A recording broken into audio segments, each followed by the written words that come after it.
forward thinking wise, that's not obviously it's not what you want to do, but.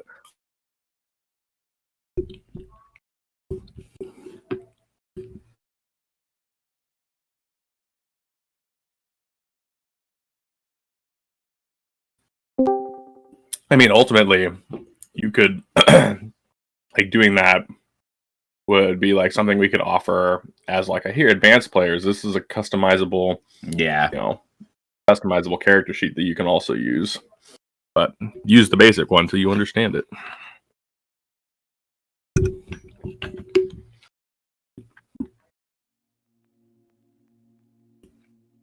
We don't have a theme yet, boys. So for now, we're going to go with some chill-ass sci-fi music since you guys are past the combat. And do you guys want to tell us what happened last night? We met on a ship, pissed off a robotic bartender. Tiago freaked out Dyson. Creek was, we found out as very matter of fact. And we got to the academy, or we got to Loreseeker station and met with Proctor Rose, who seems like an advisor of sorts for the academy, an observer. And he took us to the academy,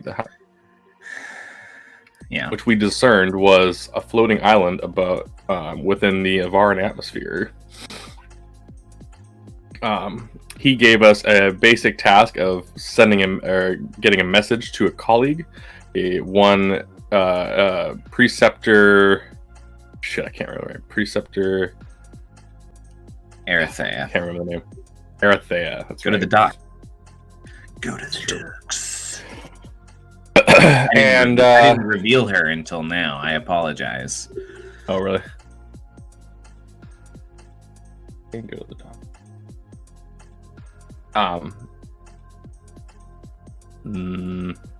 You said she's Gaian? Yeah, she's Gaian. Okay. She's not with green skin. She's all blue. And then, so he was like, I gotta go. I mean, Gaians, there's probably Gaians that don't have, like, strictly humanoid skin colors, just to let you guys know. Like human skin colors, so. Fair enough. But she's supposed to be just, like, dark. She's just supposed to be dark-skinned, so continue. Oh, okay. And then we talked with a rather indifferent diadem clerk, or I can't think of the word. I'm brain farting the word I want. It's not clerk, but something. And he told us where to go, and to be careful of what was going on down there. And so we took the elevator down, and as we got downstairs, we heard noises coming from the end of the hall, and a voice saying something about an incantation on a certain book. And then, as we were walking up, these little Grenashi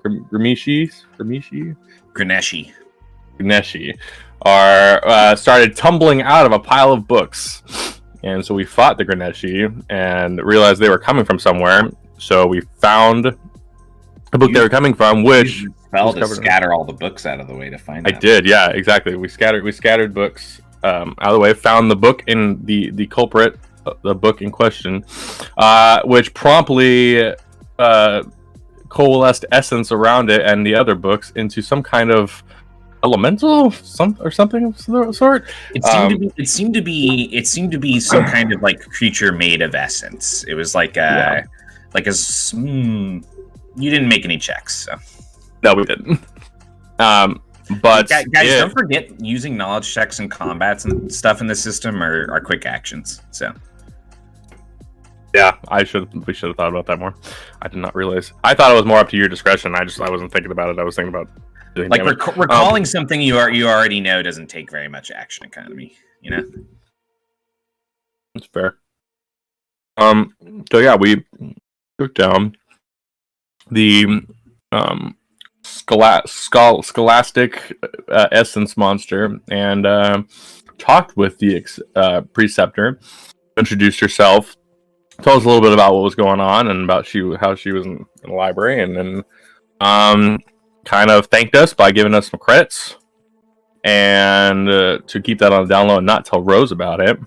It's funny, and yeah, we started to head back upstairs. We stepped into the elevator and head back upstairs, probably to some sort of reception for new recruits, maybe? I don't know. Yeah, you were going back to Rose because you knew that he was gathering everybody for some kind of reception. Yep, that's what happened. All right. Is there anything you guys want to talk about on your way up there? Or gave him... Do you want to wander off?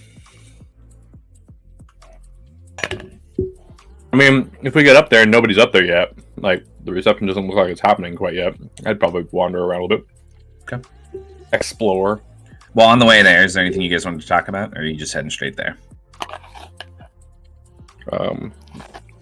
No, I just gave Creek his title. No. Secret Keeper. As the three of you are walking back, the two of you are kind of walking side by side, and Dyson's kind of like strolling behind the two of you. They'll say, so,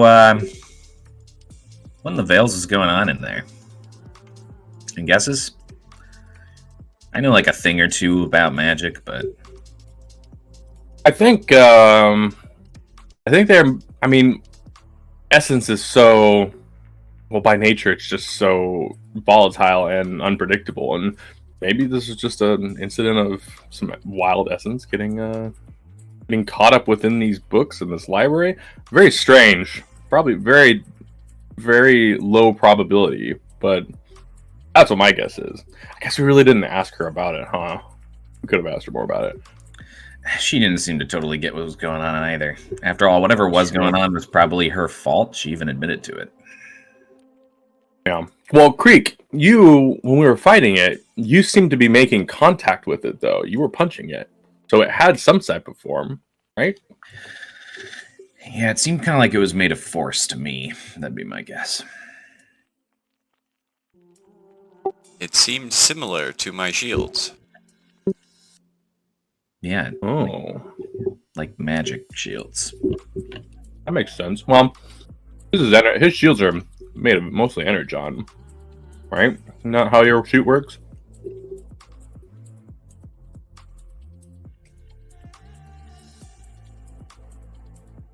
Is that right in lore, Matt? Technically, the shields are made of hard light, but the energon is what allows you to like create and manipulate hard light. So the energon is the power source. So what is hard light technically made of? Is that essence? Is that like raw essence, or is it it's other material? It's like another material. It's a completely technological process. Okay. If you want more science about it, ask Nick Jesse or Jesse or Nick. Sure. You too, audience. Yes, imaginary audience. Contact these two people you don't see. Here's all their socials. They'll definitely appreciate it. Give them their Twitters, I guess. Reaching the top of the stairs and heading back out onto the main platform of like the massive like outer audience chamber of this building below the ground. You look around. You don't see Proctor Rose anywhere. Not immediately, anyways. Does it look like there are other new people just looking around like us? Make awareness checks. Yes, sir. Oh, Chris, I rolled a 8 on my D8 for health for Dyson. So nice. Two of us crit our health rolls. Are you guys both fully leveled? I believe yes. so. You just shit! No, I didn't choose another spell. You just haven't gained I did. health yet because you haven't rested. But I'm giving you the level now. So, what spell did you choose? I need another damaging spell, so I'm gonna take radioactive. Should we say what all the spells the party has really quick, so Chris knows what people and everyone knows what they're capable of? Yeah. So Dyson is very little spell Um, casting. They know 3 spells, and they can only cast. They only have 1 essence, so they can only cast like something powerful once. So they have a 0 cost one called Electrocute, which is just a ranged lightning spell.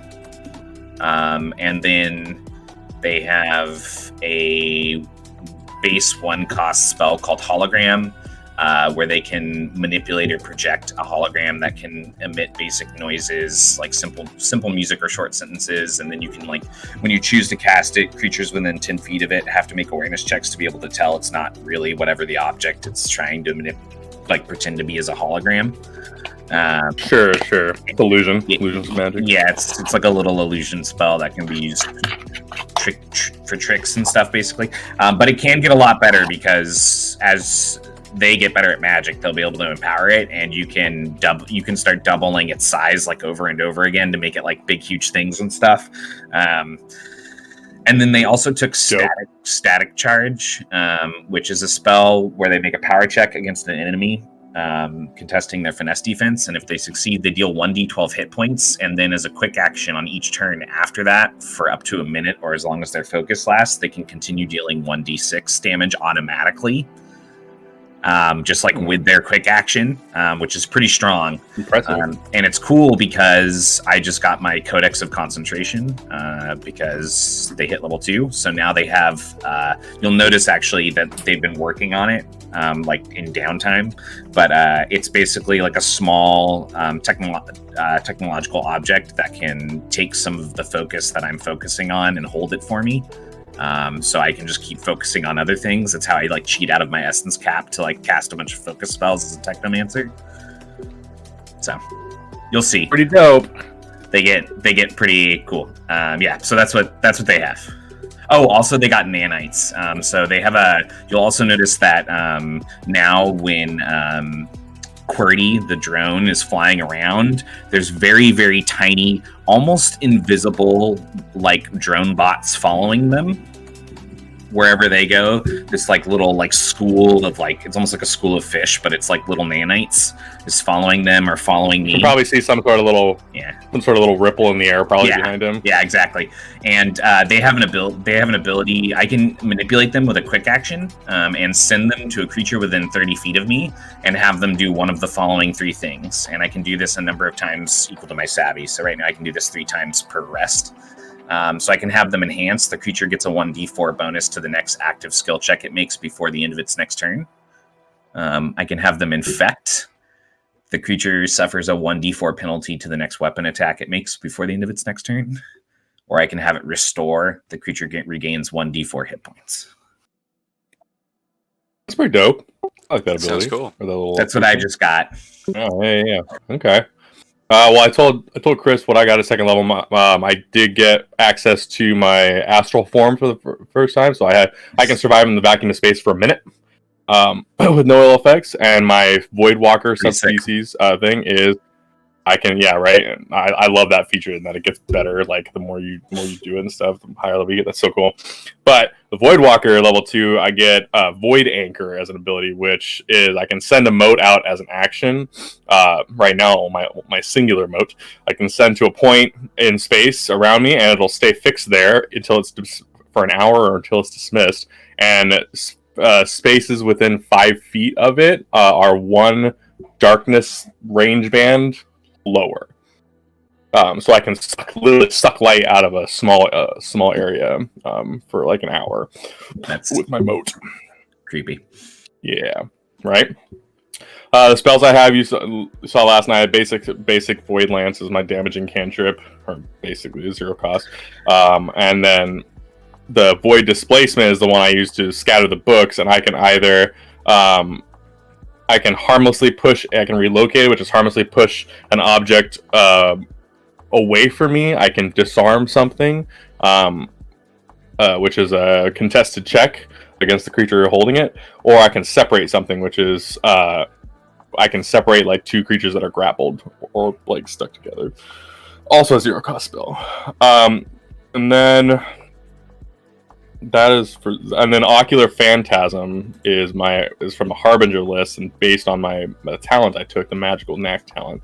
Ocular Phantasm basically just I make them make a vigor defense check, and on a fail, they take a d6 force damage, and their effective vision range is reduced to 60 feet until the next turn. So if I hit, I kind of obscure their vision. That's so big. Yeah. So he's like, I want that spell. See that, and that's why I was telling you that I took that because of like all the void stuff. I can make up. That's what we were talking about earlier. This build is going to be making other creatures making it harder to hit us, while making it easier for me to hit opponents, because my moats. That spell's ridiculous, because like the way it's worded right now, you can just like what's the range on it? It is the 60-foot range. Okay, so you can be right on the edge of it. You can cast that and then just let your whole party sneak around somebody because they just like can't see past that one. That's insane. That's so great. And if I empower it, I can increase that range by 20 feet, or I can the target's effective vision range is reduced by an additional 10 feet for every time I empower it. So later levels, that's a really good one to keep for later levels, because later levels I can just make people blind for a turn, basically effectively, if I empower it enough. So that's cool. You're not blind, but you can't see. Dyson also already has their subclass, but I'm not going to tell you what it is yet, because it hasn't been revealed in combat. Yeah. So. I also have a lot more spells right now because I took that magical knack. So I have 3 extra spells on top of what I already had, which is why I keep going. Anyways, okay, so for first level stuff, I have a ability or a 1-cost spell called Null Cloak. And so I have a +2 bonus to my armor and avoidance against magical effects, and a +2 bonus to my defense checks when resisting the effects of spells. So taking something like arcane armor, mage armor is not super effective for me, because the armor just doesn't really matter. My avoidance is right at basically the same level. But this is really good. I thought this was a better alternative to that, because it just makes me better against being CC'd or anything like that. That's a cool ability. I haven't used that yet, but and then I just took the new thing. I took Radioactive Wallop, which is a 1-cost spell that I charge my fist with arcane radiation. I barrel towards a foe and strike them. I make a power check against my target's armor, and on a hit, I deal 2d12 radiation damage. When I empower it, it deals additional damage. And I can either knock something prone or move away without provoking reaction attacks. You're a mini nuke. Yeah, so I can get out of a sticky situation if a melee person bodies me as a caster. I can pop him and then move away if I need, hopefully. And then for a couple first level spells I took from the Harbinger list are Phase Step, which is I reshape a pocket of dimensional space and teleport an ally within range up to 5 feet to an unoccupied space I can see. And it's a quick action. So if you're stuck somewhere and you can't get away and there's a 5-foot space, I can move you, and you can either move away without reactions or something like that. And then the last spell I have is Whisper, which is like what we were talking about last night. I form a telepathic bond with one person, and I can go back and forth for up to a minute. Yeah. So I think we should also let each other know what our species stuff is, actually, if we haven't. Sure. We should really just let each other know everything, because it's a new system. So Cimmerians, all their stuff's in the works. So I basically just made stuff, but this is the flavor that I'm going for with the species. So right now their core species feature is called Logical Mindset, which makes them immune to the feared and terrified conditions. So they basically can't be scared. Okay.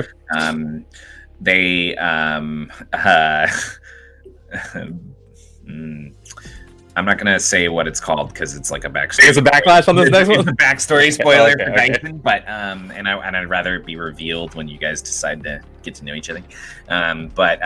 So Dyson's subspecies feature allows them to take a weapon specialization from the Merc class page. So Dyson has medium range specialist, which is which is a weapon specialization that makes it so as a quick action you can take careful aim with a medium ranged weapon, which is kind of like a rifle or a shotgun, and you get a +2 bonus to your next attack with it. And then also they place each shot more efficiently, so when they fire a medium ranged weapon, they can do so a number of times equal to half the reload value of their weapon's clip more. So basically all of their ammo is worth 1.5 instead of 1. So a 6-round clip is really a 9-round clip. Yes, exactly. And that's why they wanted their gun. Yeah. Really. Also, they have a feature that I'm also not... Actually, I can't tell you the name of this one because you guys already know this is Players About Sumerians. And it's not like specific to a subspecies, but it's called Basic Eugenics. So their speed is increased. Basic. Yeah, just basic. Their speed is increased by 5. Eugenics 101, taught at your local community college. Yeah, exactly. So yeah, that's what they have as a species. Sure. As an alpha, I got 3 extra skill points to spend on savvy skills. And then the first tier, I got expressionless, which I just linked. Very little facial features. So creatures attempting to make insight against me do so with severity. Makes perfect sense. That's cool. What's the core thing for nemetics? It's immunity to like poison or something like that, right? I can't remember. Oh, I forgot to put that on here.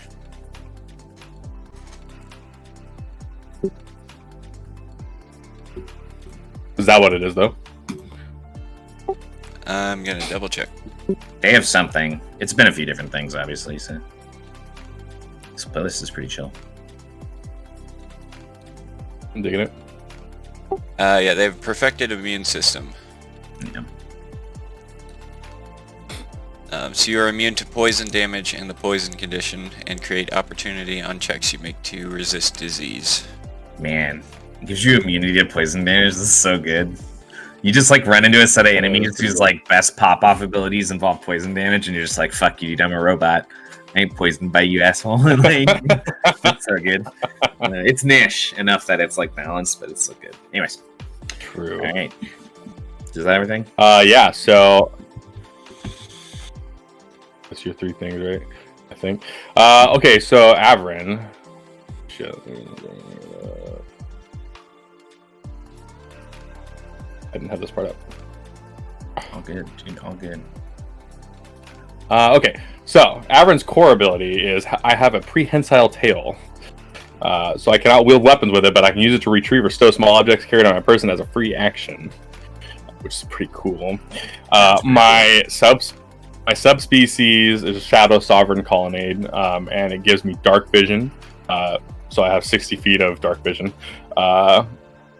Which is kind of redundant, but at the same time, it makes, because that's what my motes do, is giving me better dark vision and stuff. But it makes me, we were discussing that earlier, how it like kind of makes me, so I'm not super reliant on my motes and using them, that resource to be able to see in the dark. Yeah. But it does not stack.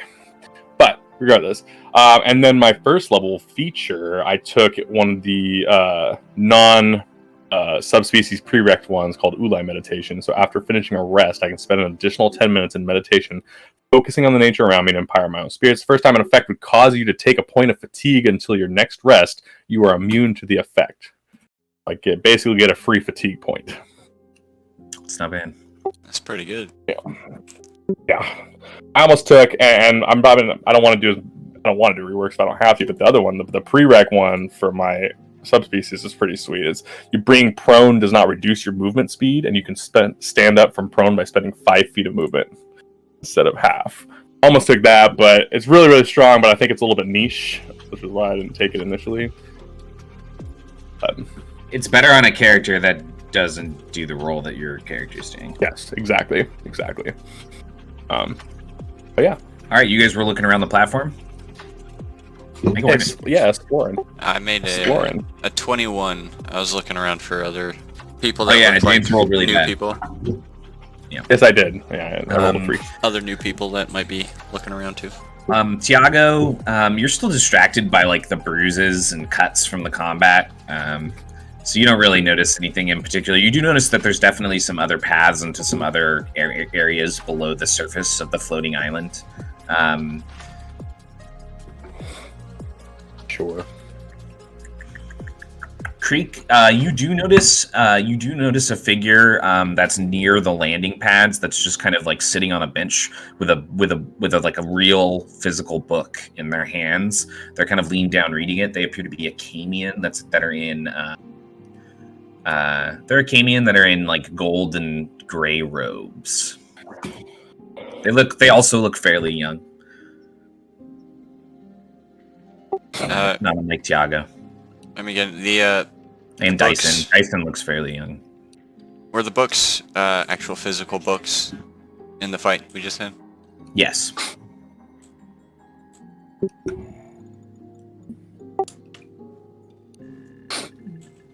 Well, that is strange. Another with an actual physical book. What? I'll point. Over there. Yeah. I will look in the direction there. See the Camian? Yeah. I just creek rhymes with meek, rhymes with leak. It just makes you think of that a little bit too, and then it's totally not what your character is. But anyway, yeah. I mean, we just fought books. Why wouldn't? Both of you have considered it's possible that a lot of people here have physical books. It's the Loreseekers Academy, right? That makes sense, but from my That's last true. encounter with books, it seems incredibly dangerous. But like books aren't inherently dangerous. Just that book was out of control. There's not an incantation on it. That is the extent of my interactions with physical books. Most books are just boring reads, man. They're just, useless. Well, they're not boring. They're filled with information. You just have to find the ones that have the right information for Have you. you heard of the net? You can find videos that'll just teach you whatever the book's trying to tell you in half the amount of time. Yes, but that's still only from one perspective. So why not get multiple? There's multiple of those on the net. There's I know. literally no way for you to win this argument. Do you guys want to go A written interrogate book. the Camian with the book? I'm down. It'd at least be fun. Interrogate's a strong word, but sure. All right, Creek, you're the bad cop. Understood. They'll nod their head and look at you, Tiago. You're the good Put cop. Okay. I'm gonna observe. Give you guys notes for next time. All right, let's do it. But what? I mean, don't you want to talk to? I said, let's people do here it. Go, too? Like, go. Right. If you are a good Yeah. cop, you should start the conversation nicely. That's what I was going for. I was, make sure they're not. I mean, this is kind of counterintuitive though, considering that like I look like how I look, and apparently I look creepy or something, and like you are just like a lovable big nomadic guy. Maybe you should be good cop. As is the topic, do not judge a book by its cover. You are smarter than you let on, I think. And he's gonna keep walking towards the camera. All right. That book doesn't seem to have an incantation on it, does it? The Camian looks at the book and closes it fairly quickly, and looks up at you and says, "They have these dark, like almost completely black, beady eyes that are kind of like wide set apart, almost like this koala-like nose." And they look up and they say, "It's my spell book." Well, that's different. That's true. We just had a dust up in the basement with a group of rogue books, I guess you could call it. Greetings. Are you here Are you a new recruit to the academy? Yes. Excellent. Are you two as well? Say yes. We just arrived as well, actually. But we have one mission under our belt already. Already? In the hangar Tiago. bay? No. Downstairs. We were sent. We went to find a certain preceptor that wanted that needed the message delivered. He stands Tiago. up and he starts looking around as you're saying this. Oh, Galax Crix. He'll offer a hand. Yeah. And you guys can see This him is now. Creek. If you would like to see him, he's there for you. Galax will turn and look at Creek and say, Creek. That is my name. Where did you get the book? Books are dangerous. You broke me. All right. I made this book. It's my spell book.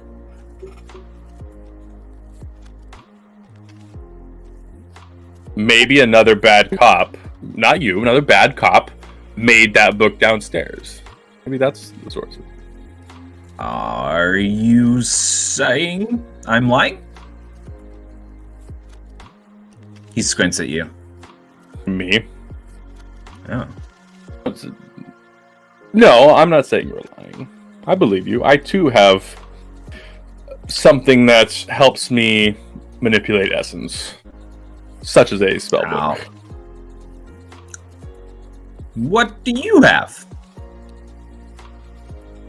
I'll kind of like rub his chest and say, well, it's kind of personal, but it's a focus. It helps me remember why I'm doing what I'm doing. Just leave it at that. That was annoyingly vague. He puts his notepad away. Not the first time I've been called annoying today. That's fine. Probably not the last. Hey, bad cop. Would you like to stop him from insulting your new friend? Dyson's chuckling behind the two of you. Is that what bad cops do? Yeah. Well, it's certainly not. Are you Never mind. police officers? I'm gonna look back at In Dyson and I'm scenario, yes. gonna say. I'm gonna look back at Dyson and just like Define shake my head in disgust. scenario. I'm asking the questions here. Did you take all necessary precautions when making your book? My book is only dangerous should I choose it to be, as every arcanist. The last book we encountered summoned several small creatures with very sharp teeth. Does yours do the similar thing? My book does not summon small creatures or sharp teeth.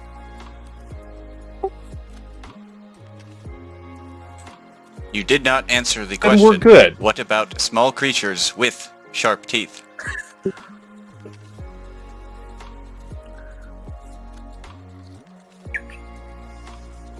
He just stares at you. He's just like, you're joking, right? I'm gonna look at Thiago. I do not think I am coming across as a very good bad cop. I don't think so either. Dyson's gonna nod their head and say, "You know what? We're sorry to bother you," and turn around and just walk away. Our friend back there, our blue friend, wanted us to play this part. I don't really know why. I just wanted to come meet you. We are new here too, and why not interact with other new people? He'll nod his head. Fair enough. No, You said you're an arcanist. That is amazing. That's I'm an evoker. Somewhat similar, but very different. Very different. Yes, I am coming here after a few years at the Academy of Nostomancy. Ooh. I found desk work not up to my standards. I am hoping I am more settled in ancient tombs. This job is like doing the. The Academy paid shit. Money does make the galaxy swirl around. I think the desk job seems like you're just doing all the work that, like, you know, like say a Loreseeker would be doing in the field. You're just doing all the work they didn't want to do. I think you made the right choice. I think this is going to be a better place. I hope so.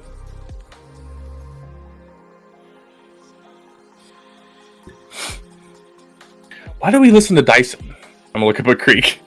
This guy's cool. Galax is, you know. It seemed like a good idea at the time. Stupid things often do. Yeah, we did. I mean, he wasn't kidding though. Our last interaction with a real book was part of our mission downstairs, and it has left us a little haggard, actually. The book was a difficult read. Well, you could say that, although I wasn't trying to read it, and it definitely didn't have the information that I wanted in it. I did not try to read it. I only punched it. Why do you both talk in riddles? You never say the core of what you're talking about. You just talk around the event. How am I supposed to respond to that? We fought a magically infused book, essence creature downstairs that was attacking us, and also summoning small creatures with very sharp teeth. But we fought it and killed it. Well, at least dismissed it. I don't really know what's all, but is that good enough? That is strange. Wait, yes, were we allowed to speak about this? He's not Proctor Rose. What did you say about Proctor Rose?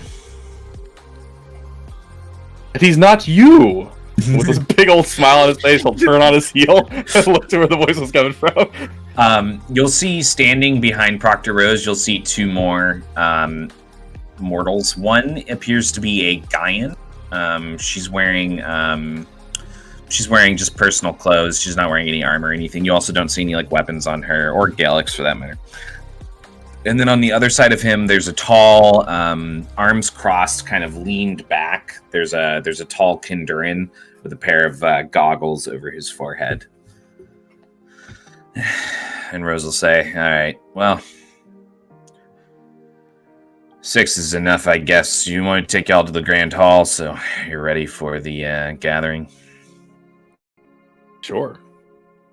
All right, let's go. And he kind of waves you together to a larger group. The mission you gave us, Proctor, was a little bit more harrowing than I think we or maybe you expected. Successfully. It was completed successfully, but that does not mean it was more involved than you made it or than anybody made it seem. Whiners don't make good lore seekers, son. I'm not whining. Creek, thanks for the report. You're welcome. He turns around and he keeps walking. God. I'm gonna shake my head and shut up. Just walk silently. He walks out about 10 feet ahead of this larger group that he's formed with you and Galax and these other two strangers, and Dyson, who's with you guys. Is there anything, do you guys want to try to talk to them or anything as he walks you? He walks you guys out past the hangar, and he's walking you guys towards a large platform that you can tell raises up. Thinking about it geographically, you're not quite sure where it's going to raise up to, because it seems like it would raise up into the lake that you saw from above. So... I mean, we didn't see anything from above. No, you we guys came in the hangar, right? No, you guys flew in over the top and then flew down into the hangar. So you guys saw those buildings and that stadium. I thought we took a teleportation circle from the Loreseeker station. Oh, that's fair. So yeah, you don't know. We haven't you don't seen know. anything. No, that's fair. That's fair. That's fair. It's better. It'll be better this way. You'll drown. No, I'm just kidding. Oh, good. I was like, don't gaslight me. It's only the second session, man. Wrote it wrong in my notes. Skip to one portion. All right. Yeah. So you guys want to talk to them about anything you get? He said it was there's a guy and woman, and what else? There's a guy and it was he's a tall male Kinduran.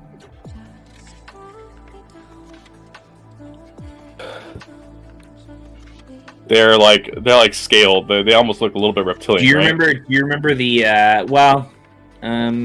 Actually, Averins look the most reptilian, probably. But oh really? They do have exoskeletons. Do you remember, Chris? Do you remember when the Thursday campaign was the Wednesday campaign and went to that mining asteroid? Yeah. The alien that seemed to be running everything for her boss, she was a Kinduran. She was the tall, like, kind of like thin one who... Yeah, I usually use Turian art from Mass Effect for them, so... Okay. In fact, here, I'll show you what he looks like and what she looks like. Here you go. These are the other two that are walking with you.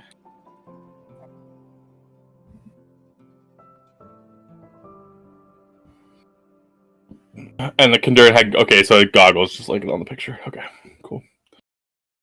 Has he seen? You said the woman Amelia or whatever, right? Doesn't really have anything on her. She's just what she's wearing. And, yeah, no armor, no weapons. Well, they're both carrying like duffel bags that have like personal belongings and stuff, kind of like you guys are. Oh, sure. It's very obvious that they're also students. Yeah. And the Kinduran isn't wearing any type of like. Is he wearing any type of like armor or anything like that? He is wearing what appears to be like tactical armor. Okay. Where are you two from? They look at each other. She turns her head and looks at you. Shouldn't we be asking you that? You look like a very old model to be an academy student. I will be just fine. I was made for this. It's true. The Kinduran will nod his head and kind of smile and say, Talrin Seldrade. I come from Kend. Born on the home world, as it were. Here to pass my trade into something new. It's nice to meet you. I am Creek. Makes sense. Your elbow like creaks as you shake his hand. Why does everyone say that? That should be never mind.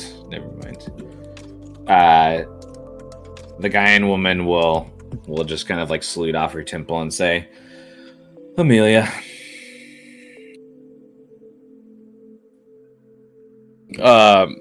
Oh shit, I wrote it down. Tiago, not the taker of guns, high and drawl.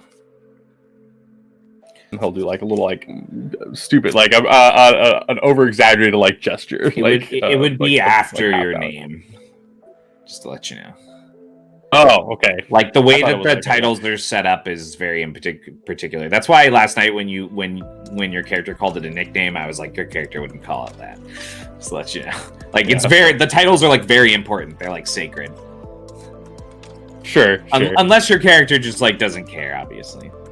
If they don't really care about their own culture, then I don't think he gets along with his people all that well. I think he's somewhat of an outcast with his people. For sure. So just know the kind of reactions you're gonna get are gonna be rough. yeah, of course. Tiago They're Hydro, gonna kind of keep going. not the taker of guns. In fact, my first title was given to me by Creek here. Halloran nods his head and says, "Fair enough.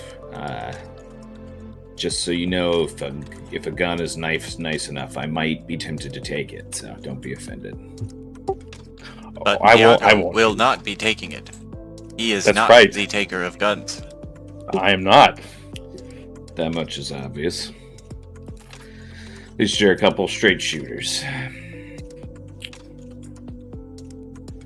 Actually, yes. See, and he'll like a Galax. He'll like turn his head again and be like, "You're right, we are." And he'll like turn back. They have proven interesting, Galax says. The rest of the And this is Dyson. The rest of the NPCs introduce each other to each other as well. Just so you guys know. Yeah. Dyson will nod their head. Yeah, hey. She doesn't talk very much unless it's demeaning or demoralizing or rude. Fuck Yeah, those are you. great. Yeah, fuck you too. Yeah. Alright. Just keep walking. Yeah. Eventually you do I got that. The moat is like slowly circumnavigating my chest, pretty close to the. You can't dispel those or take those away, can you? Really? Nah. Yeah, I don't think so. Nah. Yeah. Moats are just a thing Just that around you. are you. Cool. Once all six of you reach the platform, Rose motions for all of you to walk towards the center of it, and then he walks up to a large lever and he pulls it back and he steps back towards the center with the rest of you, and he gives you kind of the first smile you've seen, the first any hint of emotion, and he says, "You want to see something cool?" Very much so. I would love to. You hear a massive metallic creak as above what appeared to be kind of a metal ceiling starts to shift back and water just starts to pour in. Oh. And then there's a thrum from the platform, and all around you see this bubble of essence emit, and you just start to float up into the column. Into the column of water? Yes. You're packed in a giant magical air bubble. And as the chamber fills with water, you're just floating up into this lake at the center of it. Oh. Yeah, I'm just kind of looking around, wide-eyed. You see these large sea creatures kind of swim through different portions of the rocks. Oh. You see these massive coral reefs in the water all around. They're vibrant and glowing. I make a check on the creatures, see if I recognize anything. Sure. You can make a biology check. Actually, I'm going to do so as well. It is from my home. Something you should have done as a quick action on those Ganeshi. Right. Yeah. I got a 12. A 12? Okay. Yes. Neither one of you knows what these creatures are. Is biology a savvy check? Yes. So I should be adding... I have one savvy now. I should be adding 1 to that, right? Yeah. To that check? Mm-hmm. Okay, so 13, but... Yeah. His 20 didn't get anything either. Sure. They appear almost player knowledge-wise, they're very dinosaur-like. Like a plesiosaur or something like that. Yeah. Like that big shit that was in Jurassic Yeah. World. Okay. I'll ask Dr. Rose, what are these creatures? Rose will turn and look at you. I've got no idea. Oh. I'm a proctor. I'm just here to make sure that you can make the cut, Greg. That's my job. I'm not a knowledge boy. I understand. What I've at least. I'm a field tester, you see? What did you say? You? What I've at least known that they're native. What do I recognize them as like native to Avara, or do I just not know anything about them? I know I probably haven't been in the Blue Lord. I probably haven't been in the Blue Lord biodome or anywhere around it. You're not sure. Yeah. Okay. It's entirely possible things not native to Avara are on this magic floating island in the sky that's sponsored by exactly. Ian Starry Eyes, gajillions of creds. So yeah. It's canon. He's got a gajillion. He's got a gajillion cannon. All right, anyways. You'll also notice if you test like your feet in the air bubble, you'll notice that you can kind of like walk around freely however you want. It's almost disorienting, but you can walk along the circle, like and like around if you want. You can stand upside down in it. Like you can just do all kinds of weird 100% shit. Do that. Yeah, like 100% do that. Walking around the walls of it then. Yeah, like it's like really crazy. You can also just like basically will yourself to like float at the center, like where you would be standing center and stuff if you want, like which is what most of the people are doing. Dyson is also definitely checking it out. So. I'll poke the bubble too with my hands, and I'll see like if I can like push my hand through the bubble at all. It never breaks the bubble, it never breaks the bubble, but it is like malleable. Like it reacts to it, and like your hand pushes out a little bit, and then it's kind of like it's too much force coming back at you, so you can't push it any farther. Sure. Like you've pulled. I would just be testing the physics of this bubble. Yeah, sure. As you rise higher, you guys start to notice like the bottoms of boats and things. And as you reach the top and you break the water, the bubble maintains its creation and it kind of like floats on the water. And you do actually see activity across the water. And if you want to look at the art again, you start to see like all of these places at the top of the floating island. And you see 2 or 3 Averin go flying by. They've basically leashed like these manta ray like creatures, and they like stop and they like swing around the bubble a couple times and wave, and then ride them away across the lake. Oh, wow, this is definitely the right decision. Coming here was definitely the right decision. Rose will smile again, and he'll say, "It's not bad at all."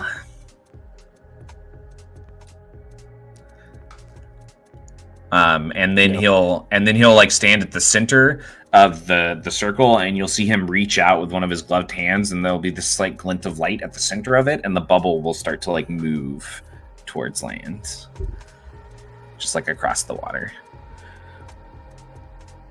Yeah. How does this operate? Kid at the zoo against the glass. Rose turns and looks at you, Creek, and says, "I don't know, magic." I do not understand magic very well. Neither do I. They just showed me how to move my hand around. Don't worry, Creek. I will learn how to do this if it's the last thing I do. Never gonna teach him. As he's like glass against the thing, yeah. Well. Never gonna make it through boot camp. I'm kidding. You'll be fine. You're all gonna be fine. All right. He turns back to what he's doing. I think that guy's got issues. Maybe he's just jaded. Maybe. He takes you guys in the direction of the domed building, kind of in the bottom left. And you guys reach a small port that takes you to basically an entrance to an outer building that'll lead into the larger jeweled dome that you guys saw from the bubble after it rose out of the water. And all of you kind of like pile out as you hit the port. You see the bubble kind of like shift over the land, and then it just bursts basically. And you guys are just able to stand on land. Was anybody not orientated correctly when it burst? Because those people would fall. But if he didn't warn me, I would have been on the side. Didn't. Still. Yeah, Dyson definitely fell as well. No, I would have been like I was actively like just watching and observing everything around the bubble, so I probably would have oriented myself correctly before we got to land. Yeah. Dyson falls too, don't worry. Both of you kind of scoop yourselves up. The proctor kind of chuckles and says, "Get a couple every time." And he just like keeps walking. We'll walk past Dyson and just be like, "Ha!" Keep walking. Dyson helps you up, Creek. Thank you. Dyson will nod their head. Don't worry. We'll get him back. You should see what nanites do up people's nostrils. Not where I thought you were going with that. Could have been What worse. is the That's what I was sensation saying. of having nostrils? Sometimes it's fine. Sometimes it's kind of annoying. Really depends on the environment you're in. Oh shit, he's right next to us. Sorry, I didn't see you there. Yeah, fine. Cordy, they like run off after Cordy because Cordy's like zoomed off in another direction to check something out. Grabs the drone and like walks back over. You're gonna stay close to me, all right? Let's Cordy go, and Cordy starts like zooming around. I would look at Cordy and I would say, whenever you need a break from her, you can join my little bit of magic if you'd like. It's like slowly drifting around my head. Cordy stops and floats, almost like the drone's like considering it for a second, and then zooms back off towards them.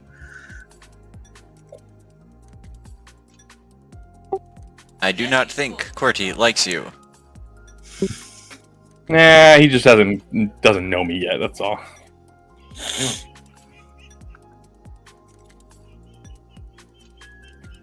Why are we here, Proctor?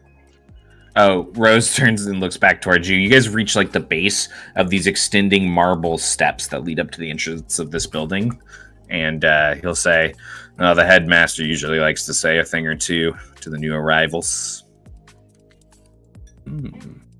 He motions towards the doors. Yeah, guy who runs the school. He's the principal. Yes, I know. I was Just making sure. You never know if people know. sure. Is this building his office? No, this is like the Great Hall. This is like the group dining area. This is there's presentation areas here. It's good for public affairs, I would imagine. I don't know, I'm not here much. I'm usually at the stadium or in the training grounds or in the rec rooms. We'll see how you guys do in the rec rooms tomorrow. He walks towards the door. I am looking for... Oh, he's gone. Yeah, I don't think he was really having a conversation with us so much as at us. I feel like that's what it's been the entire time. Dyson shrugs. Yeah. All right. Eventually, you guys reach the front doors. They're these massive glass and metal doors. They're motifed with gold and the blue jewels that seem to make up like a lot of the blue and gold seems to make up like a lot of the coloring of like just generally this school. It's like their mascot colors almost.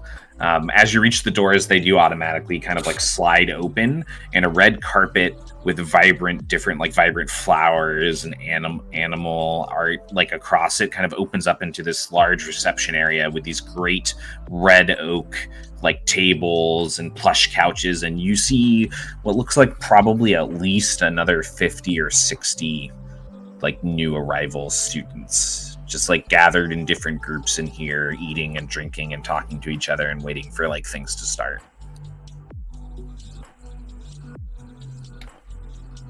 It looks as though our class will be quite large.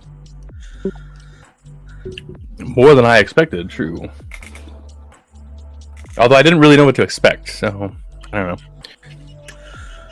Yeah, this is a decent size this year. I mean, there are some who spend quite a bit of time at the academy before they go out either as a Loreseeker or for some reason on their own. So you're really just the class of first years.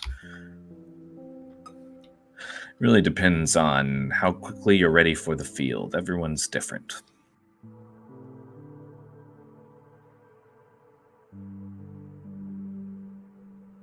So what comes next? Well, Sorting hat. you got some time to relax. Then the headmaster will say a few words, and we will have a group of boats take you after a decent-sized feast. Well, let's be honest, it's going to be a magnificent feast. That's what they do here. To the housing areas, and you will be able to take on a dormitory for yourselves, depending on what size of an adventuring party you are looking for. Party. Wow.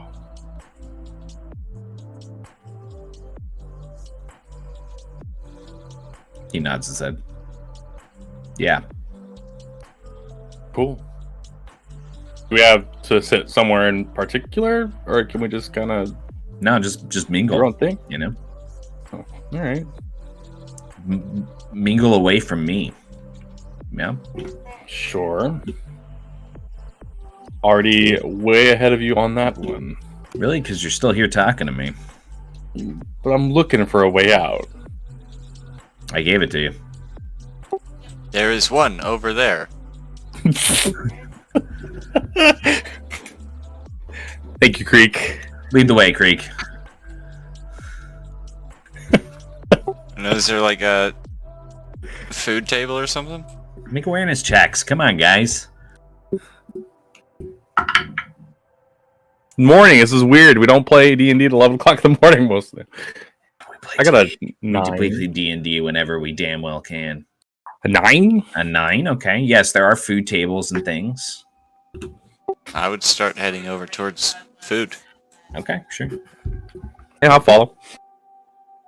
You reach the food table. It has a considerable amount of food on it. This table seems to be dedicated mostly to like salads and like first platings of things. There's fruit. There's like rolls of different types of breads. There's different types of appetizers from various species and popular dishes from different planets and that kind of thing. I would grab an assortment of fruit. I'd look for things that I know, like Avaran dishes and stuff like that. Okay.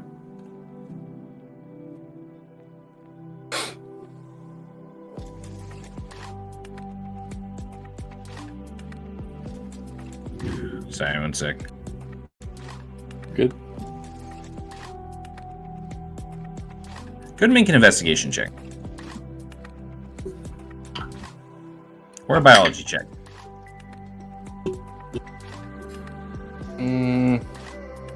Both of those are the same. 11.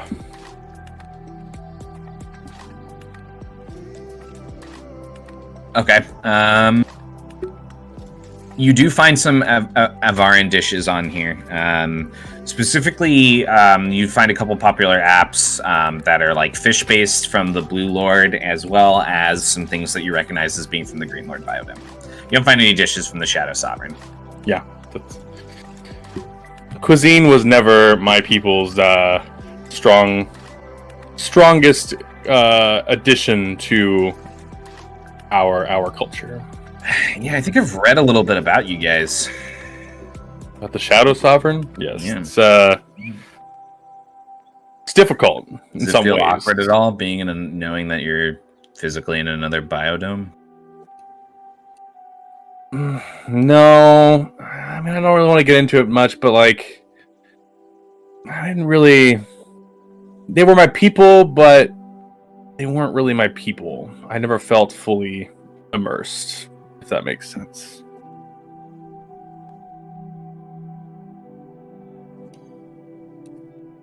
I guess I did once, but Dyson That scratches changed. their head and then reaches over and grabs like one of the appetizers on a stick and takes a big bite out of it and just turns and looks at you, like talking while they're chewing.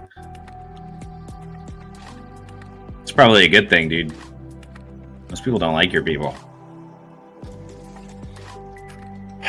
know if most people don't, but they're not the friendliest inhabitants of my planet. That's for sure. No, I definitely know most people don't. Okay. The first time my Sumerian transport ship got here, right? Okay, we're talking about my parents. We're talking about Sumerian settlers 25 years ago coming here, right, to live here and exchange cultures. Sure. Okay, the first time they got to Emeritus Station, the first thing an Averin said to them was, "Watch out for the Shadow Sovereign ones." I'm not even kidding. It was the first thing that was said. It was the first moment. On my father's deathbed, he told me that. Why don't That's people a like 23 you, insight check. Insight check. It's a 23. They're trying to fuck with you. Yeah, I know. I'm gonna say for the same reason that you and I make a good bad cop, good cop team. It's not actually true. That's what I'm saying. She's full of shit.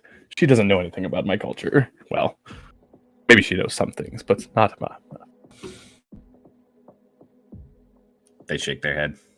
It was worth a try. Grab another app. Remember when Gelix told us that he wasn't sure why we were, not telling him the entirety of what we were saying? He should have been talking about Dyson. But Dyson did not say anything when we were talking with him. No, but right now, just what she just said right now would have been an appropriate thing to. You know what? Everybody doesn't dislike us. We are just not as welcoming as those of the Green Lord Biodome and the Blue Lord Biodome. That's all. And she was not wrong. The cuisine, like I said, not very good. These, excellent. He picks up like a fish skewer, like pieces of shrimp and stuff on it, and say, "This comes from." I am correct. We're on Avara. This comes from underneath this island. In fact, there might be some of these in this lake if this lake is filled with Avaran species. I wasn't so sure on those big, crazy looking things, but I imagine there's probably some species right there.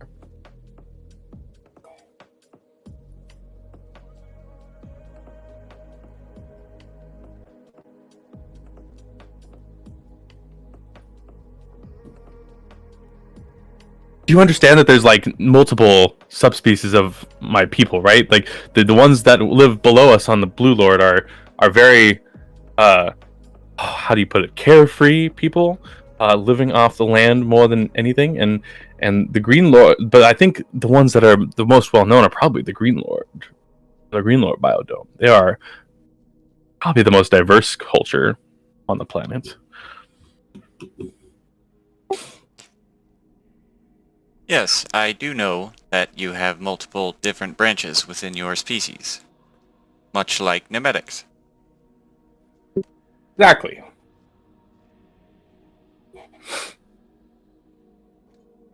Except for, I guess our subspecies aren't made for this, as you say. You know what I mean? Like, not every species is made for something. Because it feels like you are made, you say you are made for this, and I believe it. That was more of a turn of phrase. I was originally made to throw out the trash. Well, then you've upgraded in life without needing to upgrade your model. Good for you. Like on Emeritus City on Gaia? I cannot divulge more classified information. You were a classified trash thrower? You don't know my life. I don't think I trust you.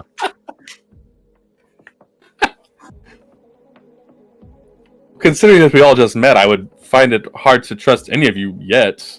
Oh. The only one I trust wholly is QWERTY. That also makes sense. Dyson just keeps eating. Eventually, you hear you hear kind of like a building murmuring near the front of the room, and you do see the kind of like magical ambient light of this chamber start to go down slightly and build on a stage on the opposite end as people start to like move towards it to kind of see better. I think we're about to meet the headmaster. You see a single figure walk out to the center of the stage. He straightens back his kind of like wrapped white cloak and kind of smiles, almost sternly looking out over the audience. Hello, I am Headmaster Dayon. Welcome to Starry Eyes Adventuring Academy. Different pockets of the audience break out in small cheers and then are followed by like light clapping. He waits for a moment. Thank you. I see before me a group of young, talented, prospective adventurers, and I can't be more excited to help you determine your futures for yourselves. Tonight, you will enjoy a feast and hospitality on us. A thank you to all of you for having taken the journey here. But know that in the morning, a new journey begins for all of you. A journey of challenges and tests to make sure you are ready for the field and ready for the honor of wearing a badge of a Loreseeker. He holds for a moment. The audience kind of remains quiet. Ooh. I don't think this was the moment for that. Was he looking for a so response? He continues. I thought so, but yeah. He continues. So enjoy your meal. And be ready. Bright and early, your proctors will be contacting you, and we will begin assessing your abilities. And use this time wisely. Decide for yourselves what kind of adventuring party you want to be. Know from that what you need in allies and others. The field of this room is all that you have. Starting tomorrow, you will let us know how you plan to work together, what your numbers are, and your goals, and your new schooling will begin. Enjoy. He steps back. The mic just kind of magically dissipates away, and the lights build back up in the room as he walks off the stage. The audience kind of claps and cheers again.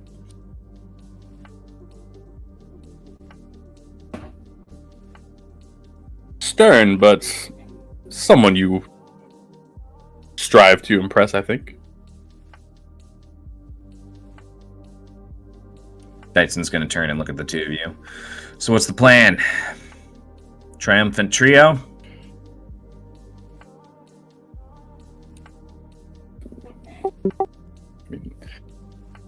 I do appreciate I'm all for the that. alliteration.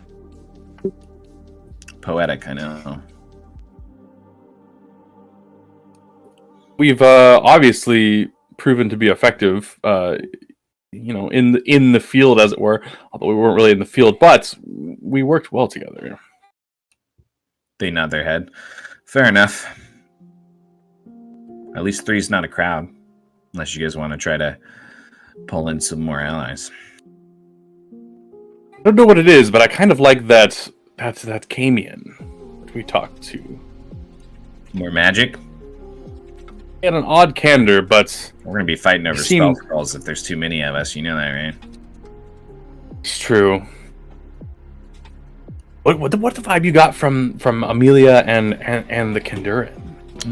I think Amelia's a... I don't know about that one.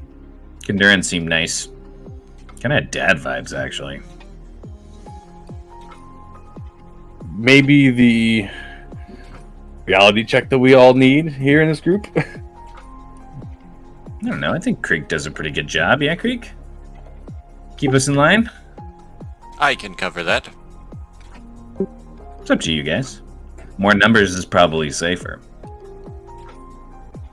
Safer and more apt to succeed in the field, I would say, in certain ways. Could at least see more resources. Yeah. Could at least see what he specializes in. It would not I think hurt that's a to good ask. idea. All right, you two lead the way.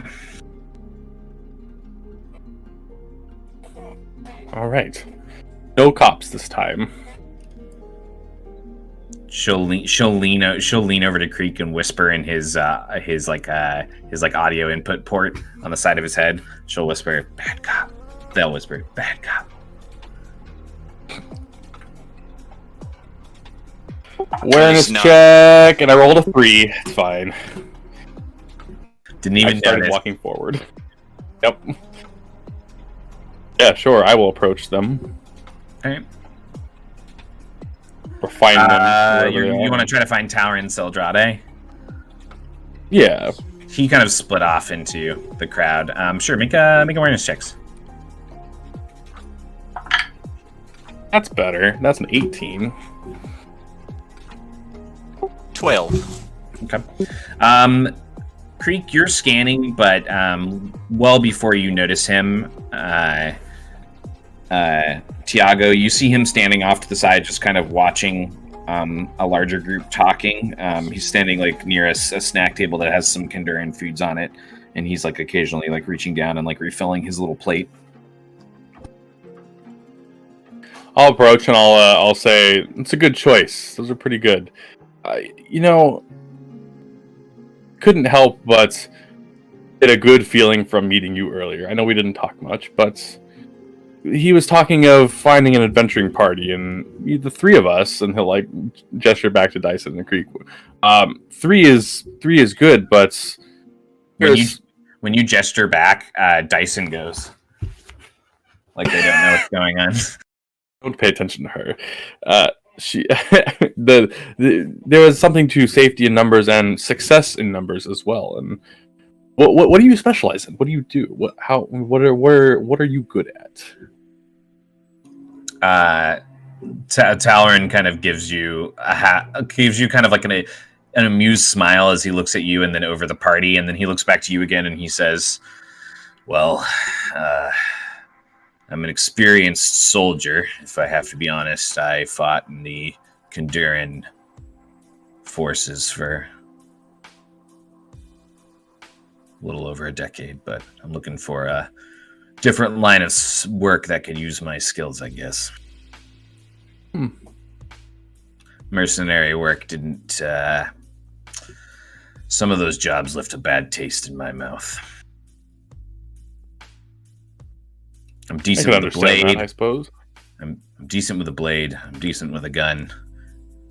And I'm tough. I'm curious. I think that's what I like about this place. I agree. And I think that even though this is not, mercenary work, there is need for your skill set within Loreseekers. And I kind of look back to Creek and Dyson, and I would say, Creek holds down the line pretty well, but I mean, we could all use an extra hand, I'm sure. He nods his head. Fair enough. The four of us? What do you know about the guy and woman you came here with? Do you know anything about her? She's not a guy. Oh, she wasn't? No, she's a nomad for sure. I wouldn't take her. She seems too hot-headed for me. I'll look back at the other two. I'm like, I should not be the only one talking here. Dyson will nod their head slowly, and then they'll say, 4 seems enough shares to split things up, right?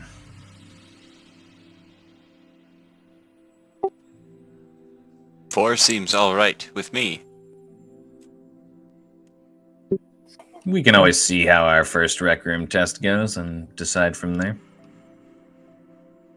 Sounds good to me. All right. Go Goldenrod hold on, team. Dyson walks away. Goldenrod. I thought we The were name, joining their this eyes. trio. It doesn't work No, we when can't there's really be 4 of us, Dyson calls out as they continue But walking there away are to get a 4 drink. of the 3 musketeers. What is Dyson the doesn't 3 respond. musketeers? D'Artagnan's not a musketeer. He wants to be a musketeer. Yeah. Anyways, is there anything else you guys want to do at the party other than recruiting, That's what we should have done. recruiting We should have another been 3 party member? musketeers. God damn it. For Matt's play. Yeah. This is like an old school JRPG, guys. You can just recruit party members, and yeah. Would you I like would to say- join our group? Ask everybody. Yeah. Right. Is there anything else I you guys mean- want to do while you're there? I mean, 4 is good, but you know, we'll see James how is it like- goes. Jesus Christ. You give me the option to JRPG this. I mean, come on. She's gonna make me run like a million characters at once. Pretty much. Yep. I would say you're right. Let's see. Let's see how tomorrow goes. I'm gonna use the restroom really quick, but you guys can continue.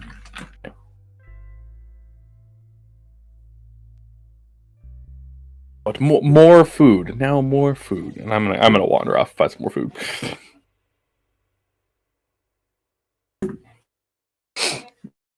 Just abandoning Creek again. Well, you know, Dyson walks away from everything, so that really should be expected.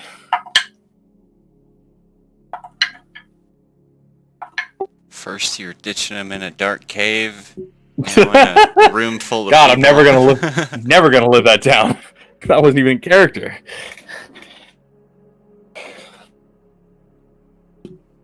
Funny. So, anyways, Tauren, who had left your party to like get the proper like signatory tablet to like sign up your adventuring party, so the academy has you guys registered for the morning or whatever. He comes back over and he nods his head to the two of you and he says, "Well, I've got all my information in here. You guys will need to add yours so they know, and then they can assign us a dormitory for when we leave the reception."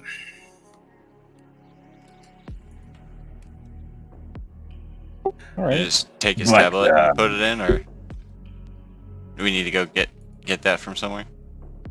Can you ask that one more time? Does he have a thing for us to fill out, or do we go get one ourselves or something?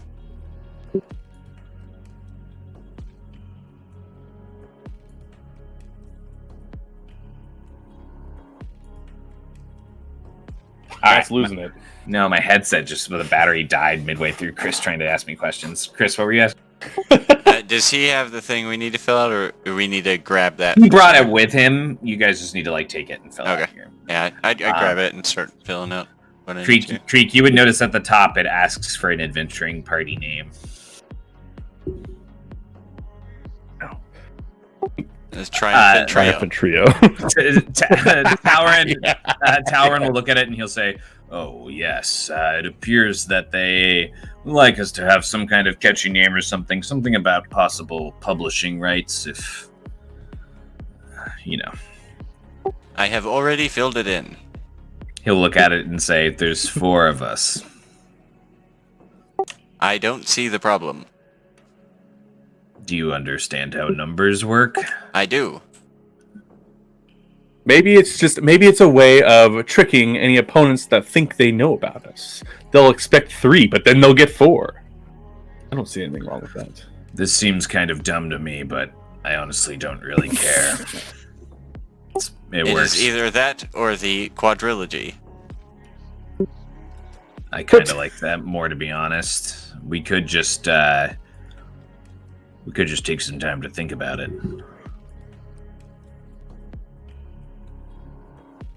Oh, it's already been done. Triumphant trio it is. He really doesn't care. Like, Yeah. overall. Dyson also doesn't care.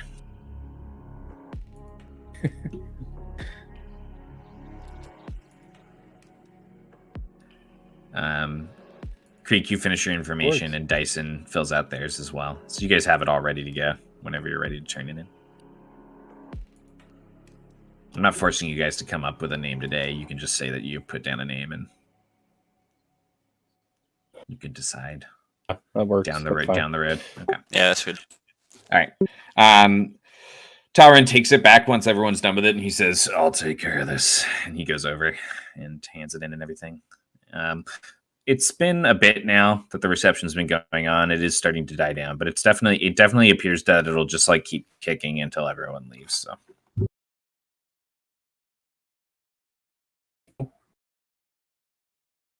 Is there anything else you guys want to do there?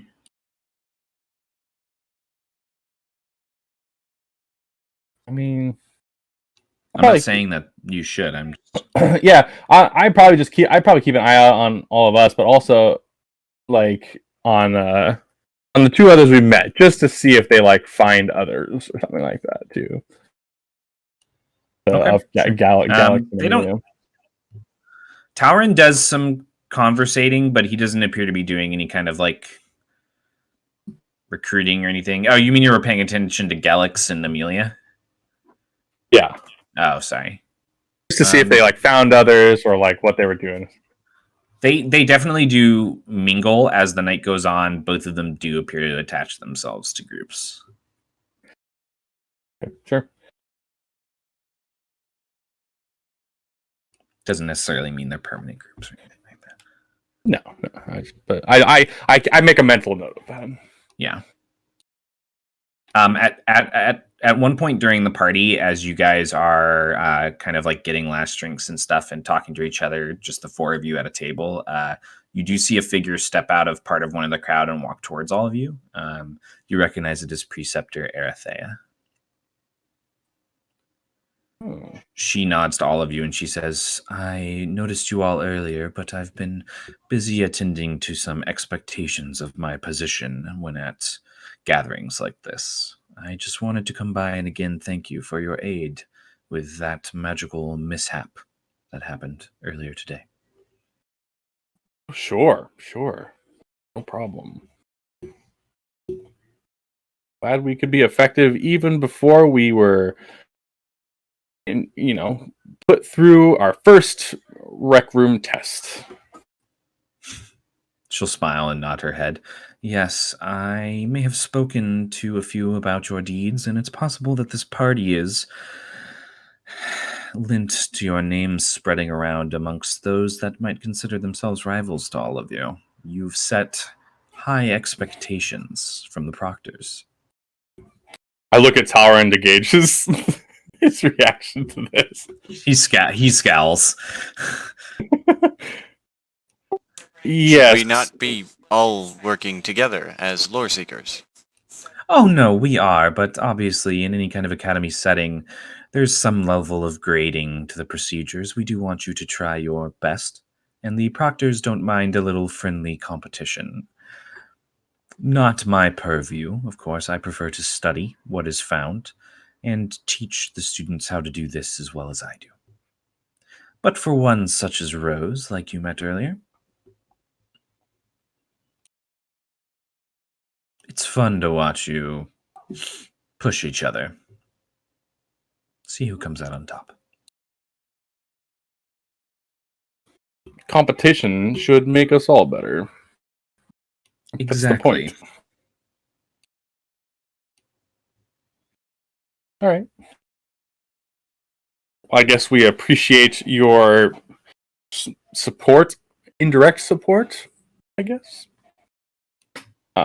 Also, this is Talron. He has decided to him and they'll exchange a handshake. Like, he didn't know that's what he was getting himself into, but he'll be up for the task just like all of us are. She nods her head. "Yes, I do believe he will. Just stick by these 2. They've proven quite capable." Oh, these 3. Dyson scowls. I have like a little half grin on my flashes across my face and then goes off. For the beginning of your time here, you're under a bit of a probation. It will limit where all you can travel, but once your early tests are done, you will gain access to the expository, and I do help you come by to visit me, or if you need any help with anything as far as research, of course. I can try to better repay my favor than just with credits. Well, yes. It would be great to have a source of information and knowledge. She'll nod her head. Then all of you have a good evening, and I hope you do well at your test tomorrow.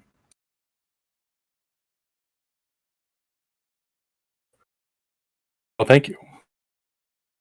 He'll kind of like head bow his head a little bit and sit back down. She'll nod to each of you and then take her leave.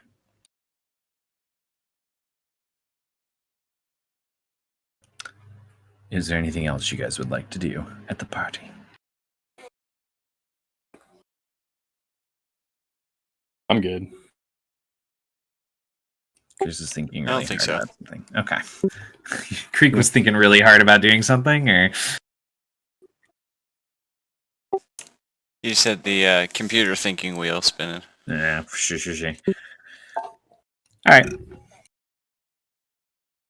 All right. Eventually, you guys are taken on another. It's kind of like a small, but also very fancy, like almost yacht-like boat across the lake to this northeastern portion. This collection of buildings, and you're led to one of the many kind of like large skyscraper-like buildings that hold like dormitories. Based upon your party size, you're taken to kind of like you're taking about 3/4 of the way up the building. So you guys do have a pretty good view, and you are led to your dormitory, which has 4 individual rooms tied to a common area, each of them with their own viewports out into the sky and the island below. And those viewports can actually be like changed around to different things. Each of her rooms are fairly blank and nondescript right now. A table and a chair, a bed that's fairly small, a dresser. And the common room is like a large table with several plush chairs, like a coffee machine and a kitchen. Each of the individual rooms has its own bathroom.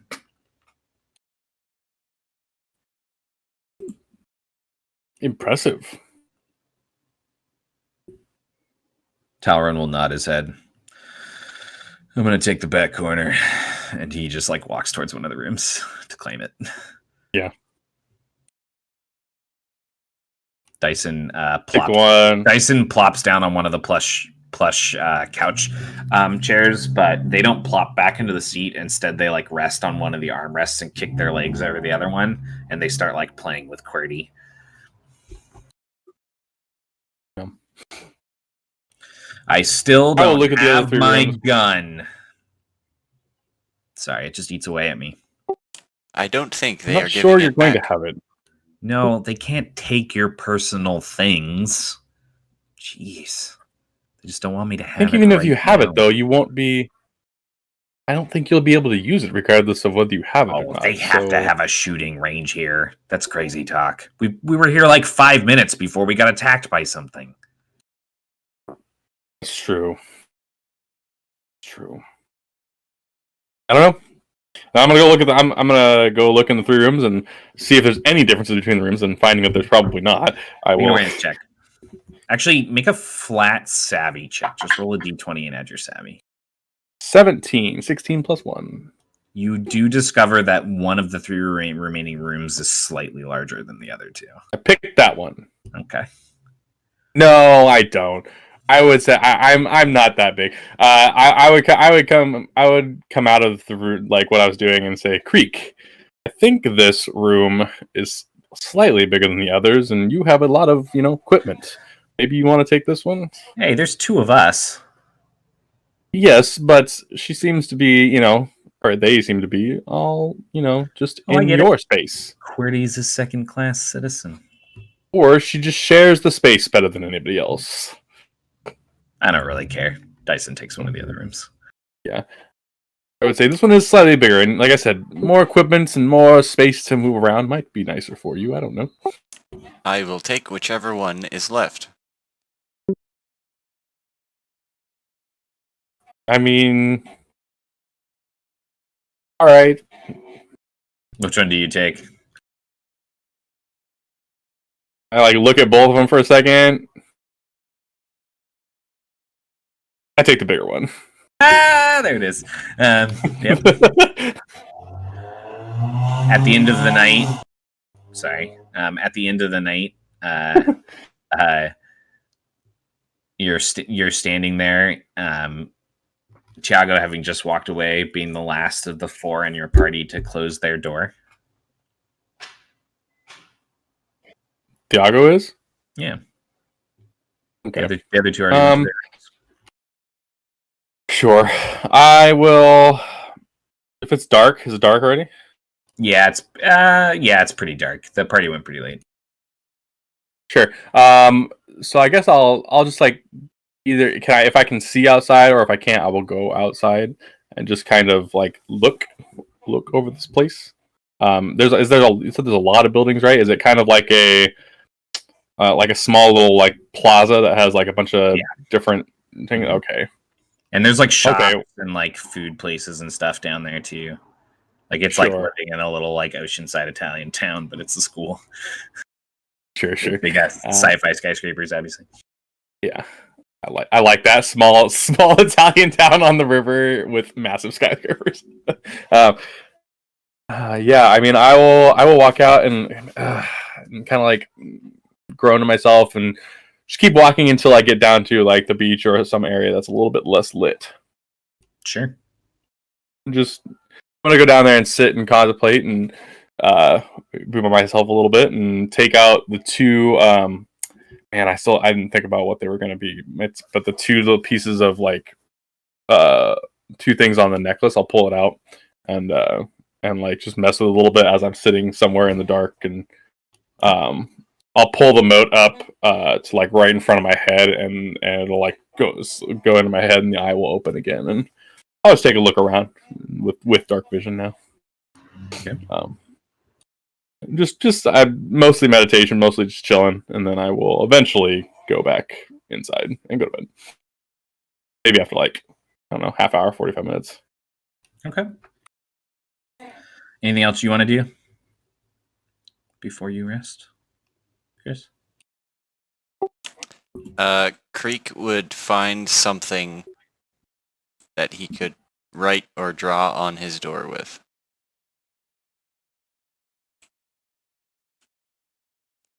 Okay. Yeah, you definitely find something you could do that with. You probably have something on you. He would just write a very large 34 on his door. Okay.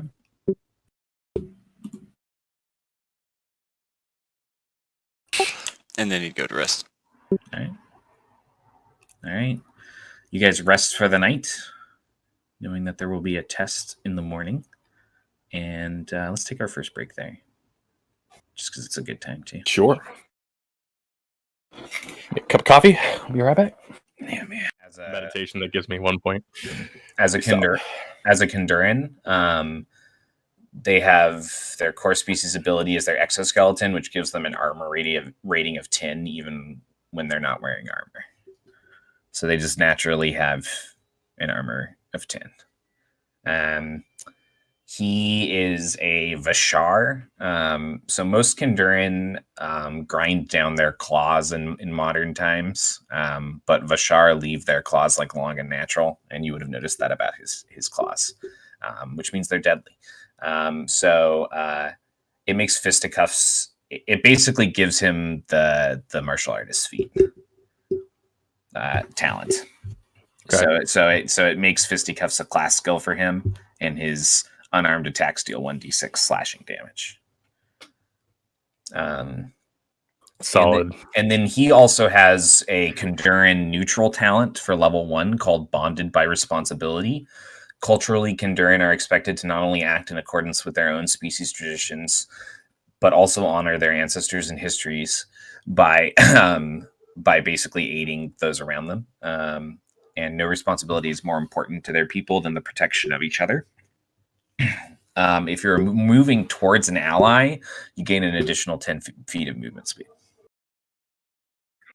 That's good. That's really solid, actually. It's not so bad. many times where we've been 5 or 10 feet away from something, like in combat or something like that, and wish we had something like that. That's pretty solid. So that's what he has. Mercs are pretty simple, so they don't have like a Cool. lot of features and stuff. Yeah. First, though, great feature. Great feature. 1 sec. We can get back into it. I might have to step away to get my food pretty soon, but that's okay. Let's see. I think his character sheet is all done. He is there.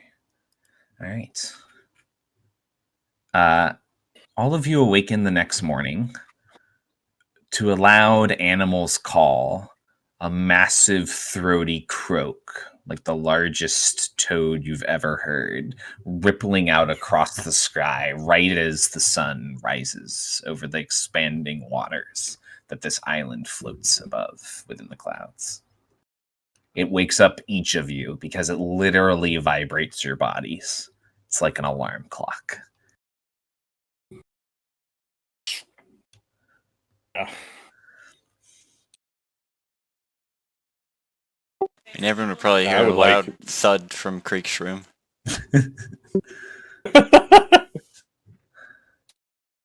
You guys don't hear anything specific from either of the other 2 rooms, but they were also definitely awoken. As I hear the thud, I'll like lay back for a second again and say that was the snooze button, or that was Creek's snooze button. In the common myself, and in the common room, you guys hear a door open and close.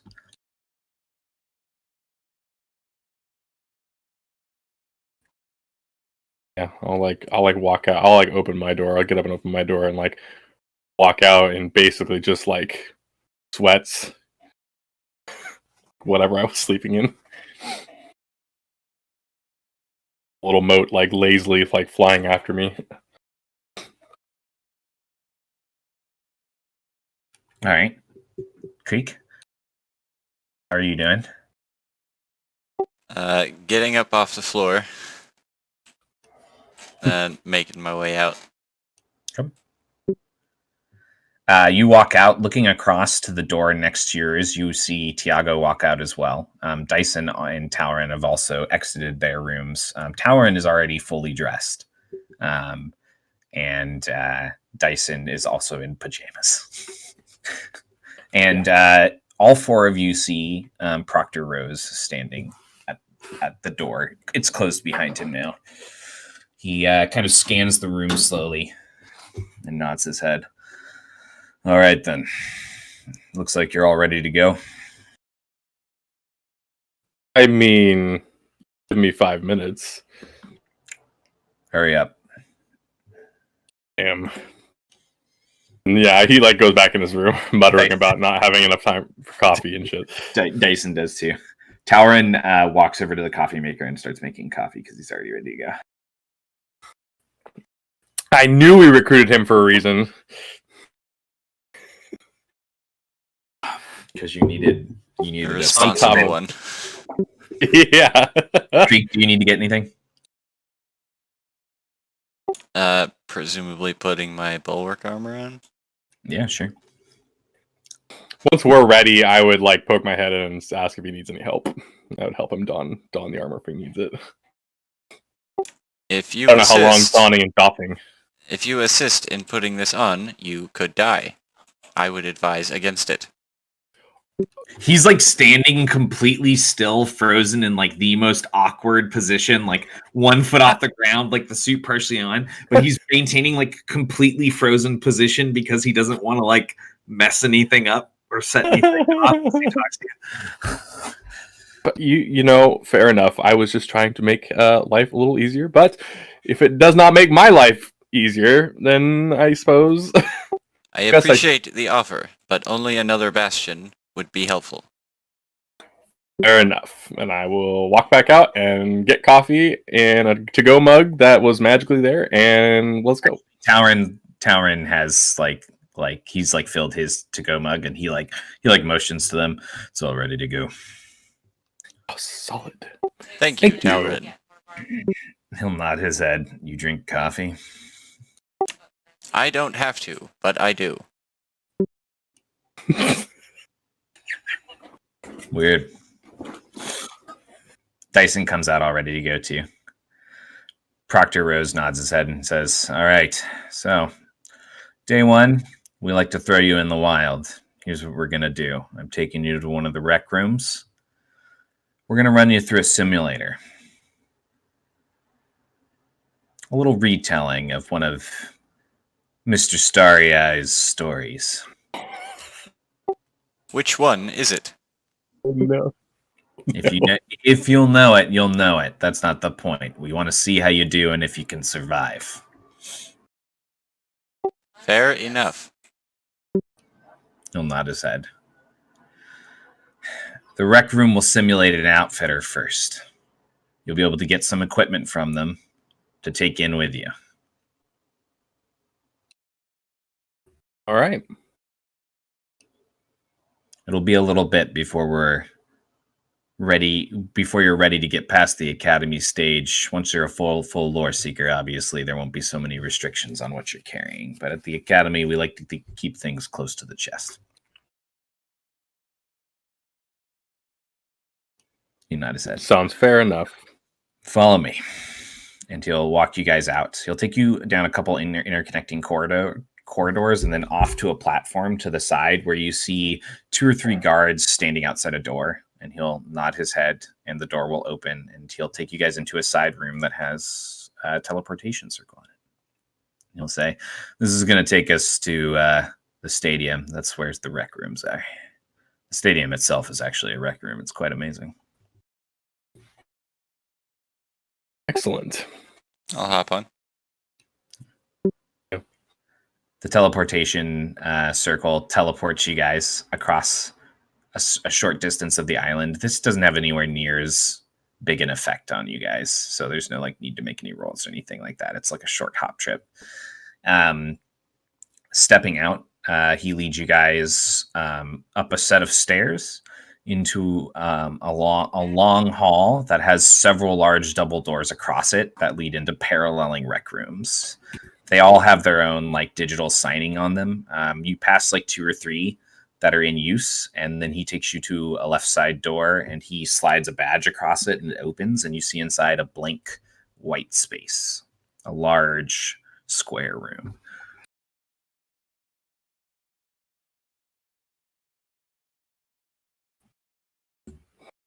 I kind of look around and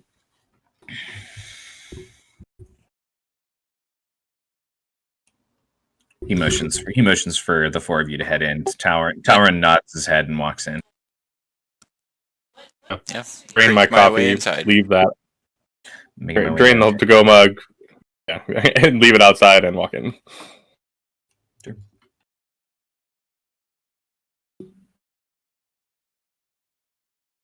All right. Once you guys are in, he nods his head and he says, all right, let's get started. He pulls out a data pad and you see him quickly move his fingers across it as the room shifts and kind of shimmers. The doors to the room seal completely and then just kind of disappear into the wall. And then all around you, the room becomes a massive equipment room full of weapons and gear. He's standing at a table at the center of it, and he'll say, I can generate pretty much anything in here, anything that's approved anyways. So let's talk shop. What are all of you taking into the tomb with you? The tomb? Yep, I chose a fun one. I'm going to look. What are the limitations? What are you looking for?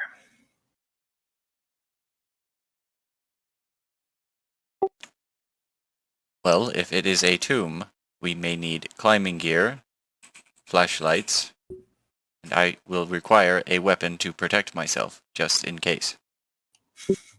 He'll nod his head and he'll say, well, first things first. The table in front of him expands as he rapidly taps his fingers on the tablet, and then packs of adventuring gear appear for each of you.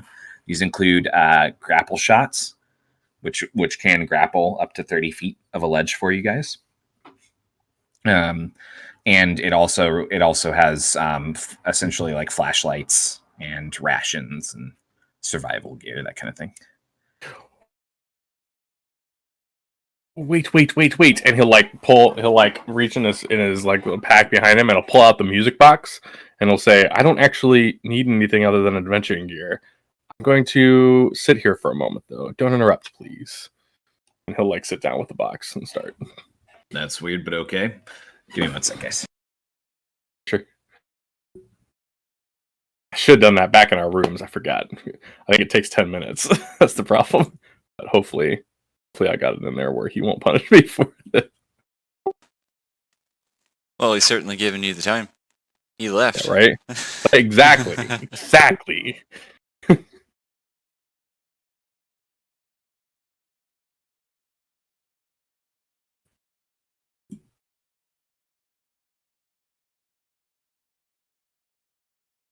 Yeah, it's probably playing. You can all hear it because it's a song it plays. I open it and it's like a popular song, like if you knew about music at the time, but it's like an eerie, slow, dissonant, like minor key shifted song of like a pop song.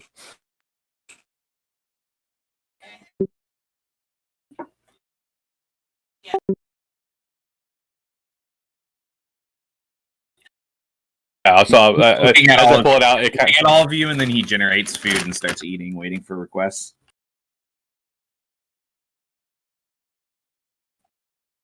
Oh, don't mind me. I request. Yeah, you're doing that. Well, now about 9 minutes. Yes. Talrin is going to take a long blade, and he's going to take a dagger and a pistol, and they generate 3 clips of ammo with the pistol for him. And for Dyson, they're going to generate a rifle with 3 clips and a dagger. Dyson, you would notice, takes the rifle, smiles, kind of holds it, tests the weight in their hands, and then sits down and also seems to be doing something magical with the rifle.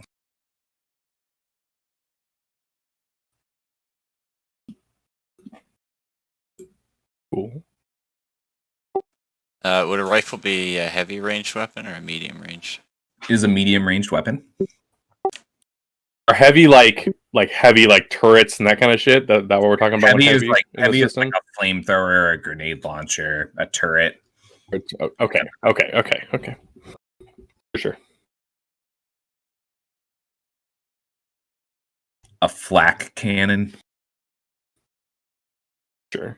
So what? And on the other spectrum, what is, just so we know, a light range is just like a pistol, basically, or a hand cannon? A hand cannon is actually a medium ranged weapon. Oh, is it? Okay. Light ranged weapons are bolas, energy pistols, stun guns, throwing stars.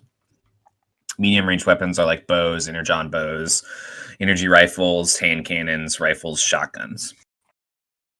Okay. Good to know.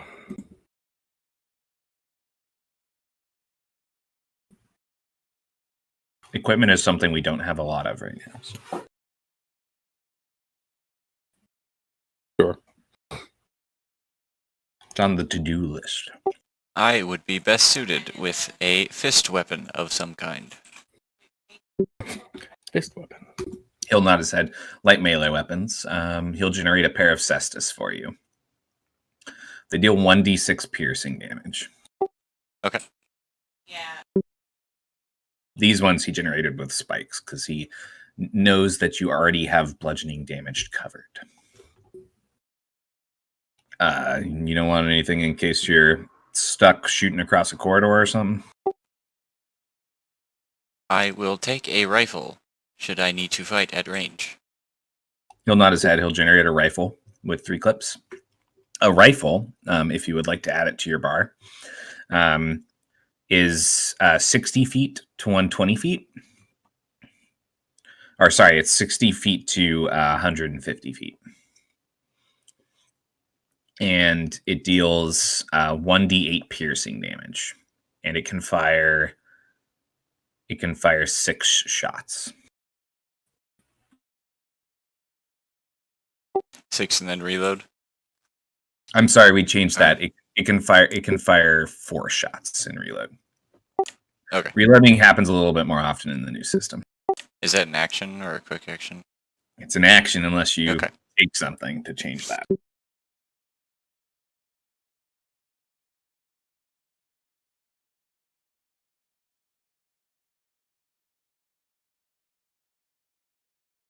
Your damage doesn't really pop off until you can start doing energy things every shot. So That makes sense. all right. He'll nod his head and he'll say, I've got a requisition order for some of these for your party as well. And he'll generate 8 med kits. They each heal for let's see.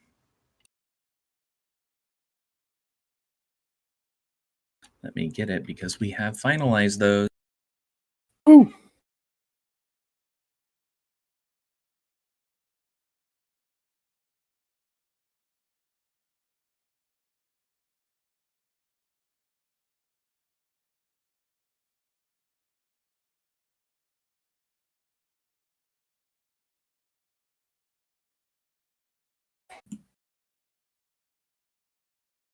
Sorry. Yes. Good, man. Yeah.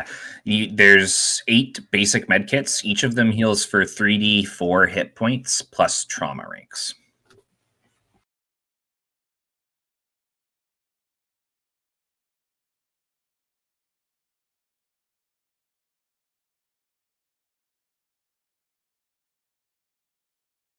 Talon will nod his head and say, 2 each, I guess.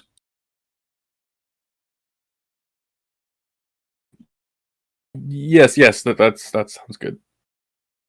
Dyson will nod her head and say, Creek, why don't you take one of mine too? You might need an extra.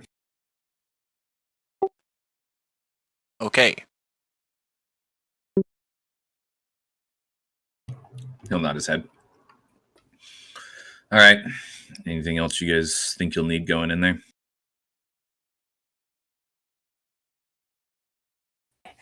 We're all right. I'm all right, at least.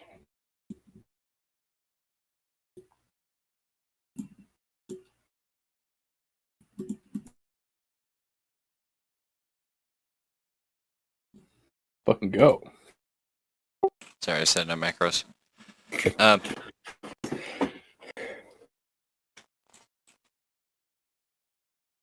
I think I will be good. So it's 3 medkits for me then? They heal for 3d4 hit points plus your number of ranks in trauma. 3d4. Yep. Healing stuff is slightly better in this system. 3d4 plus trauma. Mm-hmm. Okay. 3d4 plus your ranks in trauma. Is trauma considered a vigor skill? It's savvy. It's like medicine. Savvy. Okay.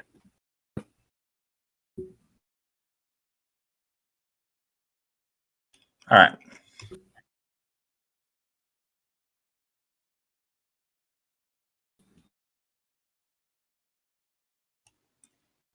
Before he sets up and changes the room and sends you guys down this tunnel of madness, does anybody else need to eat or take a break or anything? Because this is when shit's going to get pop off. Not asking in character, correct? No, I'm not. I'm just asking you guys. You're like 10 seconds, actually. I'll be right back.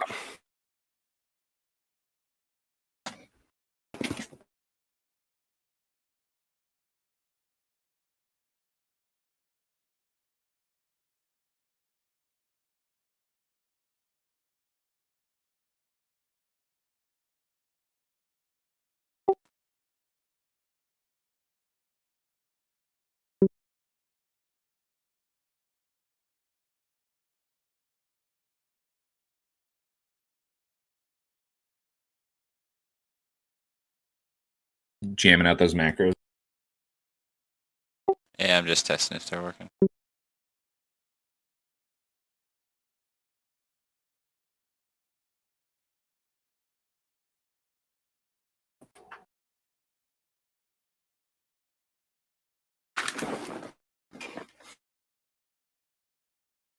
Lost it.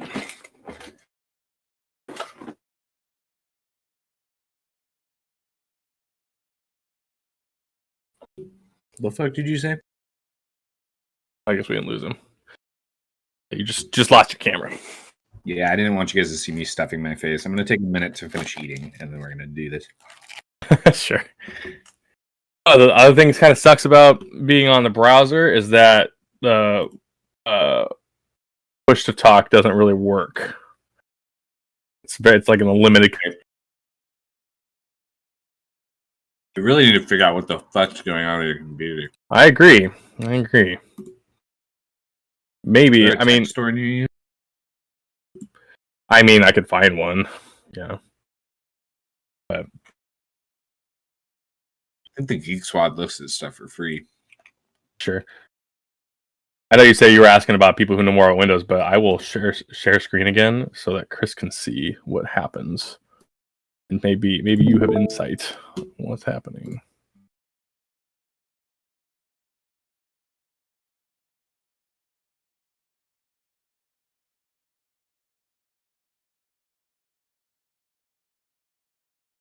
So if you can see my screen, Chris, I will. This comes up. It just keeps doing this forever and ever and ever. When I try to use the app, no idea why. And I assume you've tried to uninstall Uninstall and reinstall. Yeah. Absolutely, yeah. And so I've also gone into Task Manager and like pulled out, like drop down the menu of all like the when it's updating, it'll have like 4 or 5 different options you can choose. And I've been deleting. I've like ended task on one of those things. And what'll happen if I get lucky is it'll download completely or it'll update completely or something. One of these 3 things that it keeps cycling through will happen completely, but it won't do anything else. It'll get stuck on that. And then when I try to end another part of the task, another part of the file that's up downloading, it just stops it completely and it closes out the app. And then so I have to open it again and it starts doing this, like, cycling through, installing, checking for updates, downloading, back and forth, like the whole time. And I have no idea what to do about it. The computer is That is 8 months old. strange issue. Isn't it? Yeah, I'm not totally sure.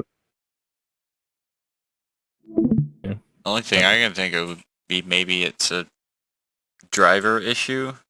Like you don't have a updated driver that Discord uses for something. Maybe. That might be true. I have no idea.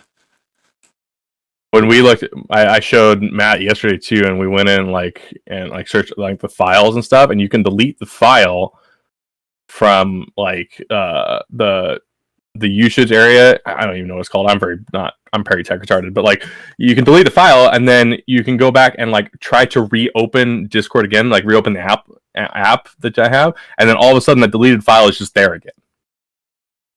Like, it doesn't actually get deleted when I take away the file.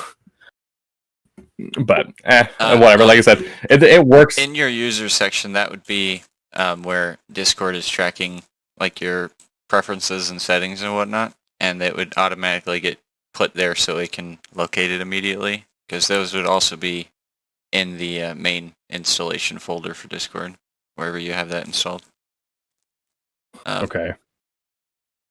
If you haven't tried like searching your computer for anything Discord related, and just that's what we did yesterday. Delete absolutely everything and then try and reinstall. I will do that later today. Maybe I'll do that and then I'll uninstall. Then it doesn't have anything to like look at. Sure. Anywhere that you have it saved, or try and tell it to install to a specific location on your computer rather than just where it defaults to. That might help also. Okay. Yeah, like I will try that.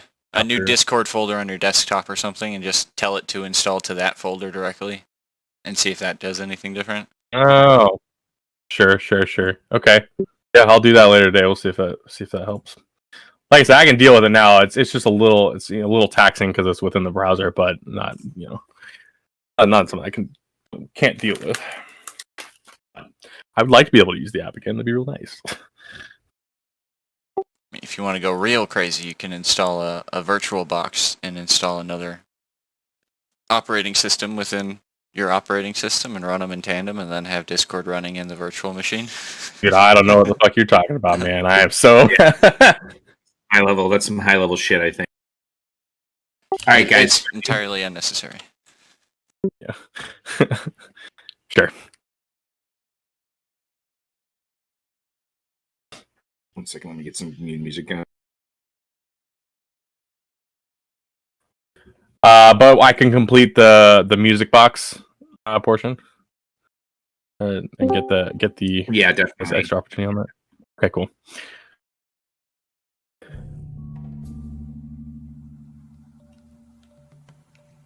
All of you feel a light rainfall upon yourselves. A musty, hot air.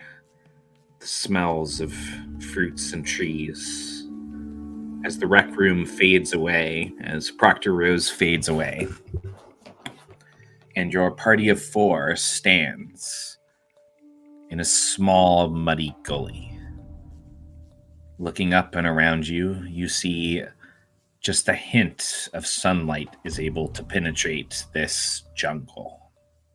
Ahead of you, you see a stream that leads like a path towards the open mouth of a cave, almost hidden by the nature, but something about it seems strange, different.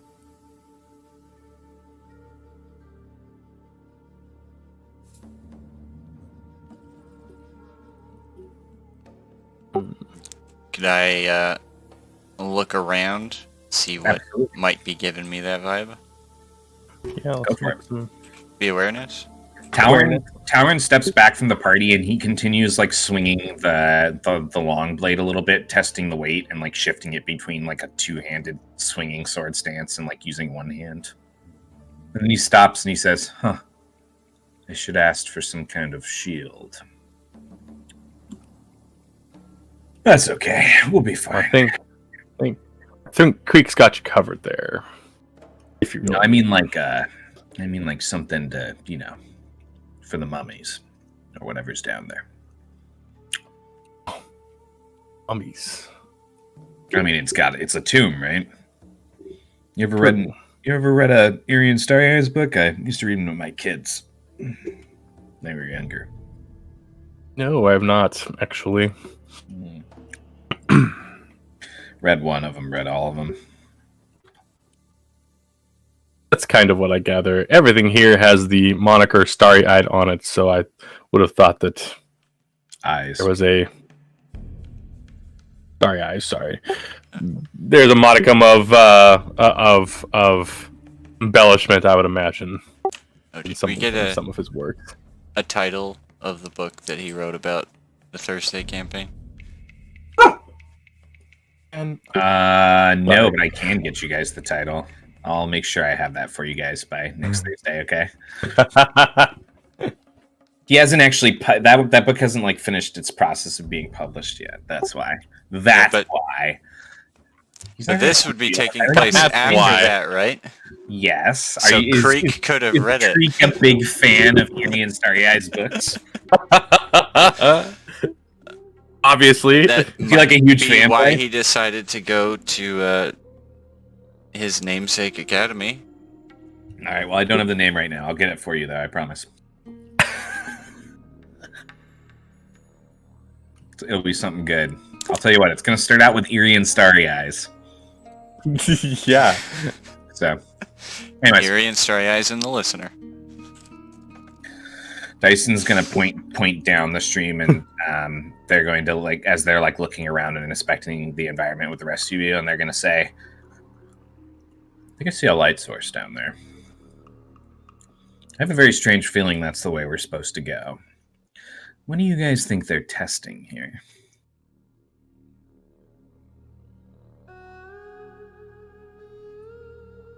Probably a range of things, I would imagine. Effectiveness in combat, effectiveness in discovery and exploration,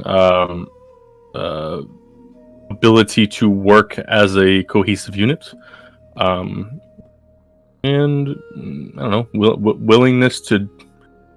Oh, it sounds so cliche, but willingness to do whatever it takes. I don't know. Also, perhaps how long it takes us to accomplish whatever task we are going to do. Makes sense. Tauren sheathes the blade. You want me to lead the way?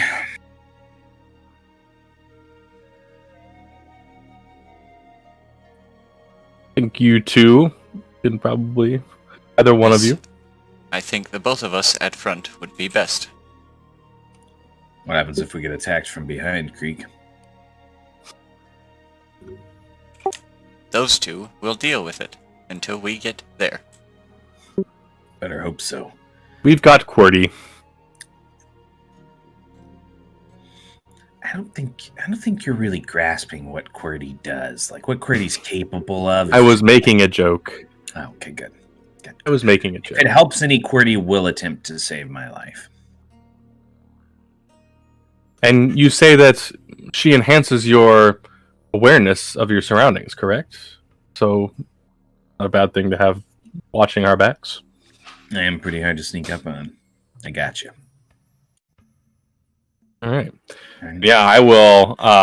Once you guys reach the point where you have to like hop down, and because the stream starts to like kind of like stutter step down, and you reach the mouth of the cave, it's actually a pretty thin space, and you would have to go through it one at a time. It looks like going through it is like walking like 6 or 7 feet through that tight space before it's going to open and back up again. As players, we should be very afraid of tight spaces in a cave. Can I shine a flashlight down first and see what I can see inside? Yeah, go ahead. Oof. You don't see much. It looks like it opens into like some kind of like very shallow pool, and then there's definitely some like rock and earth past that could be walked on, but you don't see like necessarily any other details. There is some ambient light coming from in there too. You're not sure what the source is.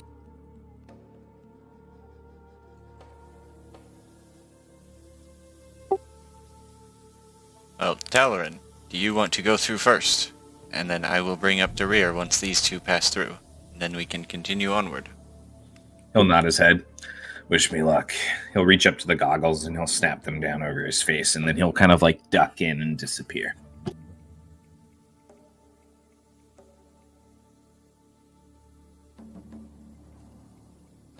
Who's going next? Look at Creek, I would say maybe take up the rear on this one. I already said that I would. He did already say sorry, that. Not paying attention. Yeah, I'll walk through. Tiago crouches down and walks through the starts to move through the passage and disappears. Dyson turns to you before they follow Creek and says, at least he's honest, and ducks in and disappears as well. I'll take one more glance around the surroundings and then crawl on through. Make one more awareness check. The extremes. You don't notice anything. Nothing sets anything off for you. You do notice some animals and stuff. Okay. Yeah. Nothing concerning. I'll crawl on through then. All right. Crawling out the other side, Creek, you see the rest of the party standing on the other side of the pool. It looks like they only got wet like up to a little above their ankles. There's a path on the other side that just kind of runs in kind of like a U in front of all of you, about 100 feet wide, in this kind of like U on the other side of this chamber, this cave, past this shallow pool. You don't immediately notice any other ways out of here.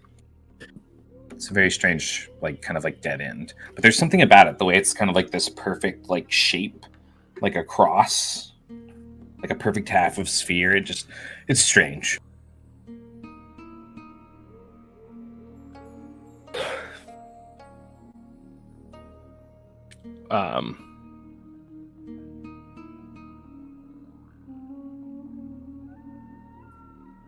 Do we know if it's? Would we think it's like man-made or like produced in a produced chamber? Constructed chamber. It's Like, are hard the to walls tell. smooth? Are they? They're they pretty jagged? smooth in some areas, but it's definitely been like slightly wasted away with time. It's hard to tell without like investigating it up close. Yeah, I mean, that's what I would do. I would walk up to the wall and start like moving with my hand on the wall, like around the room. Do you grab like a light source? I have dark vision. Oh yeah. Okay. Cool. What'd you get? A 9 plus 1. I think 10. Yeah, 10. It's definitely stonework that was worked on at some point and shaped. As you're running your hand along the wall, you hit an indent. You're able to like run your fingers up and down this indent. It's like a slit in the wall, but it's pretty tall. Like almost as tall. Like you're able to trace it all the way to the stone floor. Okay. I will look up and like see how far it goes. Does it turn one way or the other? Like, is there a right angle? Does it look like some kind of passage possibly here? It does look like it turns in a right angle to the left. Left? Okay. It's like about 6.5 feet high. Okay. I'm 6 foot, so it's a little bit above my head. I'm going to follow the indent then that I see. I'm going to say I may have found something. You trace with your finger and you follow the indent, and you make it about 4 feet across before it turns and starts to go down. Okay. This is some kind of passageway here. I'm not sure. I'm not sure how we work this though. Look for secret handles. I'll also. Yeah, I was gonna say I'll start pushing with different places. Sure. You just put each of your palms on the walls, like on one of the sides, and start searching. Yeah. You run your hands across the stone. Your fingers trace the stone for several minutes, not finding anything, and then finally, just off the wall, you do find a crevice, and you feel like the cobwebs and cracked stone kind of you start to push in with your hand. Okay.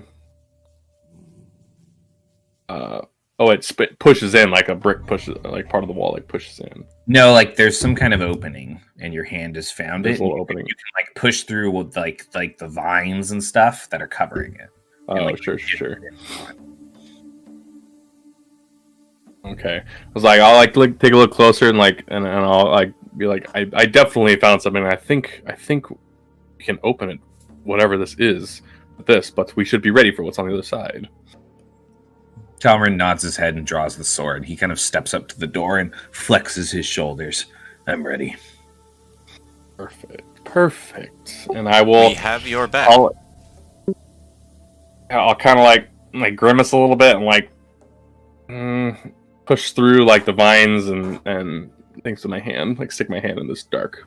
You feel various like insects and things like crawling on you, and then you feel a handle in the stonework that you can actually grip. Do you want to grip it? Yeah. You grip it and you slowly turn your wrist, and the door, the secret doorway that you found, slides open. It's a good thing there was so many creepy crawlies around where I am from. He'll like bring his hand out with a couple like bugs on it, and he'll like look at it and kind of like shake it off. And he'll like gesture after you. Shine the light inside. Sure, you shine the light inside. The hall ahead of you is only about 3.5 or 4 feet wide. It's pretty much going to force you guys to walk single file. Shining the light up and down the hall. Go ahead and make an awareness check. Just going to ask for awareness checks all day.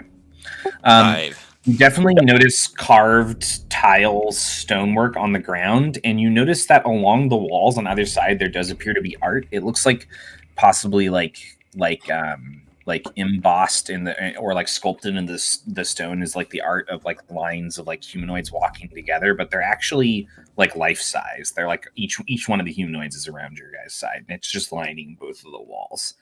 The chamber itself is, or the hall itself, you're fairly certain is around 60 feet long. And there's just an opening on the other side with ambient light coming out of it. Is this the light we saw when we first entered? No, actually, when you guys looked around the initial chamber where you found this door, you actually saw that there were like crystal like growths in the stone that were producing the light. Oh, okay. I know this is kind of retroactive, but when we entered that room and saw those crystals, can we make like a biology or a history check and try and find Biology these are or something like that? Yeah. Well, I keep rolling. I think that's the third 9 I've rolled today. Biology is savvy. Yeah, so okay, 10. Yes. 10. You're not sure what they're called, but you remember reading something about these. You're fairly certain that they place you on Leosh. Yeah, I just want to say. Okay. Then as I'm searching that door, as I'm running my hand along the wall, I would say something. I would say, these crystals remind me of something that I read about on the planet Leosh. I think that's where we are, if I had to guess. Dyson nods their head. And Tauren says, "Good call. I wasn't sure. I was thinking Leosh or perhaps my homeworld, Kind. We have extensive..." Yes, that is not a bad guess. It's not a bad guess either. There are a few, even Avara. I was concerned that maybe we have just not left Avara in this entire thing. But the Green yes, Lord these crystals seem like they're. So I've heard. Yeah, so I've heard. Not spending much time. Anyways, yeah, and we'll find the door, go through the hallway. Can we do as we're? Well, actually, a creek just went down, right? I'll kind of like lean in and say, anything? You seen anything? You found anything? It seems to go on for quite a while and then opens into another chamber. However, given this was a hidden passage, perhaps somebody better suited to spotting things that might be traps should be leading the way. As Creek says that, he feels a shift in the stone under his foot, and then everybody hears a click. And you just start hearing Yes. all through the hall. Dyson nods their head and says, "All right, never mind, run." Yeah. Go Run make forward. athletics checks. Yeah. Yeah, run forward because the doors start. The stone door, the door that you opened, started closing again too. Oh shit.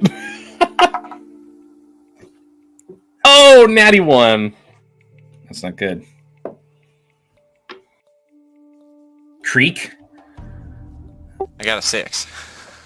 Oh man. Okay. The two of you run through. Dyson proves to be very dexterous and basically jukes and dodges, even though the hall is so thin, around each of you, springs and dives as they're running until they reach the other side, and they actually manage to get to the other side without being hit by a single dart. Tauren stays in the back of the group, and he actually helps you push you guys forward to avoid some of the darts, basically just like shouting and putting his hand on Creek's back and just moving you guys forward. Which does help you guys. But could I have saved by some damage, maybe by casting like phase step on me or Creek? I don't like calling Brick. Because it can move somebody 5 feet as a quick action. It's possible you could, but it might not pay off at all. Yeah, I mean, he's kind of panicked. He probably wouldn't have thought of that. I probably would have rolled to see if he thought of that, but myself. Creek, Tauren gets hit by one dart as the party is rushing to the other side, and he takes 4 damage. You get hit by 2 darts. And you take 2 damage, so you take less damage, even though you got hit by more darts. Piercing damage? Yes, it is piercing damage. I also need you to actually. Nope, you're in a medic. You're immune. Talrin has to make one vigor defense check after this, and Oh no. yep, and Tiago, you get hit by 3 darts, and you need to make 3. Yeah. You take Great. 6 piercing damage. Oh my god, dude. A dungeon class. Okay, well I rolled it's vigor defense, right? Yeah. Okay, so I get vigor and my vigor defense is 2. So my rolls are 4, 7, and 17. Okay, so when the first dart hits you, it gives you a point of fatigue. Jesus. Ulai meditation. Yeah, I mean, can we say I probably would do that every morning? Is that possible? Although we Yeah, did no, get woken up pretty. You already did do it this morning. I think you RP'd it. No, Oh, you have after a rest, you have to take an additional 10 minutes. But Yeah, you did that. So that Okay, so the Ulai meditation takes that one away. The second one does give you a point of fatigue, sure. and the third one you're able to resist. Okay, and the total damage. The total damage was 6. Okay, The point of fatigue lasts 10 minutes. sure. First level fatigue is everything with severity, right? Your active skill checks have severity. Okay. Cool. Chunk to me for half my life too. Talrin's going to stop once you guys reach the other side. You guys find yourselves in a small chamber. It's about a 20 by 20 stone room. And, sorry. You see ahead of you just a single sealed stone door. Being awareness checks first when we enter. Is that cool? Talrin's going to turn and look at you, and he's going to, as everyone starts looking around, he's going to say, maybe you should use one of the medkits. Yeah, that's probably a good idea. I also just rolled a 1 on my awareness check. We're gonna fuck this dice off. But yeah, it's 3d4 plus my trauma, right? Yep. Well, cool. Well, I rolled 10, so I got all my points back.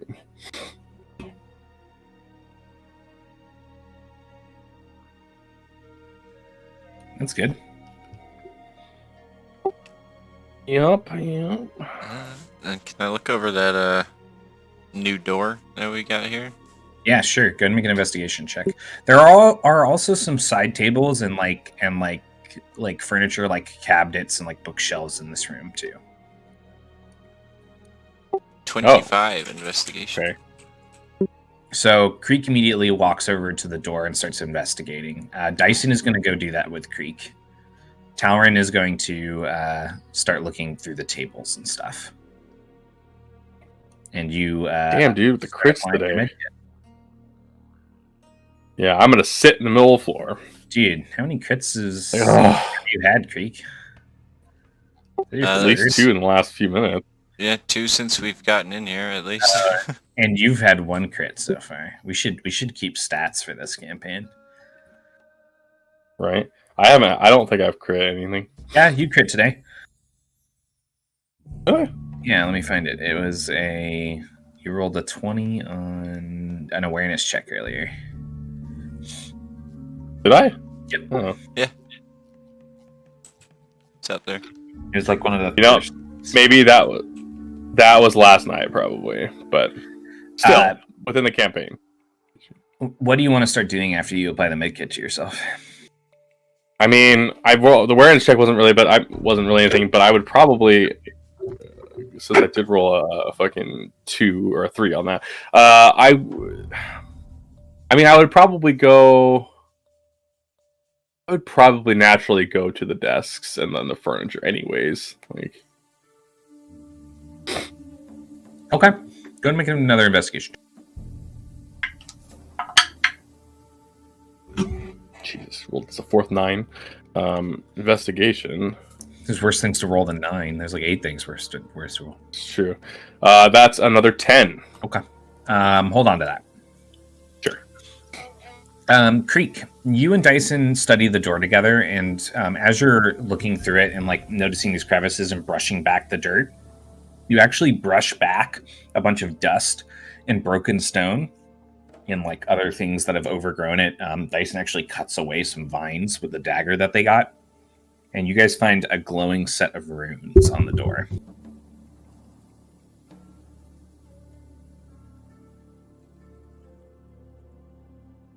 And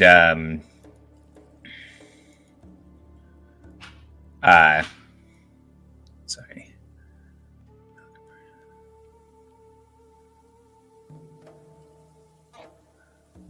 Looking at the runes, you're not sure what language they're in, I don't think. What are your language proficiencies?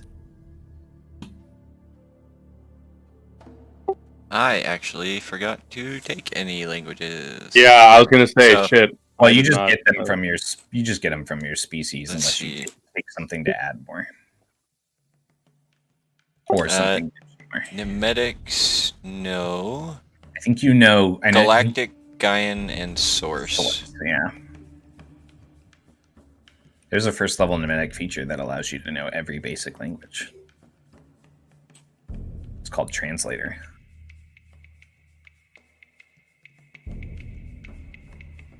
Cool. They're the best language species if you ever want to play a linguist character. That is a level 5 trait. Oh, well. Shut up, Chris. Don't correct me. I'm God. All right. Anyways.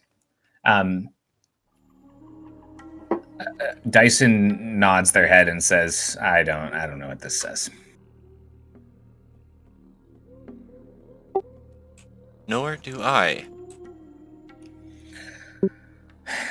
You know who does, though? Does Corty know what this says?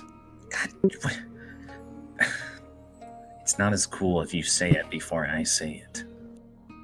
Qwerty! You see her. You see their robes, and they're like kind of like mixture of like robes and clothes, kind of like jumble as Qwerty comes out, followed by the nanites, and scans it, and then turns and reprojects it in Galactic for everyone to see.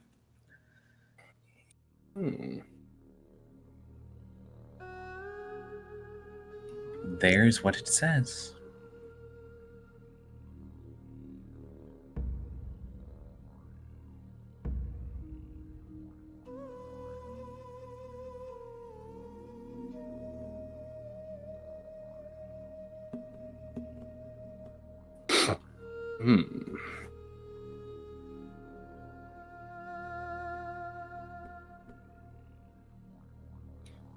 You don't have 6 brains for this riddle, fuckers.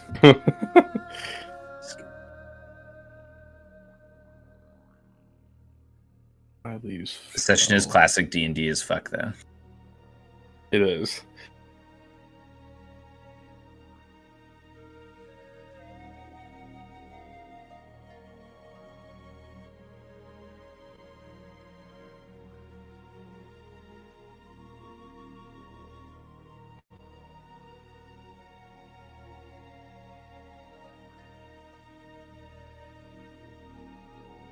So, first line is like make the forest just like the forest can be the instrument of something. Make me the instrument of something. What if my leaves fell like its own?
So what are both? That's the first thing. What are the both? There's a forest. The forest is one of the both. Whatever the both are, I would imagine.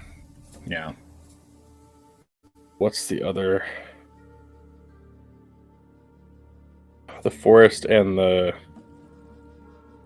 Can I make? I know we're jumping the gun because I was looking at the things, but once I start, do you start reading this in the character? Can I make like a history check to know like, or a biology check or something to know, see if I know anything about like the geography of Leosh to know like what's. I know there's obviously a forest. Biology, yeah. That's better. 18.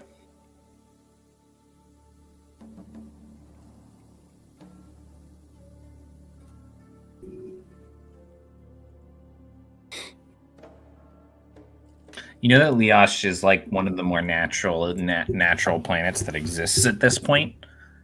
So this riddle definitely like fits with a lot of different places in its geography.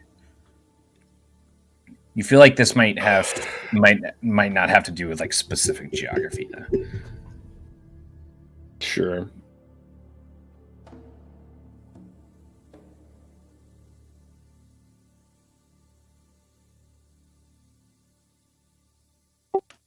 Can I move away like any more of the debris or like overgrowth over the door? Like, get it all cleaned up? Yeah, you get it like all cleaned up, so it's totally uncovered. Does anything else reveal itself as I uncover stuff? Make an investigation check. Oh, you got a 25 on the last one, right? Yeah. You do notice that like in the artistry of the lower part of the carvings just below and actually just above these glowing runes that make up this riddle, you notice it appears to be kind of like a cloudy sky with racing winds on it.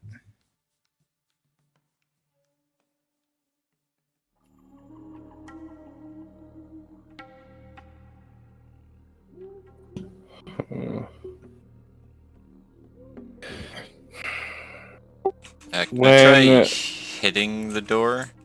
Like pretty loud, see if it like makes an echo or like hums out like a gong maybe? Sure.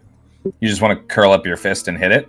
Yeah, not like I'm like actively trying to break it or anything, but see if it makes a noise. It doesn't make very much noise. It does move. It does shift a little bit when you touch it, but only just very slightly. But it's pretty muted. It sounds pretty much like you expect it to if you hit stone with your fist, metal fist specifically. The Stranglethorn Veil music, though, it's so good.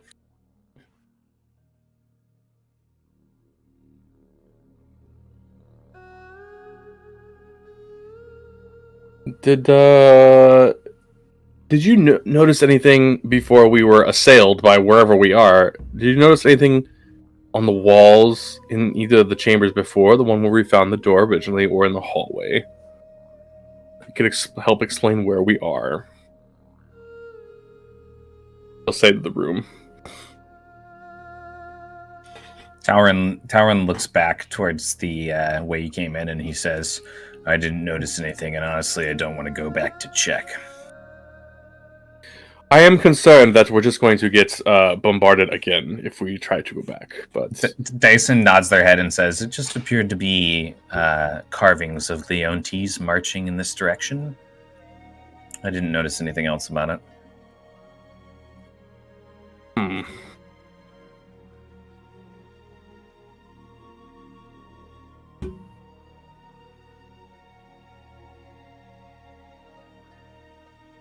Well, we know that Leosh is one of the most natural places in the galaxy.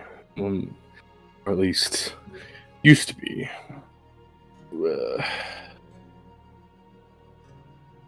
Maybe... What if it has to do with the process in the environment?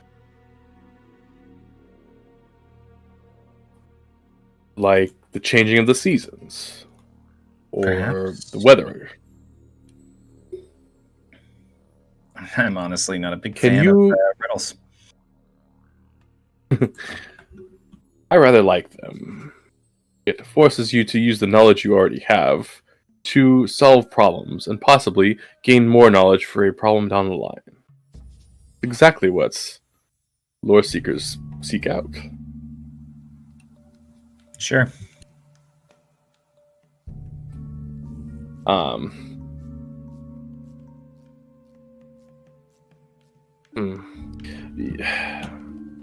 Do you have any?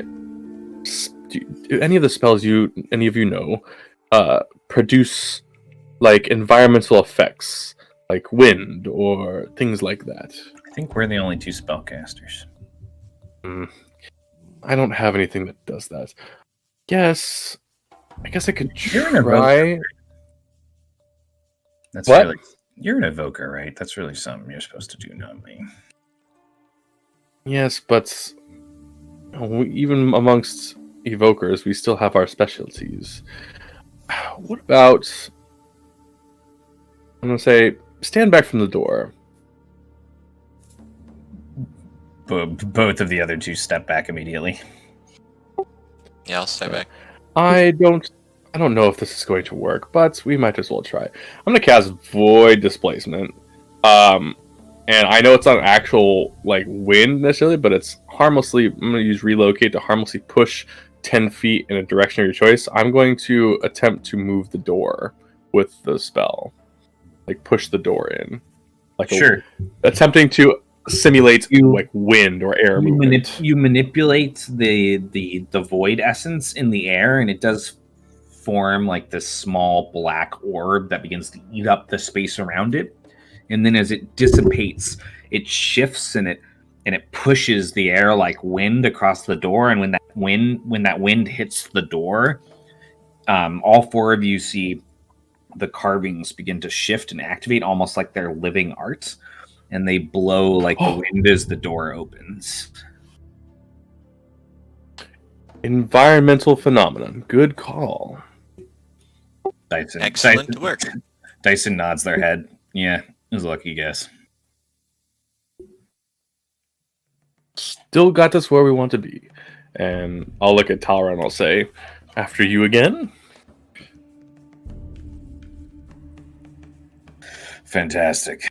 Now, did anyone investigate the bookshelf and table? Oh yeah. Yeah, I got a 10 investigating the book. Oh yeah, Talrin got a 12. You just found like basically like random scraps and schematics. A lot of them did seem to have to do with like magical things though. Okay. Man, so before we leave, I'll go look around and I'll say, there's not much here. It seems that whoever was here was studying magic, and I think that's kind of confirmed by how we opened this door, but I don't think there's anything valuable here or worth spending energy on.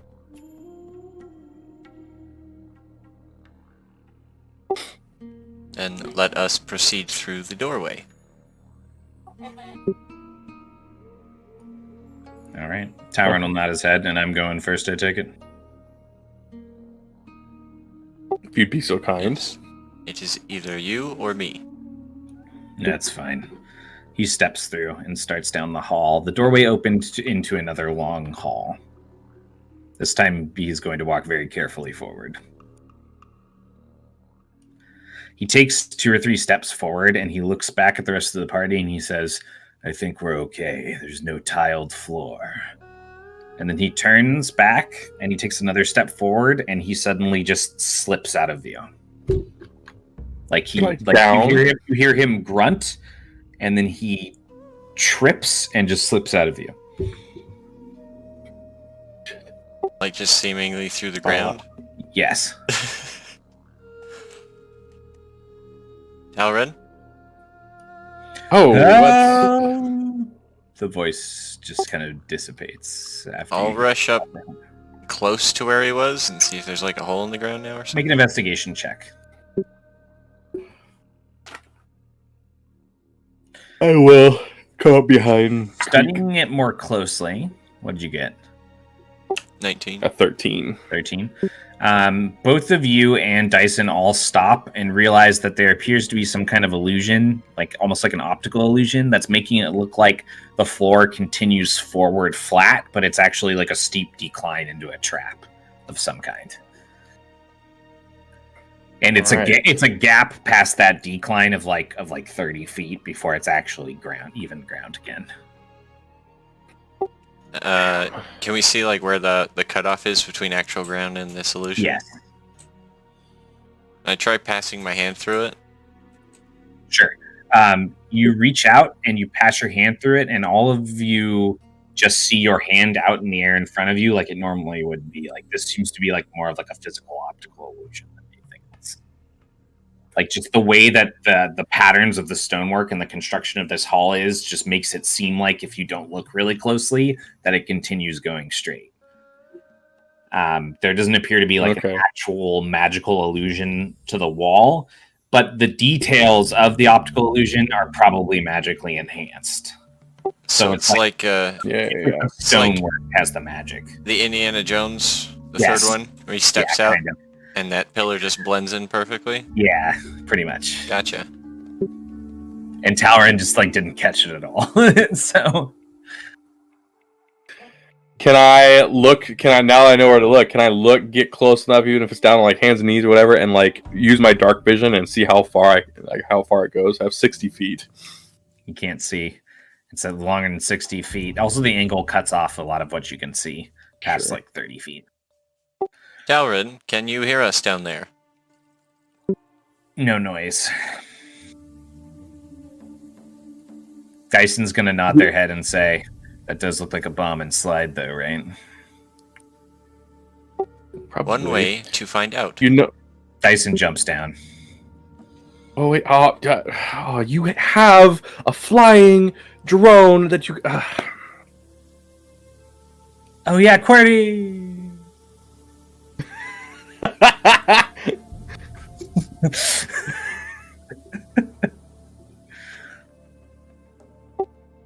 Well, Iago, I mean, you or me? we next? might as well. Oh, I don't know. You can go, I suppose. I'll slide down. Disappears, Tiago. I'm gonna ready a spell. Can I like hold a spell for when I reach something? Okay, so when it looks like on how long it is, you can only hold it. You can only hold your action for like 6 seconds. So if you're sliding longer than that, it may break. So okay, well, in our system, if you're holding a spell and it doesn't trigger, you get your essence refunded. So it's not really sure. I will do. Yeah. I'll kind of like edge my way down and try to like stop myself from sliding quickly until it's obvious that I can't stop myself from sliding. Yeah, anymore. Like I'll inch my way forward. You do like the classic like sit on your butt and like hang your legs out. Yeah. And you do that, and you get right by the edge, and then you inch just over it, and you try to place yourself slowly, and you just go down. Okay, reason I asked that about the spell is that as a quick action, I could cast Phase Step. So when it looks like I'm going to hit bottom, because I have Dark Vision, so I know how fast it's coming, I would like to do that on myself and move myself 5 feet backwards up the slide to try and break my fall a little bit. Okay. That's possible. So you start sliding down. 6 seconds pass. Do you want to just keep recharging it? Yes. Okay. Yes, I'm gonna Eventually, it evens out, and you're slow. You're actually kind of naturally slowed. You're still going pretty fast, but you're naturally slowed. And you see the gap opens into a larger room. You definitely see murky water, and then you see a large kind of like disc-like surface at the center of the water that's raised above it. That's stone, and you see your 3 allies laid out on this stone because that's where they plopped off this rail. Go ahead and you can trigger that if you want to give yourself opportunity on your finesse defense roll landing this. Yeah, I'm gonna do that. So I need you and the 2 of them to make finesse defense rolls too, just to see if you took damage or not, Chris. So if you can make, I have opportunity, correct? You do. If you use your so I get a D6. Yeah, I will use the essence to stop. So I get a D6 with the roll. Oh, I got a 6 on that roll with a 14. So 20 plus 4 is 24. Okay. You land on your feet.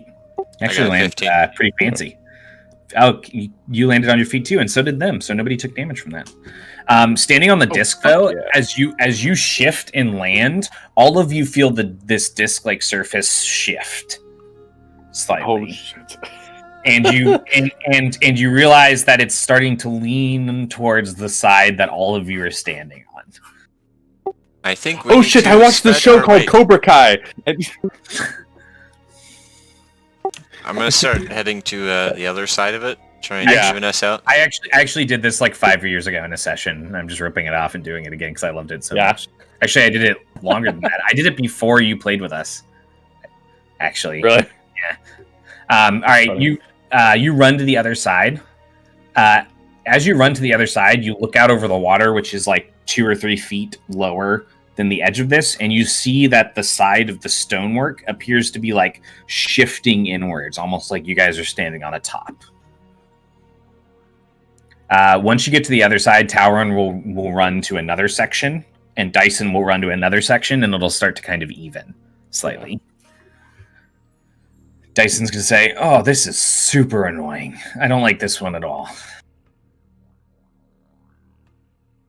I'm gonna look around and see where we go from here. Go ahead and make awareness check.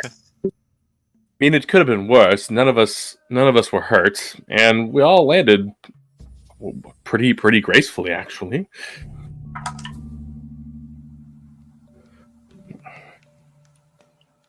$15 total awareness. Creek, you actually don't see a way out. You do see some different portions where, like, there's corners in this room and like stretches at the sides of this room that do have some land that look like they can be stood on, but you don't see a specific way out. You also don't see that with your 15. You just see some edges to this dark room. Does my dark vision give me anything else that they don't have? No. No. However, you do, as you're doing that, you do notice that the disk's surface seems to be slipping slightly in the direction of Tauron. Almost like his portion is Slipping. Yeah, it's like starting to shift down, but it's very subtle. Almost like his portion is heavier for some reason. It's getting heavier. Okay. I will move to counteract that. Sure. So you shift a little bit more to well- try to counteract it. Suddenly, the whole thing Yeah. shifts wildly as you hear a splash in the water. I need all of you to make another set of finesse defense rolls for me. Oh shit. 19. 15. All right. All 4 of you manage to hold on and kind of shift. It steadies again, and then the water breaks back as first your party sees a fin, and then a large creature's form lands in the center of the disc, causing the stone to crack and the whole thing to shift again. It shifts.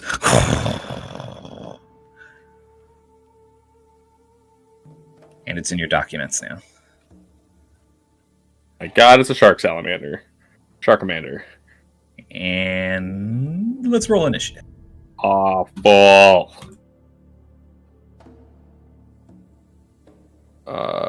Yeah.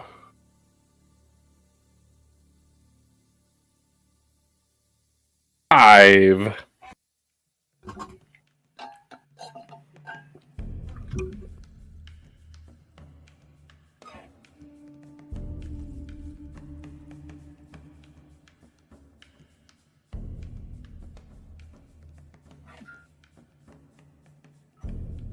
It snaps and it swings. Its tail, every time it hits the ground, it and smacks it. It cracks the stone and shatters the stone into slightly smaller pieces.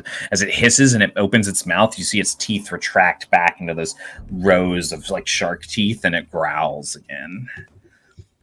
And Tauron's going to start. He's going to start forward with the sword, and then he's going to see all of your sides start to slip, and he's going to step back, and he's going to say, "Damn, if we're going to move in, we're going to have to figure out a plan of attack." And he's going to draw his pistol, and he's going to fire on it instead. This is going to be a fun fight. He did hit it for half damage, dealing a total of 2 damage to it. This would be really fun if we were in person. We could do like a lazy Susan, like make it like wobble and shit. That'd be fun. Damn you, COVID! That's what I did And last this- time I did this. Oh, really? That's awesome. It's still fun though. It's just fun to picture in your head. So he dealt 2 damage to it, and that is his turn. Creek, you're up.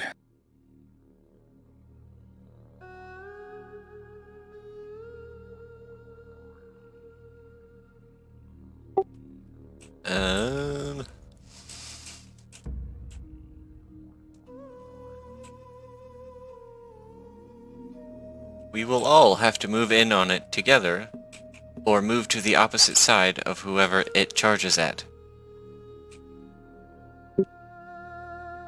Yes, we should move in tandem. That will keep the ground from moving at least. Like, is it pretty clear that like from heaviest to what would I consider like heaviest to lightest of our party? Obviously, Creek, I would imagine, is heaviest. Talrin, me, and Dyson, or Dyson and me. Probably you and then Dyson.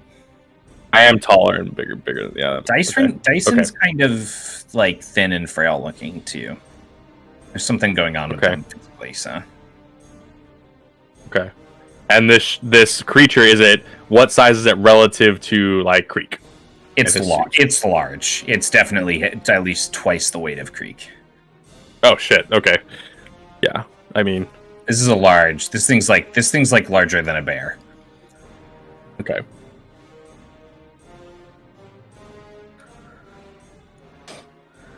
I think our best shot. The shifting isn't immediate, so if you like move in tandem over a round, you're fine. But if the next round starts and like people are in weird positions, somebody might have to make a check to not slide off and that kind of thing. Sure. Yeah.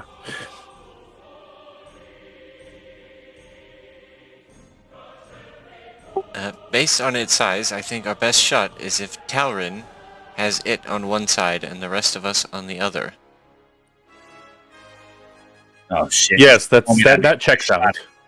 Nobody else heard it. It's looking at me, and its head is like turned, and its eyes are like wild, and he's like nervously standing there with one hand on the sword, like, fuck, I hate this plan. I'm going to shield Talrin. Okay, cool. Preemptively. So he's got 8 shields.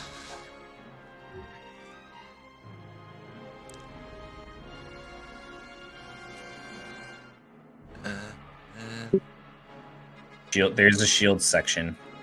Just let you guys know on your character.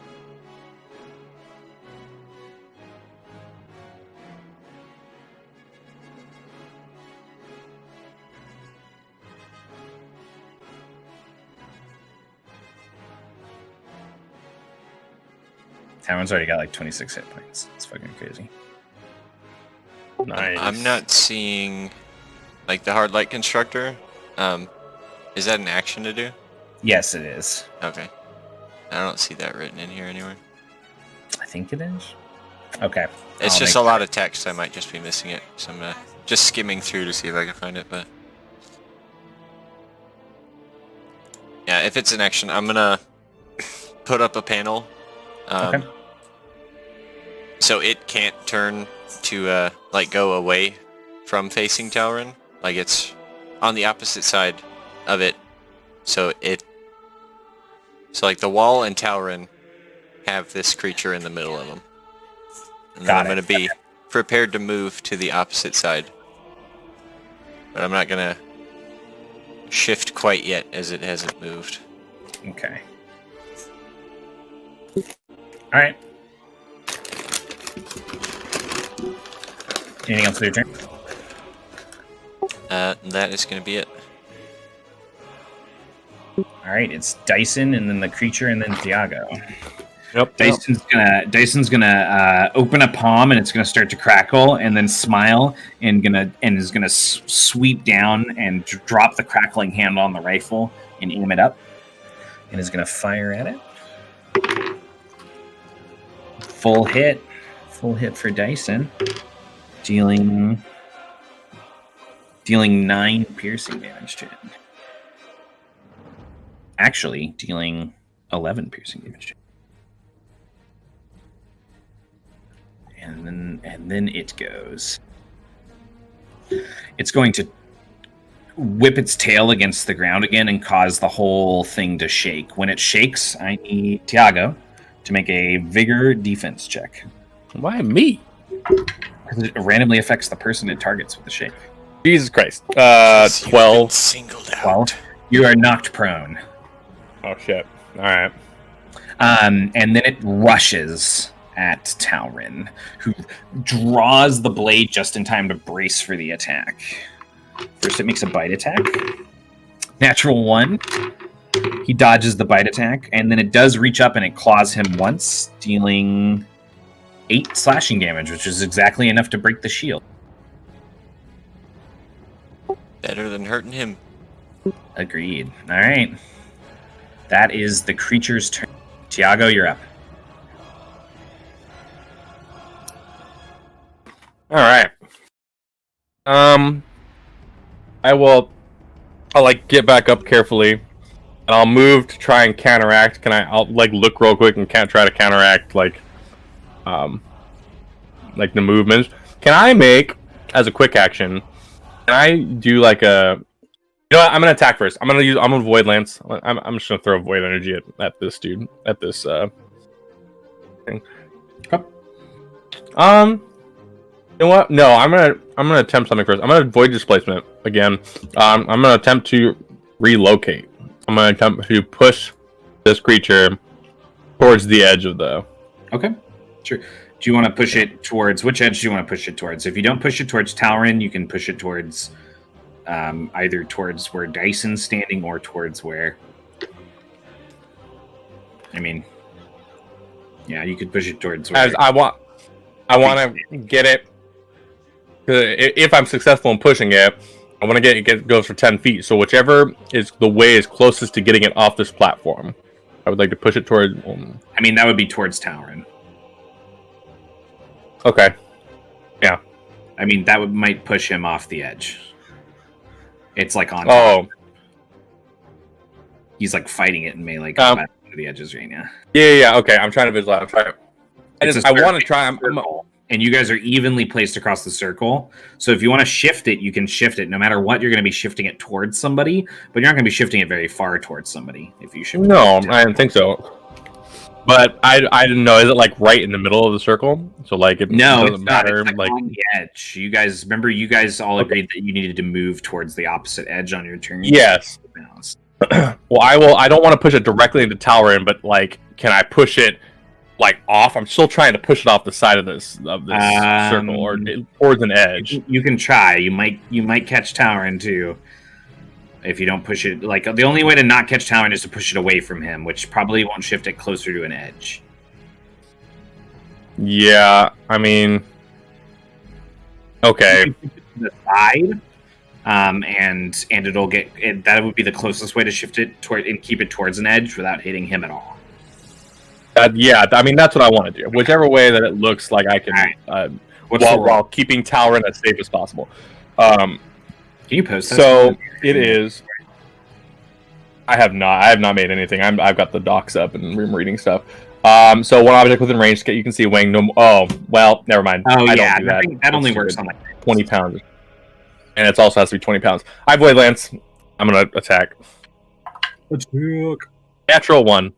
Oh, that's rough. Are you gonna move? Proceed. The group. Yes, and I will use my quick action to see if I can see any, like, based on what he did last time where he slapped the tail, because he's now slapped his tail twice, right? Yeah. So is he seem to be targeting separately, or is it just like where I think he might? Can I make some kind of check, like see where he might hit it next time? Okay. God. 6 + 1 is 7. You're not sure. It doesn't seem like there's a pattern, but it does seem like the concussive, like the aftershocks that he's targeting people with off of the tail are targeted. You can see the cracks in the ground. Sure.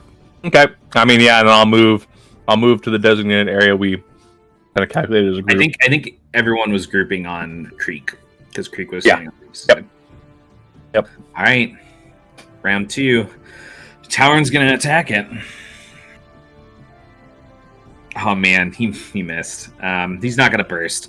He's just gonna stay locked in combat with it there because he sees you guys are falling in the way that was playing. Creek, you're up. So he is on the opposite side of me? Yes. Okay. So I'd be waiting here for them to help wait this side. And then... They're both moving to. Dyson just hasn't gotten there yet. Yeah.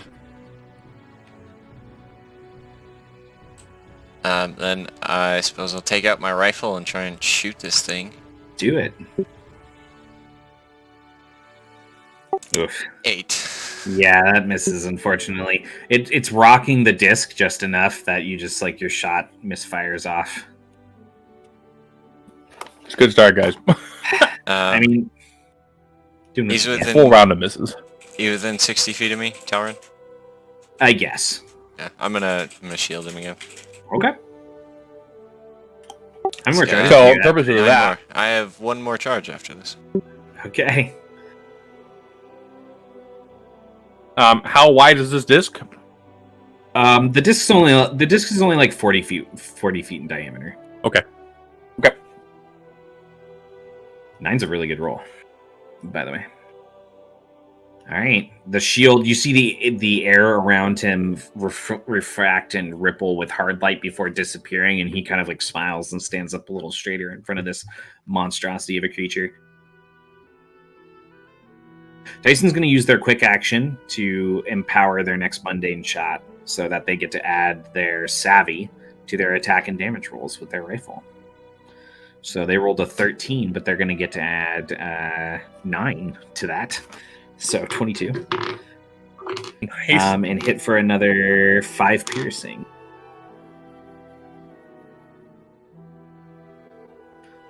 Dude, I'm just going to tell you guys Dyson's done like a shit ton of damage to this thing already. All right, it's up. It's going to whip its tail down and launch another concussion. This time it actually emits in a cone, and the 3 of you grouped together all need to make bigger defense checks. Question. Power check. If it's emitting in a cone directly at us, there's a hard light wall between it and us. Does that do anything to stop it? What's the hard light wall's hit points?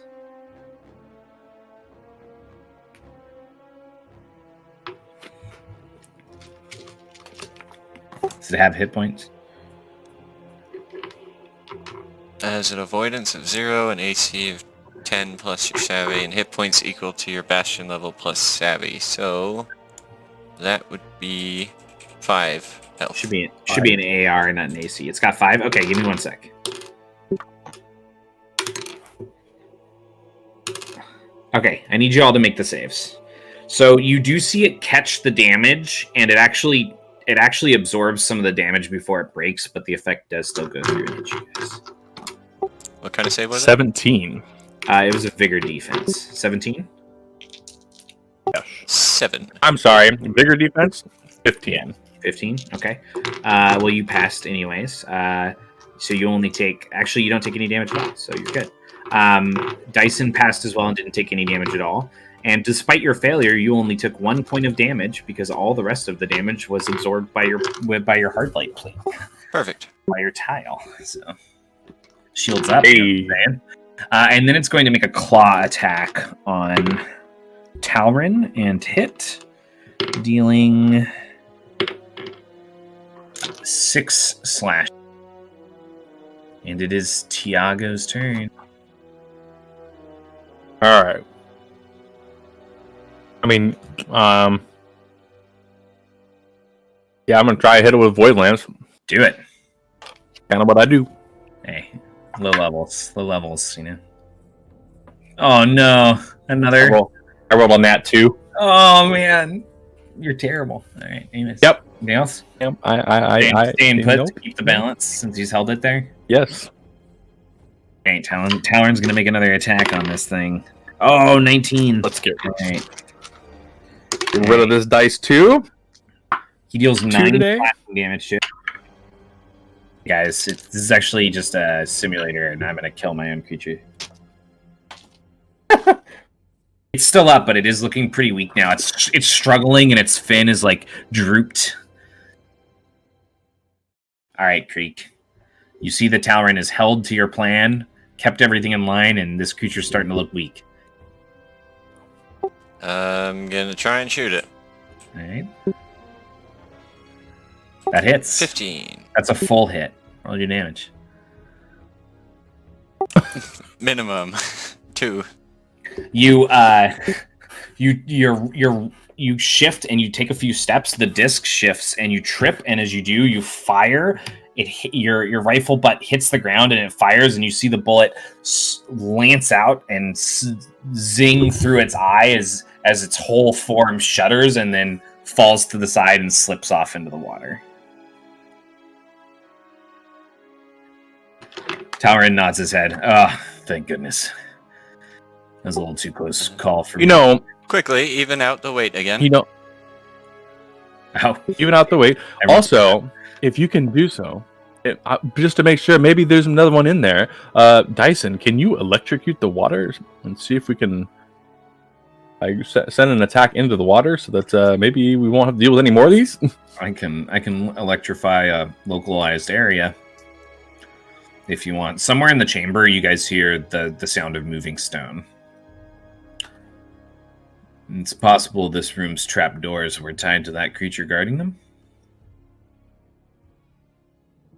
We'll find out. Dyson dives in the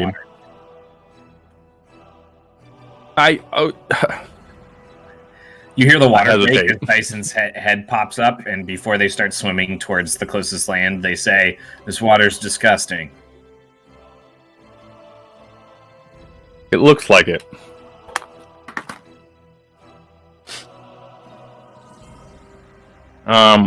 If I'll wait a couple more seconds, and if nothing happens, if she doesn't get attacked, then I'll jump in. Shoots the other side, fine. Okay, I will jump in and swim as well. Alrighty. I keep wanting to say Sanguisan Creek.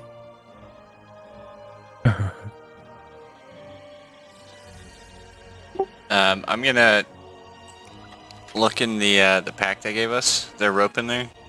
Yes, there is. I'm gonna tie like a belt of rope around myself and then try and toss the lead to somebody. Talran will take it. I am not the greatest swimmer. I tend to walk along the bottom. Sure, I will hold on to this. Then I'll hop in and Sure. attempt to swim. Yeah, you just I start don't know if walking. I sink or not. No, you're able to swim. Like, pneumatics were designed to be able to like do things like that. There's ways that you can. The four of you make it to the other side, and you do, in fact, find that it appears another hidden passage opened when the creature was defeated.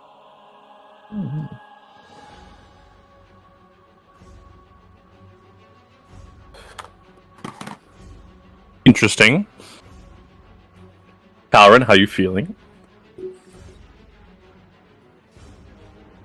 You need to take one of those medkits now? No, I'm fine. His shields kept me up and pretty. Hmm. Not looking forward to whatever's coming next, though. Yeah, that was fairly scary. Only gets worse from here. Let's go. He'll chuckle and nod his head. You guys see ahead of you what appears to be about a 15-foot hall leading to another open archway. This hall is lined with those crystals that produce that ambient light, and you can tell from where you are that there's more of them ahead in that next chamber as well. Sure. What would you guys like your marching order to be?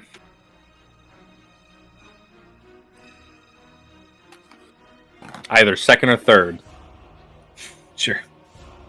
Talron will volunteer to go first. Yeah, Talon can stay up front still. Creek can I'll bring follow. up the end. All right, as your party marches through into the next chamber, you find a large circular chamber, looks to be a little over 100 feet in diameter. It has a bed in it and some personal belongings beside it, as well as a couple long tables tucked against another rounded wall, covered in papers. As well, you see against one of the far walls what appears to be an ancient suit of cracked and broken armor and a closed chest. There's another single door leading out of this chamber as well. It is a stone door that appears to be sealed shut. And that is what you guys Alright. notice immediately.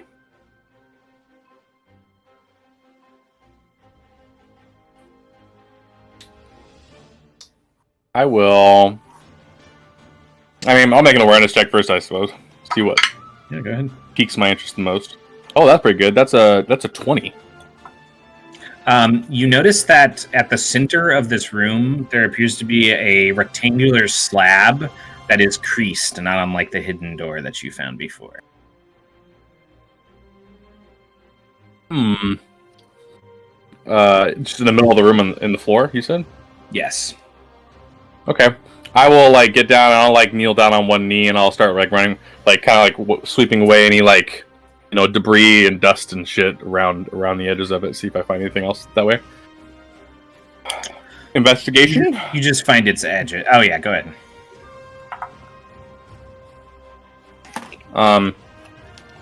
14, 12 plus 1. No, 13. You just find its edges. You also find a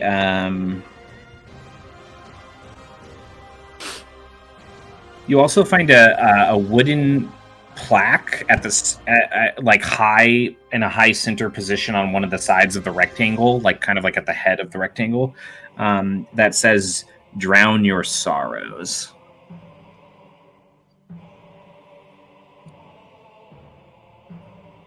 Drown your sorrows. And I don't think this Does test that mean wants us to... literally? Creek, go ahead and make an awareness check. I don't think so, and I don't think this test is to see what our favorite kind of alcoholic beverage is either. Hey, check these out. You hear Dyson say. Dyson walks to one of the kind of corner positions of the circle, like evenly spaced in the room, and reaches up to the stonework, and you see the head of. It's almost like a stone Leonti face. Carved, mostly featureless, into the stone with its mouth open as if it's calling out. And there's actually 4 of those in the room. There's also appears to be some light coming from the ceiling of the room and hitting different places along the floor, including over the rectangle that you found just now. Well, can you move it? You push or pull that head, Dyson? Do you want Dyson to start messing with it? They will investigate. You said the mouth is open, right? Yes.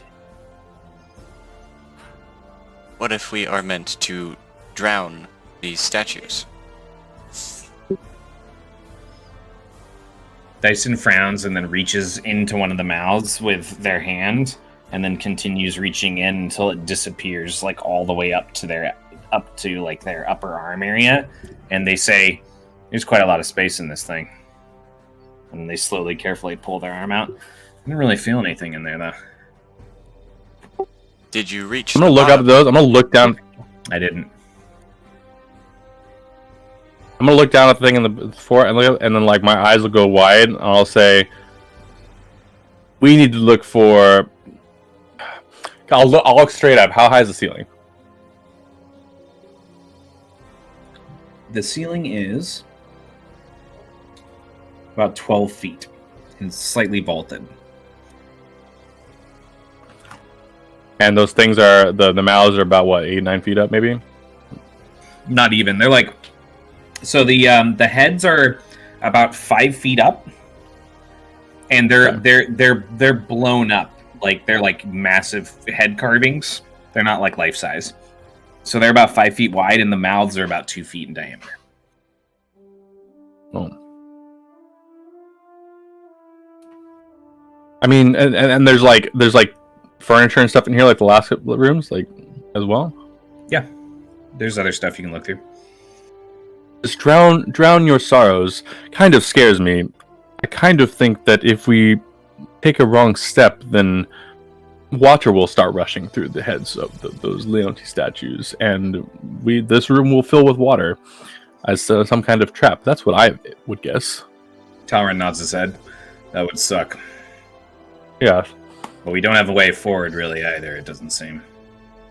That the door is okay.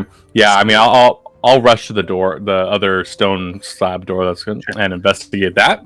See if I find any runes or any notches, anything on there. 12. 12. You don't find any runes or notches or anything, but as you're investigating the wall to one of the sides, you do notice that the one of the two like wall torch holders is seems to be like hanging slightly out more than the other.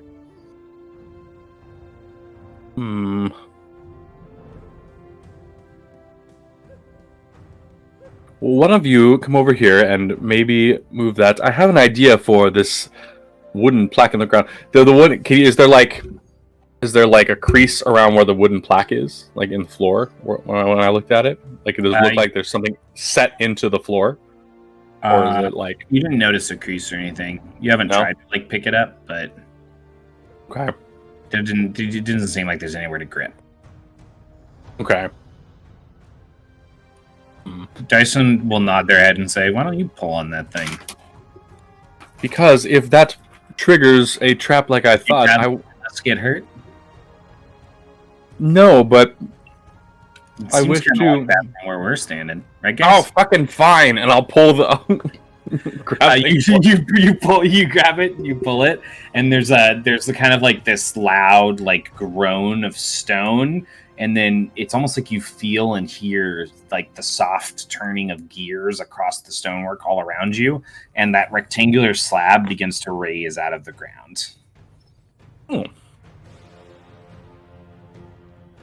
The light from the 4 light sources begins to collect across the surface of it as well.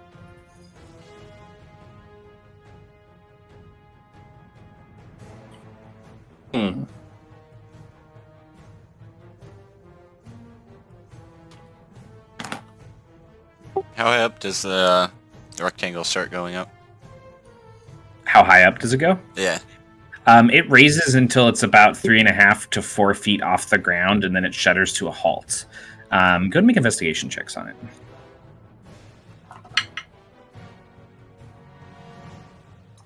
Nat 20. 22. That's pretty good. Both of you guys immediately notice that it appears that the top of it is like a latched, like heavy lid. Creek, you're like 99% sure this is a coffin or a tomb of some kind.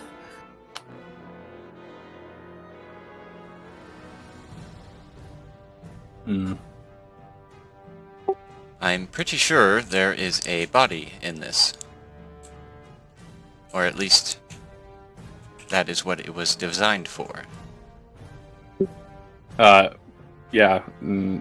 Elgo's eyes will go wide, and he'll like, the tomb. Called it the tomb. Good job, Creek. You said there was a handle on it? Or a latch or something? There isn't really a handle, but you can tell that like if you grab like the lips of it, you can like open it kind of like a coffin lid. At least you can if it's openable. You haven't tried. It looks like we may be able to open it. Though it could be quite heavy. We all might need to help. I can help with that if you guys want. I didn't find anything else of interest at this table. Well, except this random thing. And Talron will hold out a scroll that he found that's glowing. Glowing scrolls are a good random thing to find. Well, normally. Sure, here. He'll hand it to you. Yeah. And with that, I will have piqued my interest in this furniture, and I'll let this happen, but I'm going to go investigate the like the shelves and the desks and stuff too. Are you going to look at the scroll? Yeah, I'll look at the scroll right now. That's true. It's a spell scroll. Woo! Do you want to see what it says? Absolutely. And what does the scroll spell?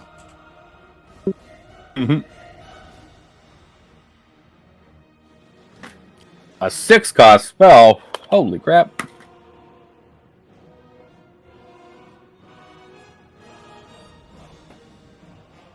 Oh, man. This requires much more essence than, and he'll look up at Dyson, than you and I currently have at our disposal every day, I think. Do you, are you teaching yourself? It's a spell scroll. The spell's imbued in it. You just point and you click. Have you ever played a video game? Oh, shit. What That's the- player error, You know what? sorry. Maybe you should give that to me. Maybe I should hold on to that. Dyson holds that. No. It is actually User an evoker error. spell. It is actually an evoker spell, so you could technically hold on to it for who knows how long, and then I'll try to. learn from it. Although technically, Although, it'll probably get wiped by the scenario ending, so I would just use it. Yeah, exactly. Yeah. That's he thinks about that. He understands. Does anybody? You want to keep? You said you wanted to keep searching, right? Before you guys. I'm gonna search again. The fact that he found a scroll over there. Yeah. Make one more. Make one more roll for me before you guys decide what to do with this coffee. 14 total. All right.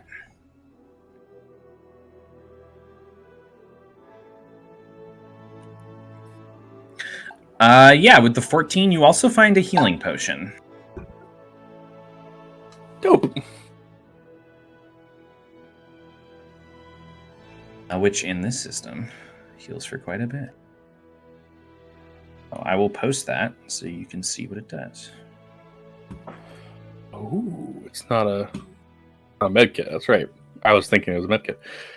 Even better.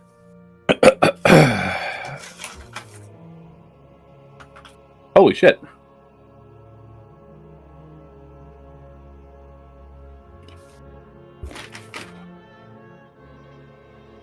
So average Okay, because this damage, is- full heals. Yeah, pretty much. You may not have found. You did miss out something interesting, although this is just a simulation, so it will go away, I imagine. But to use it here, this is a premium healing draught. Sweet, can I have it? Actually, yes. Talon will take it off you. Smiling. All right, what are we doing? Are we disturbing the rest of this dead person, or am I breaking down that stone door over there? I would like to see what is inside. The box. Yes. You know what happens when you look in the box, right? You see dead people? He'll shrug. I'll help you if you want to open it. And he'll walk towards the lid. Yeah, I'll join him there. All right, go ahead and make a athletics check for me. As the two of you try to pry this open. 9.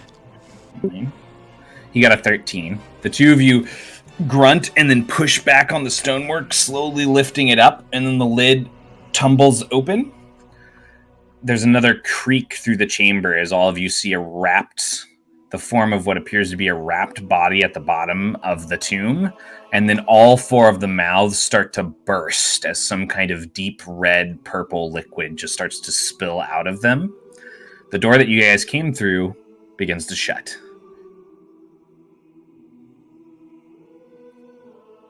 Shit! Talron's going to nod his head. Very calmly, he's going to reach down and scoop a finger in the liquid that's gathering on the ground as it starts to overflow from the mouths, and he's going to go, "It's wine. We're going to get killed by wine."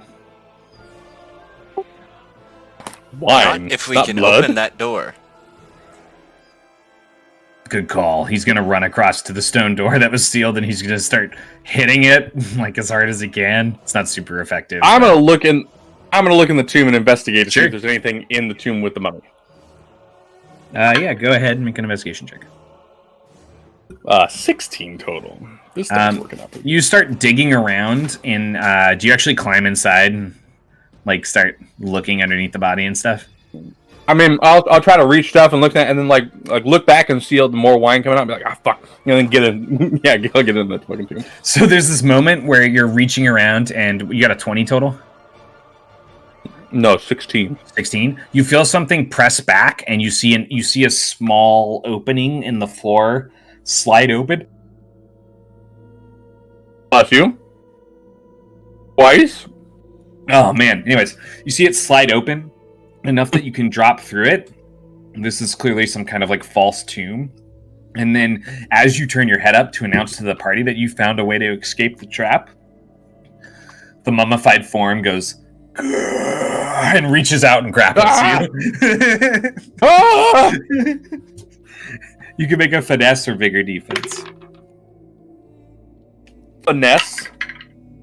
Not great. It's a 13. You ever seen those cartoons where like the loud noise happens and the cat goes like and like flies out of that's his character Tiago right now, goes flying out of the tomb, and Real cats do that too if you scare them in the right way. the mummy Leonti like pulls itself up and starts pulling itself out. Tauron's gonna say, oh no, he's gonna draw the blade and he's gonna run over and he just cuts it down in a single strike. Oh my gosh. There's something moved down here though when I stepped on it. And he'll look like down into the tomb. It's a secret tunnel. A way out? It's a way out. This is the way out. This is how we get out. Don't bother with the door anymore. Don't bother with the door. Right here. Well, And he'll like start making his way. we should leave before we drown. This is the kind of situation where you'd be like palming the stone and just dropping down into a hole, basically, just to let you know. Oh god. Okay. As I realize, I like hold down and like try to put myself down. But I can't touch the bottom. Oh. Okay, and I'll just drop. Hilarious. All right, you drop down. Tauron will immediately follow. Yeah, I'm gonna hop in there too. Dyson will take up the rear, and you guys all drop down in the hole. Landing on the other side of the hole, you guys find yourself in a small circular chamber, about 40 feet in diameter. Ahead of you, you see an intense amount of that glowing ambient light from the crystals past this chamber out into like a large open cavern ahead somewhere. But as you land, you see a massive golden statue of a Leonti in armor kneeling in between where all of you kind of like land, and its form kind of like shifts, and there's kind of like this gong like ring as the metal pulls off the ground, and it like turns, directing itself towards the party, and then it brings up a fist and it slams it into the ground near Tauron, who has to roll out of the way as he draws his sword. Well, it seems like we've run into more trouble. I thought we could just investigate this statue, but if it's going to attack us... We can investigate it when it is dead. Good point. So initiative rolls? Initiative rolls. Yeah.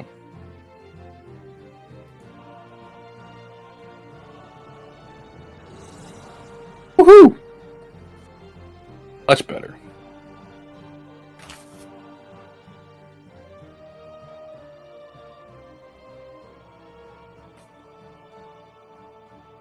Sorry.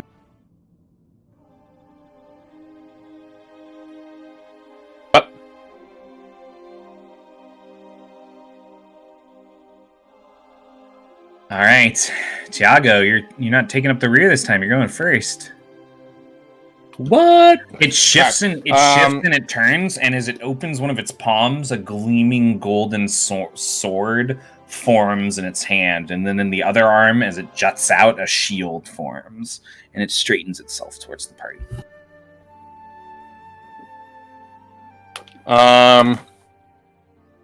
Can I, as a quick action, look around the room or anything else that was in the room? Like, yeah, go ahead and make an awareness check.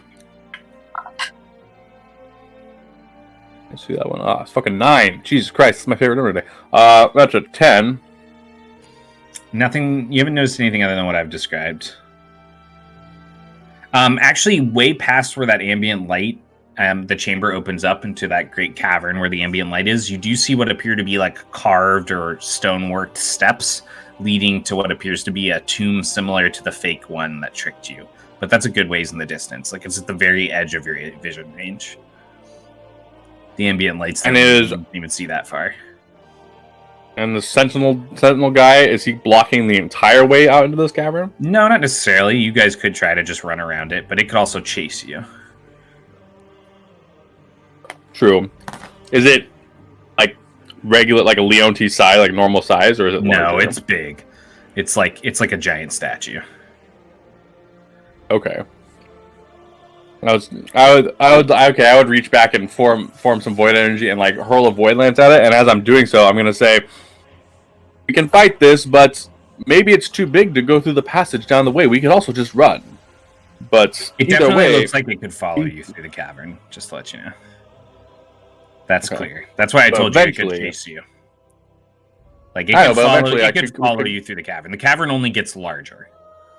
Okay. Past this point, so it opens up more. As I hurl the energy and get a, that's a 15 plus 3 plus 6 is 21. To hit, I will do a D8. I assume I hit somebody. Yeah, that's a full hit. All right, 4 cold damage. Didn't seem particularly effective against the statue. Sense. All right, the statue is up. It is going to bring up its shield, and you're going to see its whole form shimmer with a slight golden, almost radiant light. And then it's going to bring its sword attack down as it rushes forward 10 feet strictly into the middle of your party, where it can kind of like reach everybody, and it swings at Tiago in response. Okay. Avoidance is 12. You attacked it first. It missed. Woohoo! I like duck. Woo!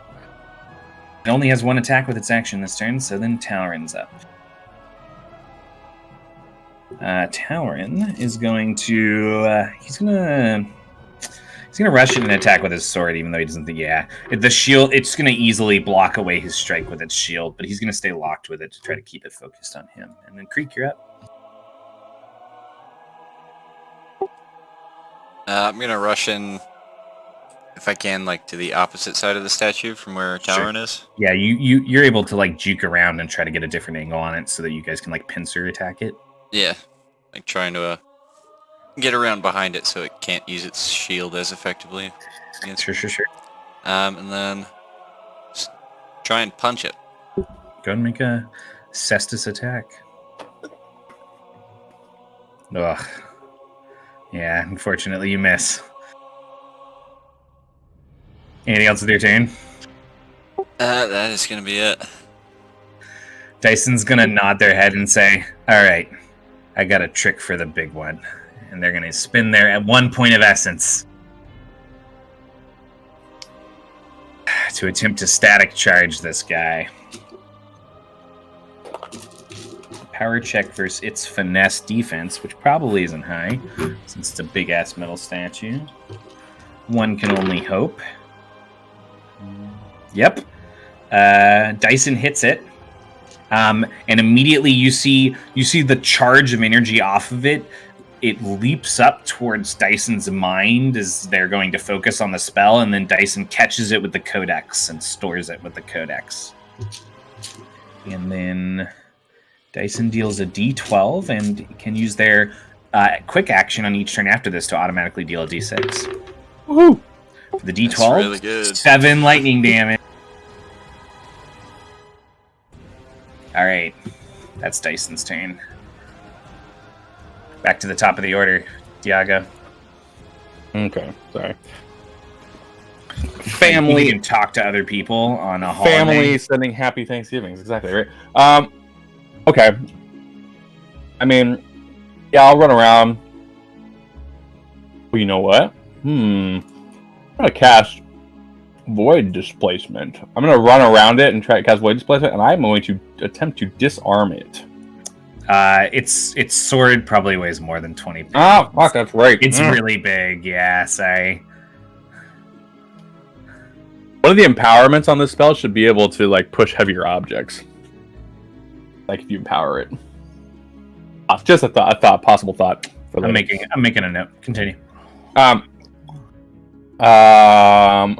mean, yeah, I'll still run around it, and I will void lance it again.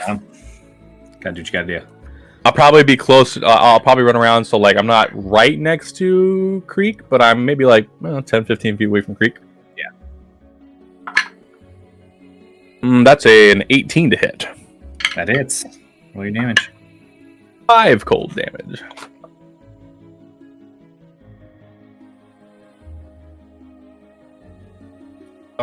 It's gonna stay. Are you gonna do anything else?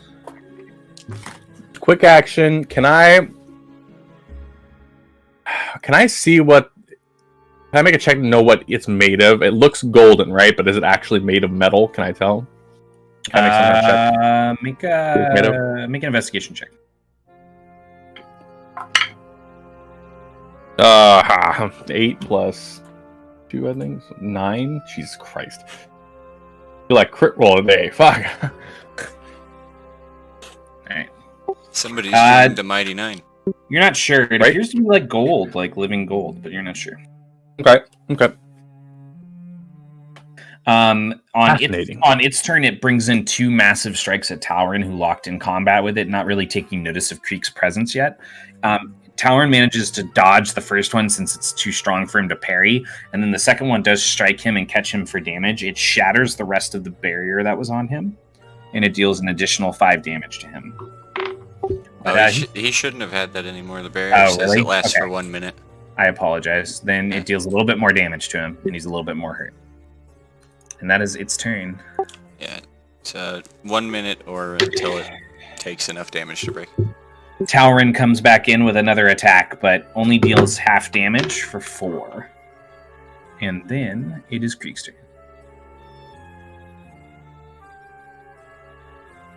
From that hit, is Talrin still looking alright?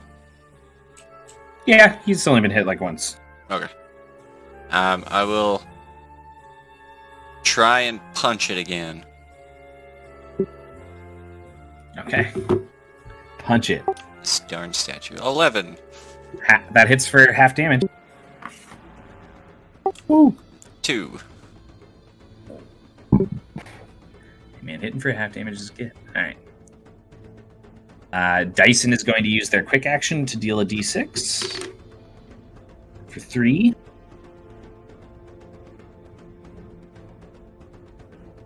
And then they attempt to spell cast on it as well with a 0 cost, but they miss, unfortunately. And Tiago, it is your turn. All right. As this thing's kind of like shifting and keeping its armor up as your party kind of surrounds it and starts taking it down with a flurry of attacks and spells. Yeah, I will start backing my way out of this room and into the cavern and see first if that causes a reaction from it. There's a noticeable reaction. Oh, okay, yeah, I mean, I'll just move my 30 feet into the cavern and I will shoot another void lance at it. Go for it. Another arc of purple energy bursts out of my hands. That's a 10, 15, 16 to hit. Full hit. Roll your damage. Whew, sweet. 2 cold damage. Doesn't look So particularly probably 1 effective. cold damage. Yeah, All right. probably 1 cold damage. The statue shifts like it's going to move towards you, but there's too many people in its way. So instead it splits its attack, sending one at Talrin that he manages to dodge, and then it makes a second attack at you, Creek, but it gets a natural 1, so it misses. Talrin makes another attack on it, and he deals another 4 damage, and then it's your turn, Creek. With my hard light constructor, does that have to be attached, like the panel attached to something, or can it free float in the air? It can free float in the air.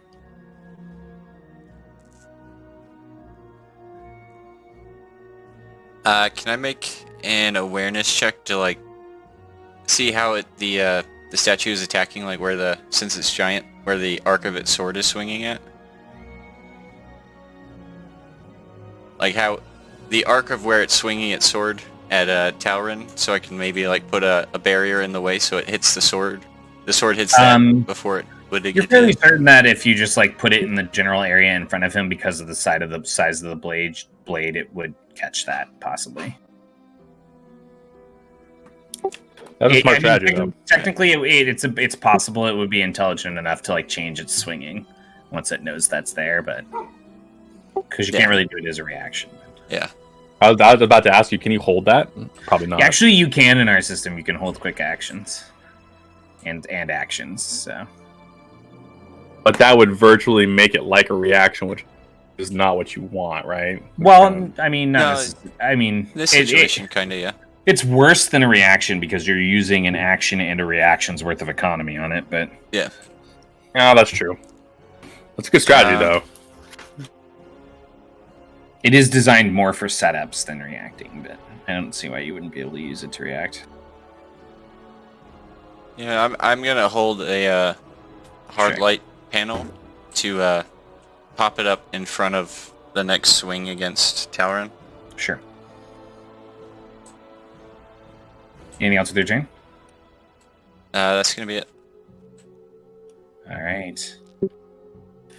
Dyson's gonna deal another D6. Deals one more damage and misses with their spell cast again. Unfortunately, Thiago's turn. I mean, yeah, I will. I will attempt something different because I keep seeing that the cold is not really working. So I will. I'll kind of like gather energy in my hands, and my eyes will go like have a little purple energy around them, and I will cast Ocular Phantasm. Okay. Which is a. Let me pull it. Where is it? Oh, a vigor defense check contested by my power check. I rolled a total of 18. All right. Sorry. Can you read the effect to me one more time? So it's target makes vigor defense check contested by my power check. If they fail, they take a d6 force damage in their effective vision range. Vigor defense. Yeah. And you rolled an 18? I did. It passed. It succeeded. Okay. Fortunately, it resists your Okay. spell. Then I think, well, Do you want to go another 30 feet into the next chamber? I don't want to get super far away. What? I'll step. Maybe I'll, in the process of casting, I'll step another 10 feet back. I'll try to just like be backpedaling a little bit as I'm casting. Sure. Anything else with your turn? That's it. Alrighty. The statue's still up. It does bring its sword in on Talron. You snap out the shield, and it does make contact with the shield as it's going in on him. It hits for... what's the shield's total health? Or the tile? It would be 5. 5. Okay. You see it hit. Its attack is slowed, but you see the hard light kind of like pull and stretch with its golden blade as it snaps it through, and it brings the rest of the swing in on him. So Talron takes 3, but the tile absorbed the rest.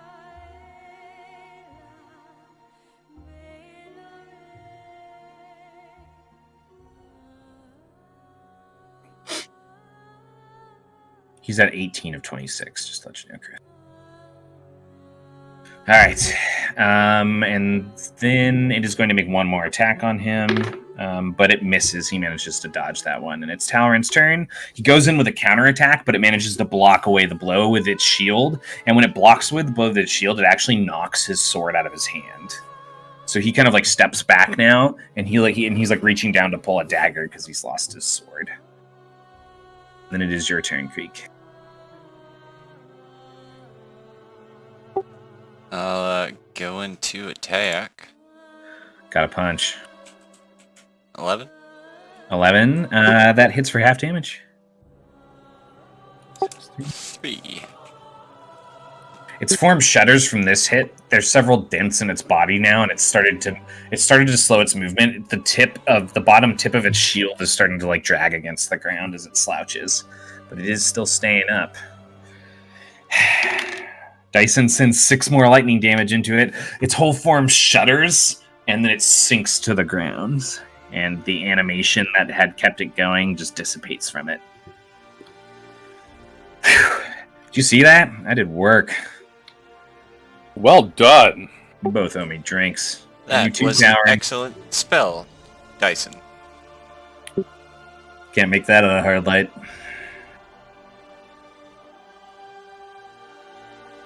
I saw what you did on that last attack, though, with the hard light, the quick casting of the hard light right there. That was brilliant, Creek.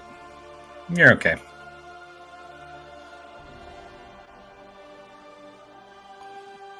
All right, everybody okay? Anybody need to take med kits? Take a rest? Anything? Talarin will nod his head and say, I think I'll be all right. Just some light woundings. I should be fine for now. All right.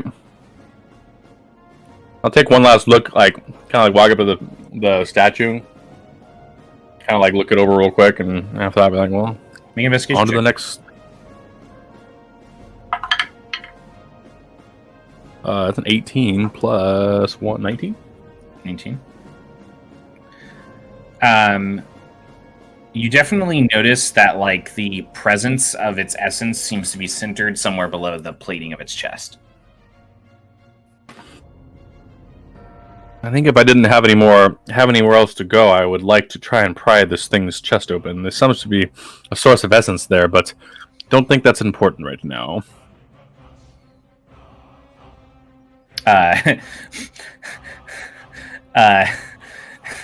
You hear QWERTY's whir, and as you're thinking that, and you're looking down at it, and then you say that to the party, and then Dyson walks up and looks at it and says, "Yeah, if we had time, I'd let my nanites feast." Oh. Well, hopefully it was not needed for whatever is ahead of us. But if it is, we know that we have a way into it.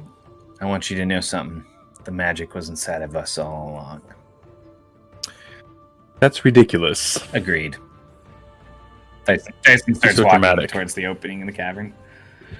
As your party follows this kind of like darker, wide, dark passageway out into this cavern opening ahead, you step out the other side, the statue now just barely a shadow behind all of you, and you see those stone steps, and you see above at the top 2 more tombs with lights pillowing down from the opening way up like hundreds and hundreds of feet above this underground column, just beaming down onto them, each of them exactly matching. And as your party approaches the steps to investigate this area, we're gonna take a last break before we see what kind of trouble you guys get into. Bottom of these steps. Chris, this doesn't really help James, but he seems like he's got a pretty good image of this chamber anyways. But I think about this chamber as the last chamber from the first dungeon in Skyrim. You know what I mean? With like the steps that lead up to the pedestal, and Yeah. it's kind of like a large room column. I've kind of thought about this room as like the inside the lamp in Aladdin, like where they find the lamp, Sure, but like yeah. with no lamp or Shape-wise, tombs. Yeah, that works just fine.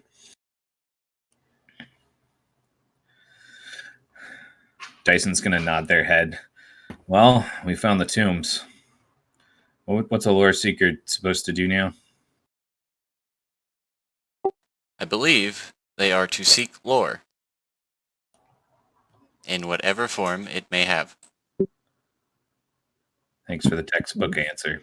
Well, You're many welcome. cultures. You're kind of a nerd, aren't you?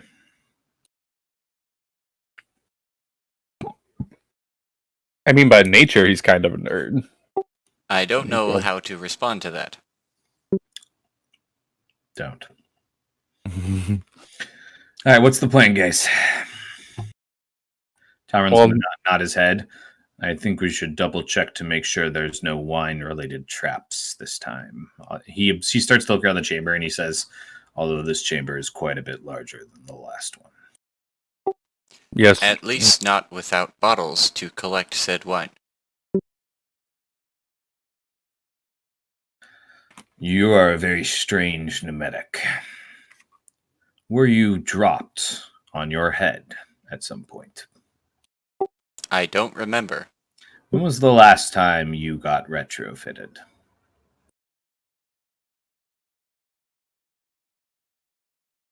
You just stay silent. Interesting.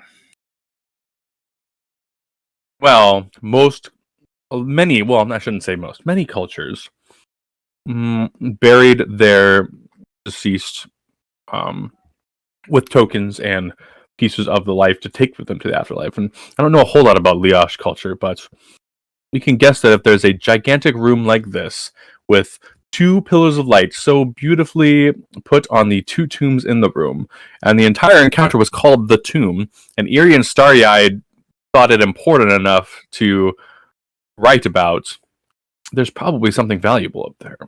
Tombs. Other than just bodies. There's two tombs. There's the tombs. Well, let's go investigate them. Talron will nod his head, sure, and he'll start walking in that direction. Dyson will follow the party up the stairs, but they're going to stay back a little bit. They seem to be skeptical of this situation. I'm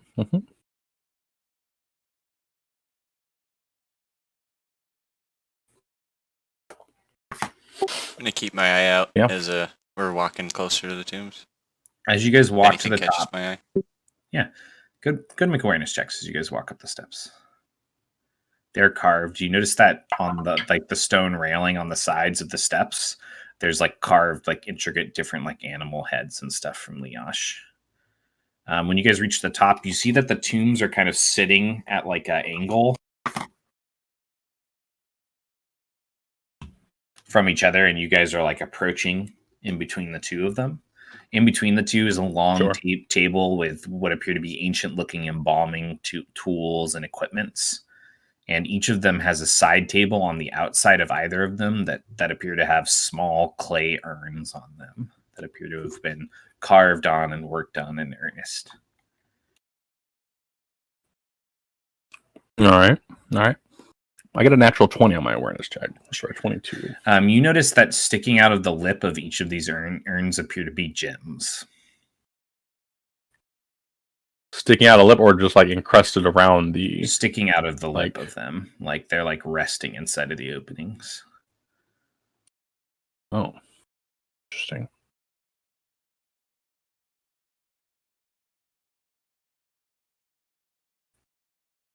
Gems, that's odd, is it not? That the gems aren't put into these urns or like embedded in the material, that they're just sitting there.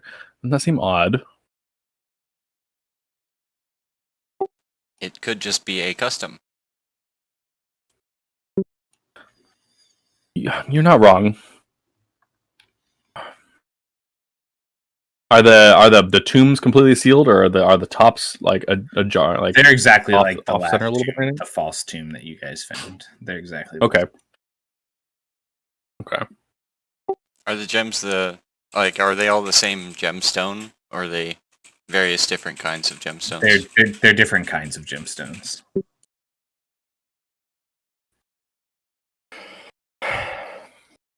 I guess they could just be valuables left behind by who's ever in these tombs, but it just seems odd. I don't know. I'm gonna walk over to the tomb on the left side of the table and just investigate, see if there's any plaques on it like the last one. Sure. Go ahead and investigate it. That's a 16 total.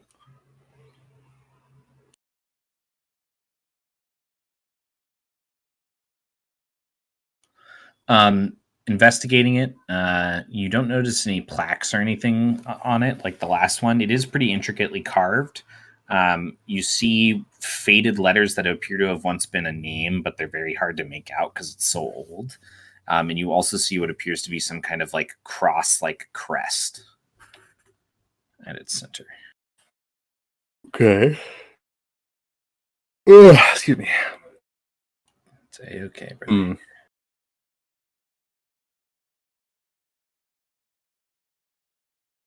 I will.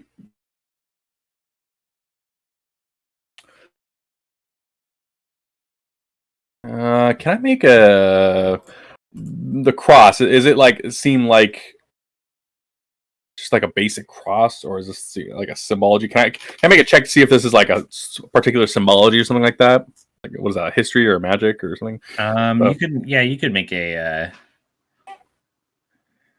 Or religion, I guess. make a religion check. 13.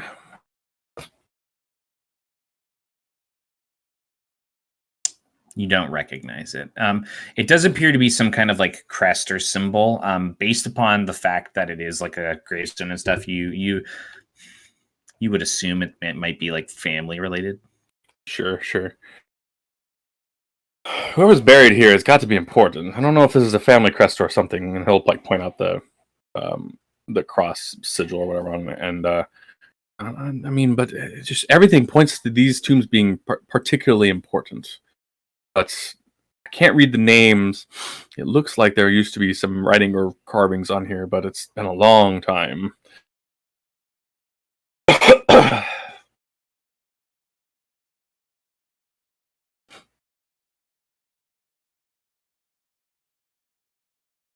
Dyson will look up from the other one and say, it's the same symbol here on this one too. Same faded halfway letters across probably a name. Not sure. Matriarch and patriarch, possibly, of an important family.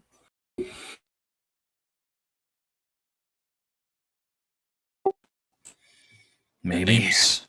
The names look similar or the same in some spots. Like if they had a family name or something. Make an investigation check. 23.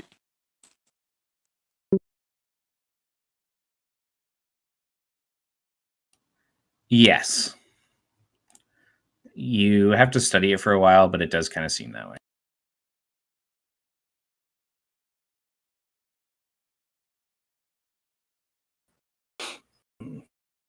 Seems they may have been related. Yes, that tracks. Anything on this table? Have you even looked at this table? Indication? I'll move to the table and like look over that. I'll join you over there.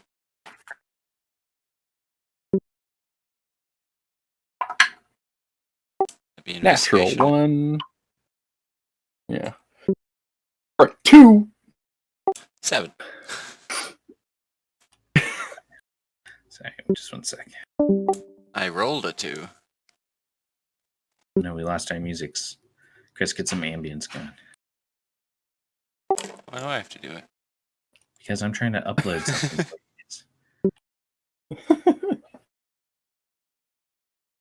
How do you upload to this Groovy bot? I don't think I've ever done it. Do you activate it? Music spam 1 or 2. You music spam 1 for the most part.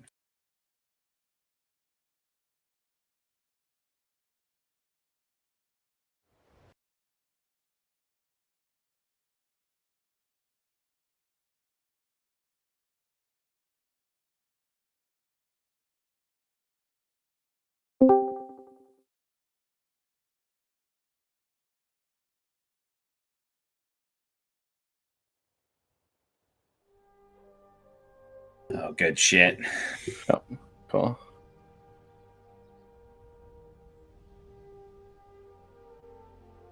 All right, sorry. We're good. All right, what are you guys doing? You're walking over to check out the urns? I'll walk to the table, yeah. Investigate. Are you investigating the table or the side tables? They're two different things. The urns that had the gems were on the side tables of each of the tombs. The center table had all the embalming equipment on it. Yeah. You can do the side tables then. Yeah, I'd probably go to the side table that's closest to the tomb I was looking at. Each of you go to the side tables. Go ahead and make an investigation check. Oh, you already did? We did, yeah. I got Yeah. a 2. And you got a what? A 7. Okay.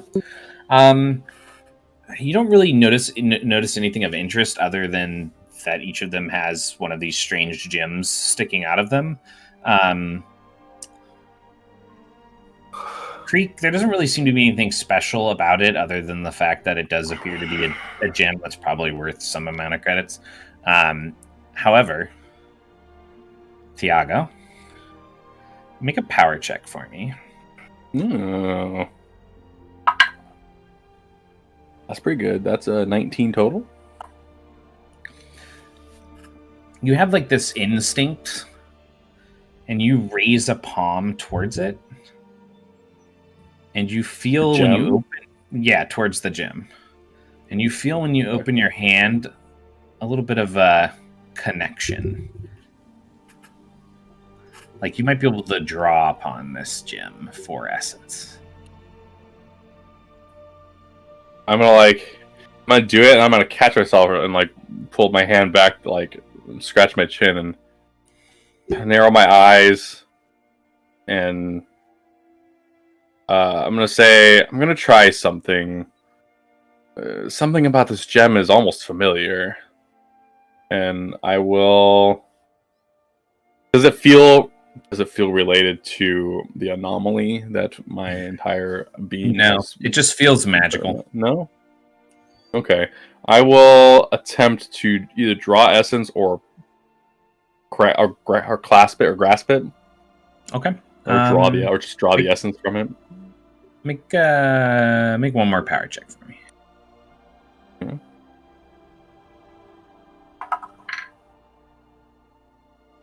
Ooh, that's pretty good. That's a 21. Okay.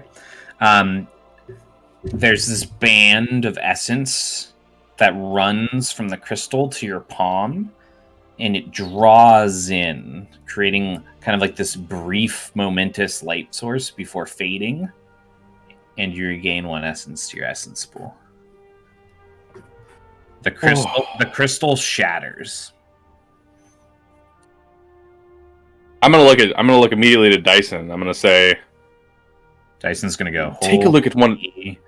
Shit, they're gonna push past Creek towards the other one. Yes, that's exactly. Like point to that one. And they're gonna try to do the same thing.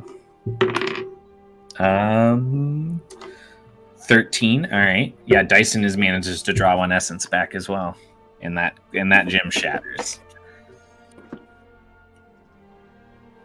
Dyson's gonna nod their head. What color was? Nice. And then right as they say that, the lid directly in front of them, across from you guys, starts to slowly open. From the tomb or the urn? We have company. The tomb. Because they're on one of the 2 side tables, which is on the outside of the tombs. And then you were across from the other one. So you're separated by about 20 feet right now. Okay. Yours, the one closest to you, also starts to open. You and Talrin are on that side. So right now, how the works is you and Talrin are together. There's a tomb in front of you, and there's about another 10 or 15 feet of space, and then there's a tomb, and then on the other side of that tomb on the other side are Creek End. So the party's kind of split right now. The tombs start to open, and 2 figures pull their way out. Ancient, zombie-like Leontes. A dyad of the undead.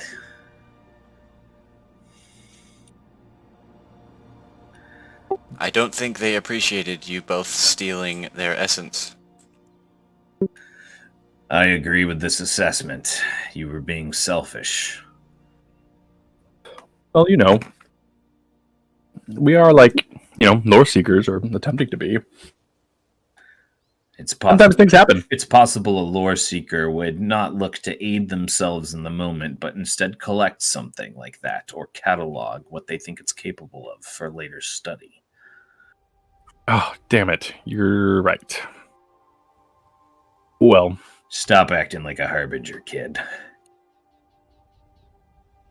I mean, it got some. I mean, there's things that Don't Harbinger even can do that are. Don't even say it. Oh, I'm just saying. It's not a just road, saying. buddy. I think we have a bigger issue at hand.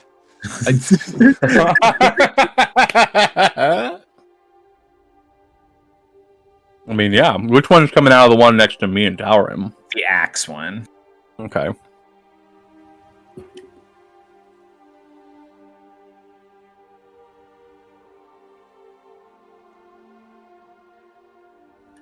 Tiago, what's your do you use finesse or savvy? Or Initiative. initiative. Or finesse. Okay, so what's your finesse? 2. Are we doing initiative? Sorry. Oh yeah. Sorry. 11. Whoa. Oh, nice. The hot 23 from Creek. So it's gonna go Creek, Dyson, then both the dyads, the axe one first, then Thiago and Taurin. Oh, that's hilarious. That's literally a split from top to bottom. Because the geography of the combat is Creek and Dyson, the dyads, and then Thiago and Taurin. That's the weirdest coincidence ever. Alright, we gotta get some epic music going. First dungeon boss fight, right?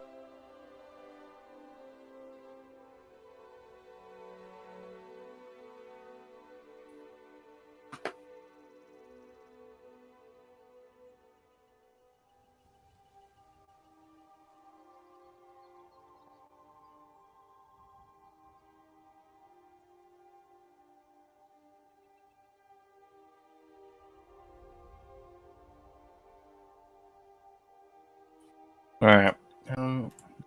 How do you do the command in there for the music? I'm doing it right now. Or are you already on that? Okay. It's taking forever.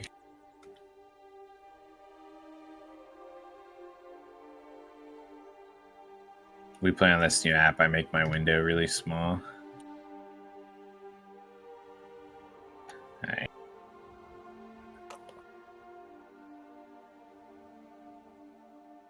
Creek, you're up. A cold wind sweeps across this cylinder-shaped chamber you're in. You're at the bottom of, sweeping down and then across the battlefield as they creak out of their tombs. Somebody said, Yeah. What would you Don't like worry to out. do, Creek? the one with the sword is the one next to me and Dyson, right? Yes. Okay.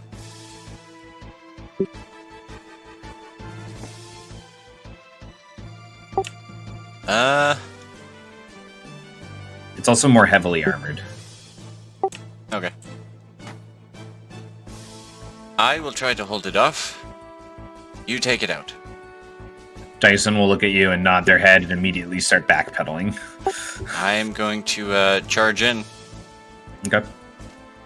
and try and punch it. Pop. 9.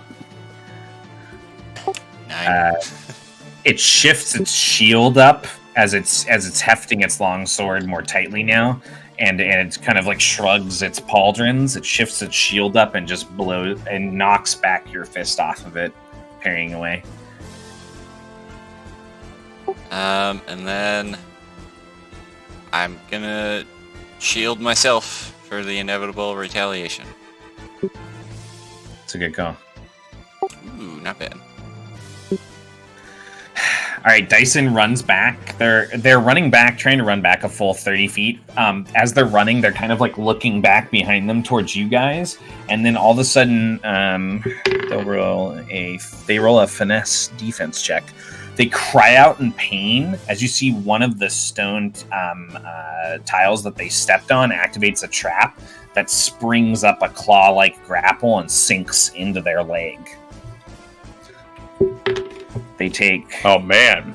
Yeah, they take. They only take 2 piercing damage, but they're subdued there, so they can't move at all. And they're like reaching down towards what's basically a bear trap. Holy, Love it. What the? Who made this place? and then they're gonna, and then they're gonna, and then they're gonna throw out the electrocute at the one that you're fighting. Get a natural one, which is correct. I think Makes that's what sense. should happen. Yeah. The axe one rolls around the corner. There's a moment where its body jerks and moves kind of like a zombie as it just kind of like... And then suddenly it picks up speed and it moves pretty athletically, almost ghoul-like, springing off and swinging down with both of the axes. You backpedal and it lands. It sweeps out in front of the two of you, and you breathe a little sigh of relief as you see it turn on Talrin and swing for 2 attacks. Its first attack hits him for full damage.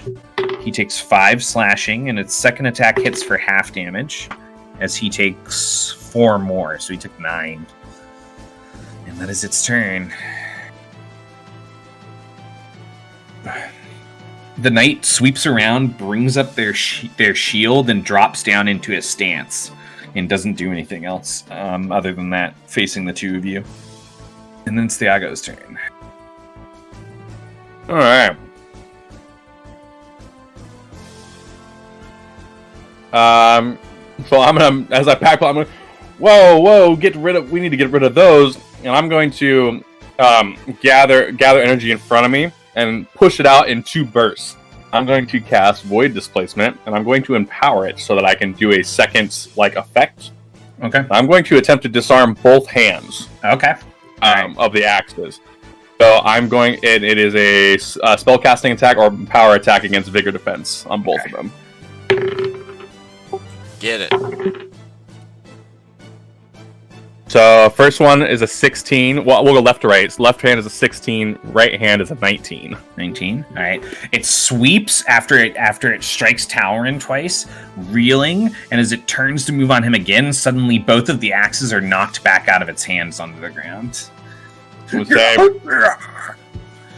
There, Talrin. Now you have free reign. Take him down. Talrin's gonna nod his head. He's gonna switch to a 2-handed holding stance, and he's gonna say, "All right," and he's gonna rush in and make his attack. Oh, natural 1! It just sweeps back away from his blade. Oh, all right. Well, Top of the order, Creek, you're up. Try and attack.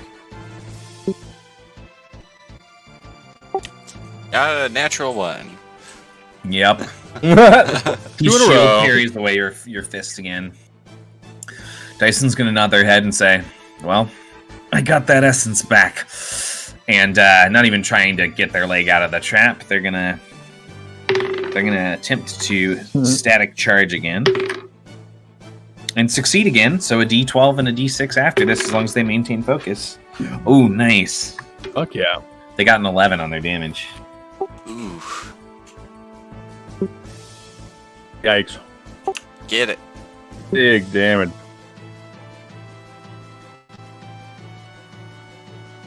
Could almost one-shot me.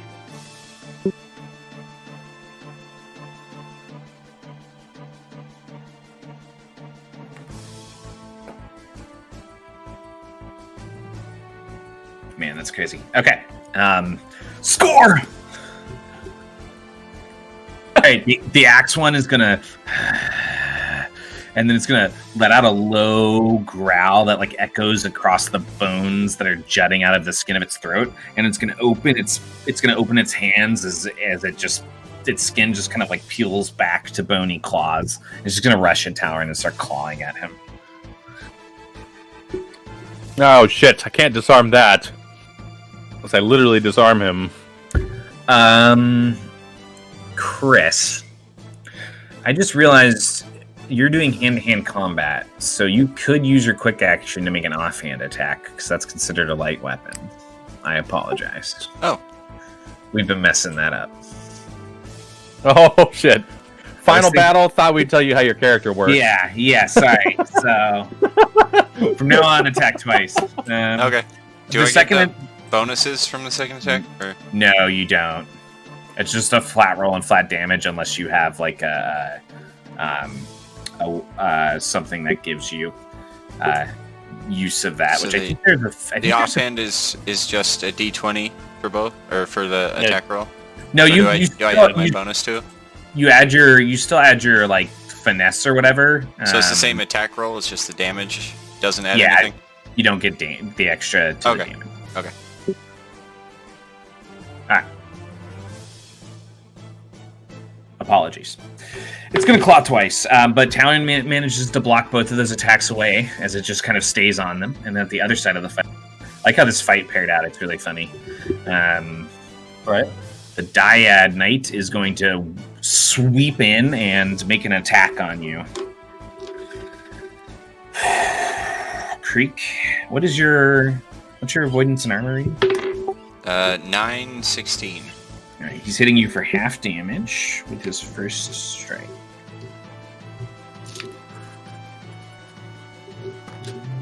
Actually, he only has one strike, so with his one strike, he's hitting you for half damage. 8 was the max, so you take 4 slashing. And that is his turn. Iago, yeah. All right.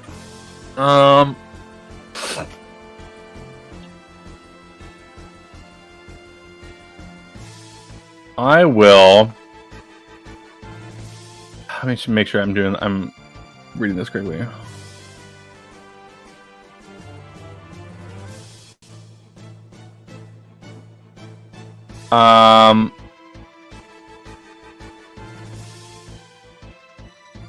Can't so how Void Anchor. I'm trying to use Void Anchor here. So it says as a quick check, you may send one of your motes to a space within 30 feet. Use a Void Anchor, creating a temporary connection between the Void and his space and this space, and causing darkness to ooze out of it. Spaces within 5 feet of one of these motes are one step darker than they would be otherwise. Well-lit spaces become dimly lit, and otherwise dimly lit spaces become dark. It does not say that it has to stay stationary. Is this a stationary ability, or is it no? I don't think so. Okay. Yeah, can I move the mote? It says you can move it as a quick action, and I also move it on subsequent turns as a quick action. Holy shit! Okay, quick action. I'm gonna spin my. I'm gonna throw my mote at the fucking dude's face. Class works. Yeah, right. Sure. I'm gonna throw it at the knight's face, and I'm gonna activate that ability and create a Void Anchor, so there's darkness around his head. Well, it turns a well-lit area dimly lit, right? Oh yeah. Okay. So that doesn't actually mechanically that won't do anything then. No, that's not true. I mean, if he doesn't have dark vision at all, like dim light will make it slightly harder for him to do things. It's not that's like he's what I was blind, trying to go for. But no, I didn't think he was blind. He would have like a more difficult time in the range of that, like hitting with his attacks and stuff. For Actually, sure. that's what I was trying to do. I was trying to possibly give him some sort of severity, maybe not specifically severity, but something against attacks. He's going to at least have some kind of flat negative. So sure. That's exactly what I want to do. And then as my regular action, I'm going to cast a Void Lance at him. Okay. That's a 16 to hit. Yep, that hits. Sweet. 7 cold damage. This is against the axe one, right? Yes, yeah. I'm helping Tower and fight our side. All right, good job. First damage done against that guy. Yeah. Well, that happens when you get minus or nat ones. Yeah, that does. Cool. All right, Tower's up. He's gonna try and attack again. He does hit this time, but it's only for half damage. Hits for 8, so he does 4 slashing to him. All right, and we're at top of round 3 with Creek.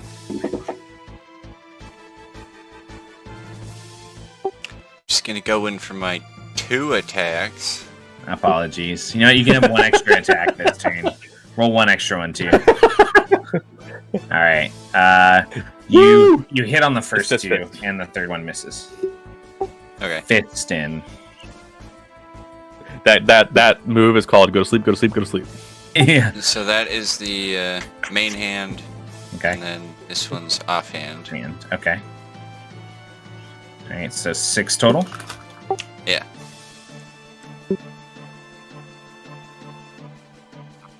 All right.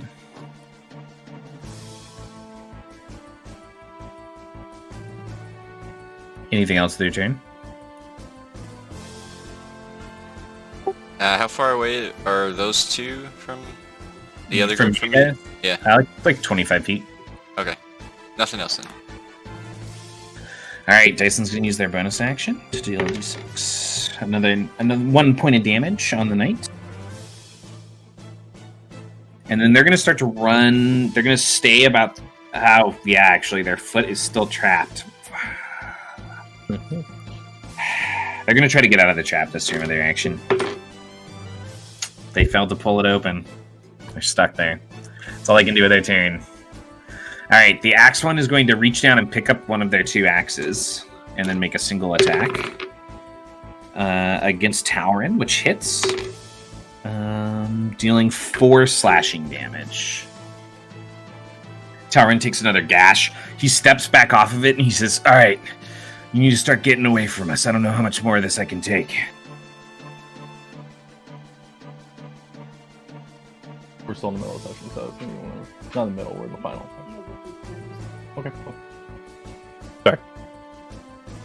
Tauren warned you to start moving away because he might go down soon.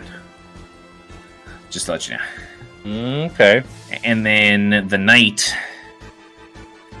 is going to sweep in and make another attack on Creek.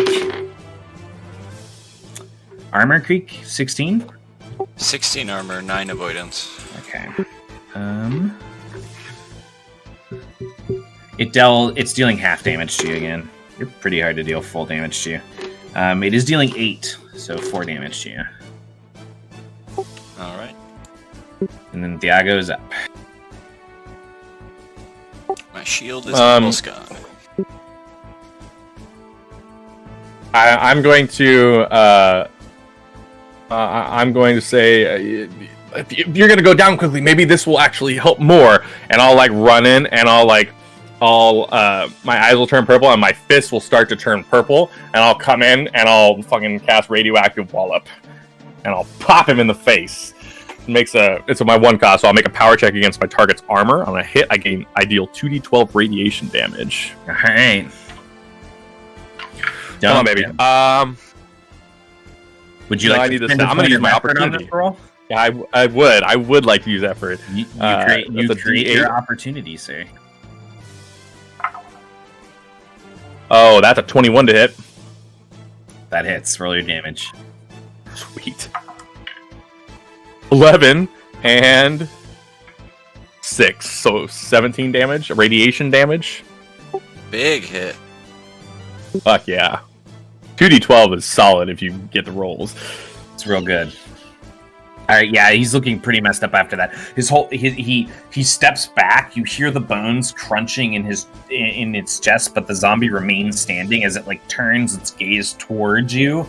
You see this slight bit of fear in its eyes, and its skin, and what's left of its skin begins to like welt under the radioactive energy. Yeah, I'll like look at my fist. And I'll like look at Tauren, and I'll say, "Wow," and I'll fucking run. I'll look like this. Yeah. Like, let's go. Tauren's gonna nod his head and say, "Let me see if I can finish this job," and he's gonna sweep in with the sword. Full hit. Ah, yeah, let's go. Yep. Tauren sweeps in with the sword, brings it down, and cuts it down in front of the 2 of you. Let's go. All right, Creek, you're up. You do notice them take one of the 2 down. Yours is still looking pretty healthy in front of you there. Yeah. I'm gonna attack it. Go for it.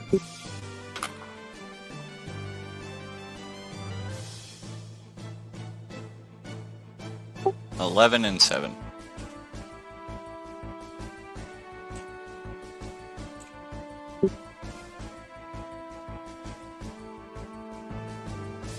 The 11 hits for half damage. So 2 more piercing. And you're managing to stay bodied in front of it too. Anything else with your turn? Nope. That's both my actions. Dyson is going to use their bonus action to deal 4 more lightning. They're going to try to pull themselves out again, guys. They got a 5. All right, the axe one is dead. Well. The knight is going to bring in another attack on you. Yep. Natural 20. Misses. It deals 12 slashing damage to you. Jesus. And then you're Yikes. going to see a surge run through its form, and its blade is going to vibrate with energy, and it's going to attack you again. Of course it is. Oh no, it's bursting! What is your avoidance? 9. 9. It's going to hit you for half damage with the second attack, dealing a total of 10 slashing. I'm out. Yeah. That first hit put me at 1. So you're at -9. Yeah. How many tiers into your hit Oh, points was that full? Was 10 full, or was that a half? You said you hit him for half 10 was damage, right? full, so you're So probably I'd be taking okay, 5. you took So 5 I'd be at then. -4. -4. And what's a fourth of your health? 4. Okay, so you're within the first tier, so you have the easiest recovery check number to hit. So you're probably going to be fine. We do have to heal him for at least 5 to get him back to 1. Thanks. All right. That's the knight's turn. Diago, you're up. All right. How far away am I from? Oh, Talon has that potion. Never mind. I'm gonna look at Talon, and I'm gonna say that potion probably help Creek more than anything right now. And I'm gonna, as a quick action, zoom my moat across the battlefield. I think I can move it 30 feet. I think that makes sense. Look. I don't know. Yeah, within 30 feet of me as a void anchor. So can I get within 30 feet of the other dyad? Yes, you can. Okay, I will get to within 30 feet. I will move the moat in front of his face as a quick action, and then I will void lance as my action. Oh, I rolled a 9 for 15 to hit. That hits. Oh, sweet. For 5 cold damage.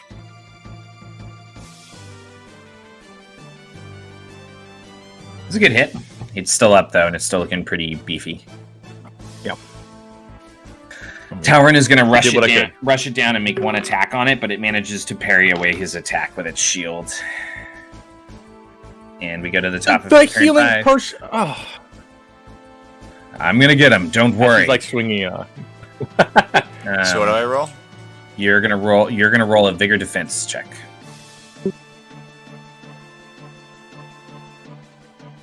That passes. The base difficulty is 10, so. Okay. Is that, So what does that just to do make exactly? sure I don't die, or? Yes. Okay. If you get through 3 of them without dying, then you'll just naturally go to 1, kind of like 5e. Okay. But there's like tiers of negative hit points, and those make it harder and harder for you to recover to get to 1 on your own. So it's just like a lot harder to survive on your own in this system. Like you really need your allies to like heal you up, because you actually have to heal through the negatives. I have a revision for the sheet now. Okay. Well, you can go. I think you can put it in. So. I don't think I have access to that, to the master sheet. Oh, But yeah. it'd be, I would just be adding like death checkboxes then. Yeah, sure. All right. Is it always a vigor roll for? Yes. Okay. Hey, Dyson got 6 this time. Dyson's gonna look down at the trap, and then use their quick action to deal another surge of damage into him, and then pull back as lightning charges in their hand, and they're gonna say, "Fuck you, asshole!" and they're gonna shoot electrocute. And they're gonna spend their point of effort to give themselves opportunity. Hey! They hit. Dealing 4 lightning damage. And then it is the knight's turn. The knight's going to swing around and kind of like watch Talrin. It's going to ignore Creek on the ground now that Talrin's attacking it and attack him. But he manages to parry it away. And it's Thiago's turn. Yeah, I'm gonna fucking void lance him again. Yep, Make right. sure the moat stays like as he's moving around. Move the moat like in front of his eyes. Sure. Try him. But I will. Ooh, that's a 7 plus 6 is 13. That hits for half damage. Okay. Well, the full's 4, so 2. He's looking pretty weak. Talrin's gonna move in on him. As a quick action, because I haven't done a quick action yet, Sure. can I look around like a awareness check to make sure nothing else is coming? Like, Yeah, there's no other. you can Think awareness about it. Cool. Well, that's not great. That's a 7 again, actually. Plus 2 is 9. 9. You don't notice anything else. Talrin brings back his blade with both of his hands and he says, "You set him up, I'll knock him down." And he brings in the blade and he takes this one down too. And the chamber quiets. I'll like reach out and I'll like a fist bump to Talrin. I'll say, "Excellent work. We did well. We did." Yeah. Do I need to make another save as they're congratulating each other? Dyson is going to use the med kit on you. Dyson's going to use a second med kit on you. You're up. You have 3 hit points. Three. Can I have helped her out of that bear trap or something, or out of the trap? Or did that go away? They got out of it. It went away actually, because Yeah, makes sense. you guys cleared their initial test clearly. As you are congratulating each other, though, the virtual area does start to disappear. Okay, I would have started to like go over to the urns and like started to collect the other jewels to like take back, like to try and good faith thing, like because earlier he was like, "Oh shit, that's true. We probably shouldn't have taken that." They all just kind of disappear in your hand as Oh, damn it! the room starts to change. And you see there waiting for you, Proctor Rose. Oh, I did not mean for this to have speaking in it. This is just supposed to be Star Trek lo-fi music. Apologies, all. Works. Man. This is not at all what I was looking for. It's chill though. He's gonna nod his head. This feels like after you've won a Pokemon game and the credits Yeah, are rolling, right. and it has like that really ambient stuff. Yeah. He's gonna nod his head and say, "How did you think you did?" Overall, pretty good. If you were watching, the comment about not taking the energy from the crystal to regain essence was definitely a mistake. He'll nod his head and Apologies for say, he'll smile a little bit and he'll say, "I think that probably depends on your situation. Most importantly, you survived, you worked together, and you bailed each other out when you were in trouble. That's a good start. And that's it for today. You're going to be free to explore the grounds. Make sure you get back to your quarters and you get some rest, because there will be a new kind of test tomorrow. It's going to be your lives for a little bit." Well done. Great. Thank you, Proctor. Sure thing. Get out of my sight. Yeah. Your little squad of 4 steps out into the hall, and you watch as Proctor Rose nods his head to you one last time, and the door shuts. And Dyson looks at the two of you and Talrin and says, "So, what's the plan?" As soon as the door closes, he like fists in the air. He's like, I'm not going to be know. a Slifer Red. I don't know. I think we've earned excellent lunch, if nothing else. And after that, The food was good. I don't know. Maybe a little exploration is in accordance. What else there is here?